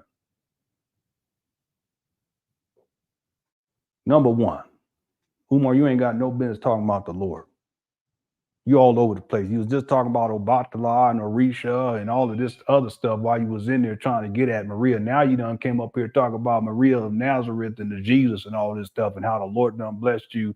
First of all, don't do that. You ain't got no business unless you have humbled yourself before the Lord. You ain't got no business talking about the Lord and how the Lord done blessed you so that you can have all these young people. That's crazy. You up here talking crazy. You crazy. Talking all this sex talk. You crazy. And then you gonna bring up the Lord? I'm not religious, but I don't know if I told y'all, but I've been really, I've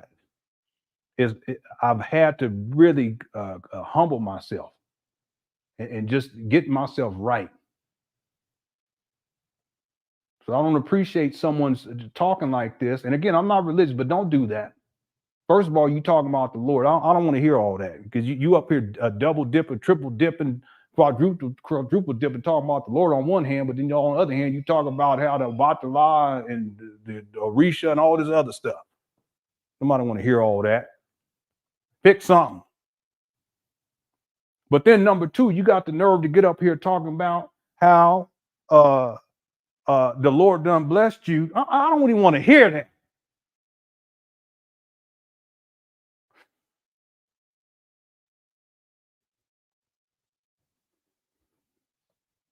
I'm sorry, y'all. Let me take me a lap. I'll be, hold on. Y'all just hold on a second.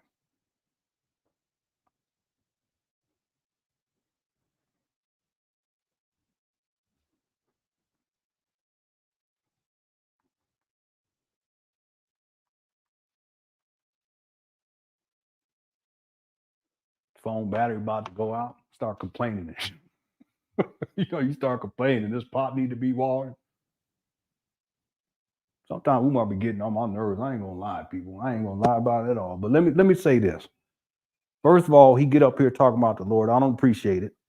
And again, I'm not religious. So that's not the point. I'm trying to tell y'all, I had to get on my knees and just humble myself. And we've been blessed as a family. It took many years, but I'm trying to get myself right. That's why I want Umar to get himself right. But number two, you're gonna act like the Lord gonna bless you to have a following of young people when that's not good for the young people. What kind of God you talking about? What Lord you talking about? Huh? All this crazy sex talking. I can pull up all kind of crazy stuff when you done sexualize children to talk crazy, including murdering these boys out here on the corner. That's what you said. But somehow the Lord blessed you with the following of young people. You must be crazy. Ain't got nothing to do with the Lord. Tell you what that got to do with. I ain't gonna say it. You want to piss me off today. I apologize. He make me mad sometimes. I ain't been mad at him like this in a long time. But there was a time I was real mad at him because he doxed my personal information, was threatening physical violence and all this other crazy stuff. But I forgave him for that. But I don't appreciate him talking about the Lord and how he. Let me tell y'all something right now, and then we're gonna finish up the video. I'm gonna be brief. That these young people, they not following you. It's old people. They ain't got no sense. That's who's following you. These young people ain't following you. That's why my kids, did you see this? They kind of move on the, what is it called? I can't remember what that social media site is. The kids be on it a lot. TikTok or whatever. TikTok. Yeah, did you see that? They did a meme on Umar. Them young people, they clown you more than I clown. They do it every single day. They ain't following you. And you ain't trying to help no kids either. Your main target is Black women in general, single Black mothers in particular. And that's it. You ain't trying to help no kids, and these kids ain't following you either. That's just, you say that because you want to make it appear as if you're doing something to help these kids, and yet not one kid has been helped out there in Wilmington over 4 years and 10 months, where you took $400,000 to buy these trap bandos up there, and not one child been educated. You ain't offered one service to not one kid up there talking about the Lord done blessed. Boy, if you don't stop, I want to hear all that. You talking crazy. I've been talking crazy this whole video. We finishing right now. I got to get up out of here. I got to go clean this garage.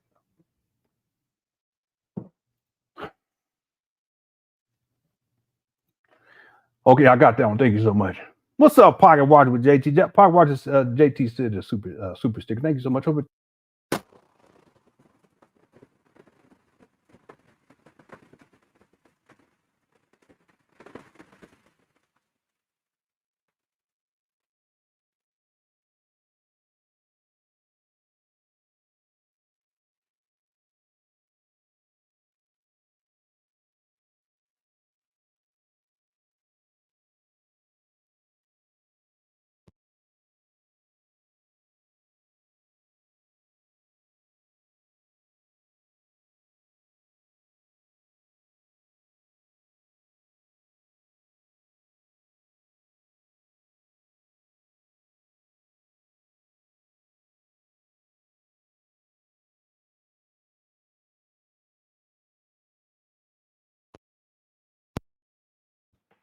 Okay, I'm back. I apologize, everybody. I only probably been running my mouth for like 5 minutes and the thing ain't even working. I'm sorry. How long was it out? About a couple of months? I was going in too. I'm sorry. It just went out. I apologize, everybody. Hopefully it wasn't that long. Anyway, I was saying thanks, Pocket Watcher, for the super chat. And I just want to apologize, but I got a little blowed off today. I've tried to keep my composure. I try to give a good show and keep myself together. Pocket Watcher in the building. I'm up here getting all flustered and going off. I apologize, bro. Hope you're doing all right. Okay, Merry Christmas to you and everybody, all your loved ones, all that. Okay, let's finish this up. Well, Umar, he done got me hot today. He just got me hot. I'm going to go take me a bubble bath. Light some candles, put on some Sade. All right. A couple of minutes. Okay, so it wasn't too long, but I'll still apologize, everybody. It was like 30 seconds. Okay, cool. Okay, it was 4 months. A couple of months. I know I'm getting it together. I apologize. Okay, let's finish this up right here. Okay, again, thanks for the super chat, Pocket Watcher. Everyone else too, thanks for all the super chats. I appreciate it. Here we go. Right? I got to do something with them now. I'm always thinking about it. I got all these young people, 8 years old, 9 years old, 12 years old, the colleges, the university. I got to do something with them. And that's why we're building this campus right here. I'm happy with duality, and they damn sure want to get it right here. One thing I'm blessed with is the fact that the Lord has put me in a position where I have so many young people who follow my work, right?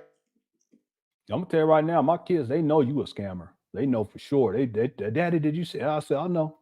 I got to do something with them now. I'm always. What you mean you got to do something with them now? You don't purchase these properties 4 years and 10 months ago. Been talking about this school for 13 years. What are you talking about? You got to do something now. Gonna collect millions of dollars. Anyway. Think about it. I got all these young people, 8 years old, 9 years old, 12. 8 years old, 9 years old. What are you talking about? This guy, boy, he be lying. That's all I can say. Talking about the Lord. He up here lying. Dominique says, was Umar involved in the probation system overhaul in Pennsylvania? No, but Meek Mill was. He always talks about his work, but all he does is run his mouth. I know Umar doesn't have any grassroots connection in Philadelphia, but he burned those bridges years ago. He burned those, and it's over a decade ago. He burned those bridges a long time, because you would think that if you live in Philadelphia, most of your work would be in Philadelphia, but not Umar. His reputation precedes him. He done been running through these black women. So he in these different organizations. See, I'm sorry, real quick, Dominique. Even before the whole school scam took off, Umar was having problems because there were people who were coming out and speaking out against Umar because he was pushing up on the women in these different organizations that would have him come out to speak. Even including women that had boyfriends, some of them were married, and what he would do was he'll say, well, yeah, okay, we need to organize this. Okay, well, here's my number, sister. Go ahead and give me a call. So they call thinking it's going to be business related, but Umar, just like he always do, he has to turn it what? He has to turn it to sexual. So his reputation, it just, at a certain point, people realized that, and he lost a lot of grassroots connection, and people start booking him as much as they used to. And that's why you see over time, whereas before he used to sell out venues, have all these people showing up, including professionals, all of that began to fall away.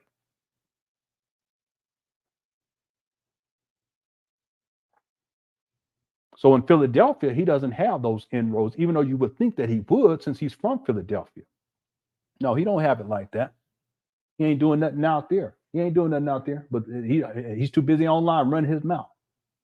He's not a grassroots organizer. That's the point that I'm making, Dominique, that he's not a grassroots. There's nothing substantial. There's nothing that is that's connected to people in a physical way. It's all virtual. That's why it's cybercrime. I have a degree in cybersecurity. I know what it is. It's cybercrime. And he uses the internet in order to exploit black people. It's that simple. Okay, let's finish up. Thanks, Dominique. Here we go. The colleges, the university, I got to do something with them. And that's why we're building this campus right here. I'm happy for the school. I am. We are going to be so much more than the school once we get started. Oh, I believe that. We had the opportunity to walk through all those, and you could just feel the energy. Girl, if you don't stop, come on now, Maria. Son, is that you? James. Okay, I thought that was my son. The excitement. There's just so much more that will be coming from this. And at the same time, since we're touching on it, I got to do something with Yeah, she's in her 30s. I thought she was younger, but even still. them. And that's why we're building this campus right here. I'm happy for the school. I am. We are going to be so much more than the school once we get started. Oh, I believe that. There is no school. We had the opportunity to walk through all those, and you could just feel the energy, feel the excitement. There's just so much more that will be coming from this. And at the same time, since we're touching on it, do you have maybe some insight on what could potentially be next? Will there be more schools? There will be more schools. Here we go.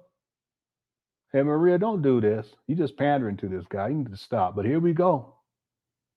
He's like, yeah, well, yeah, okay, well, what's the end? What's going, I don't know. What entities? I don't know. Maybe the mold. She sure is. She's trying to get up out of there. Plus, it's cold out there. Umar said, there's gonna be 8 even one school, yeah, but he says it's gonna be more of them. Here we go. He just started lying. It's going to depend on where we find the cheapest school properties to house them. I can't get Chicago out my mind because my explosion into the global Black conscious movement took place from Chicago. I can't get. They done taking the camera down. They said if we could just get up out of here. Big old burning bush over here from the Bible over here. They need to cut it down. Detroit out my mind because it's one of the blackest major cities we still got left. But at the end of the day, Sister Jazz, we want to have an FDMG in every city, every country, every continent, every county. High school you see over there? And that's it. He said that before, though. He said he want one in every country. Hit the one. I kid you not. He said in every country. I could pull it up. Yeah, that's some proof right there. It got blown up. Cameraman sitting over there. If this guy don't stop, he just stop right there. Poor Maria. I don't think Maria gave it up, so that's all right. Okay, I think. Thank goodness. Thank goodness. All right, good Chris. I hope you all enjoyed the show. Let's see. We'll be live streaming probably sometime next week again. And then I'll have some more member videos up tomorrow. Let me just look for one thing real quick. Because let me see. No, I have to find it because it's not archived. Let me just check one other thing real quick, and then we'll finish up here. In the meantime, let me go ahead and pull up our outro video. I hope y'all enjoyed the show. If y'all can hit the like button, I would really appreciate it. If you enjoyed the show, let me know inside of the chat room. I just want to check one thing real quick here in my notes before we close out. I mean, this was really an interesting live stream. So much was revealed, and Umar did so much projecting and self-exposing in it that it's incredible. I'm trying to see if I could, Dion, if I could find that. I have it. I'm going to look for it between now and the next live stream. If you don't mind, Dion, remind me, okay? If you can remind me, and I'll look to see if I can find it. And this is when Umar was in a club, and how he was talking about how he looks at the black women's backside and how he couldn't help himself. I mean, it's one of the most ridiculous things, but it just goes to show you his predatory orientation. Again, it's one thing to take a quick look. I get it. Okay. Women, black women, y'all be looking good. I get all that. But it's another thing when it turns into this sexual fantasy and it turns into sexual debauchery. And that's where Umar, he always takes it there. And it's just way over the top. It ain't got nothing to do with helping black boys. And ain't got nothing to do with opening up a school. It has nothing to do with quote unquote black power. It has to do with a person who has some serious issues when it comes to his psychosexuality and he needs help. Okay.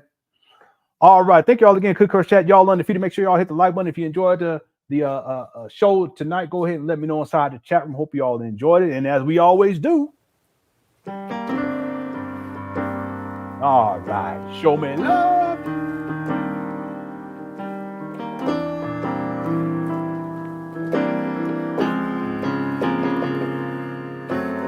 FDMG is coming. FDMG is coming. FDMG is coming. It's coming. FDMG is coming. FDMG is coming. FDMG is coming. It's coming. It's coming. It's coming. It's coming. It's coming. It's coming. It's coming. It's coming. Oh, it's coming. FDMG is coming. FDMG is coming. Thought his personality be twerking. It's twerking.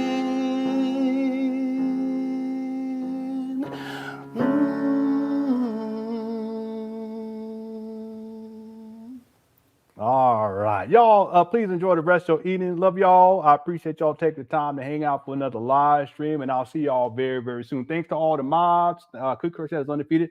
All thanks to everyone who sent in super chats, and there was cash apps too. Thank y'all so much. And then I have PayPal link this down below in the description of this video. I'll talk to y'all soon. Love y'all. Take care. Peace.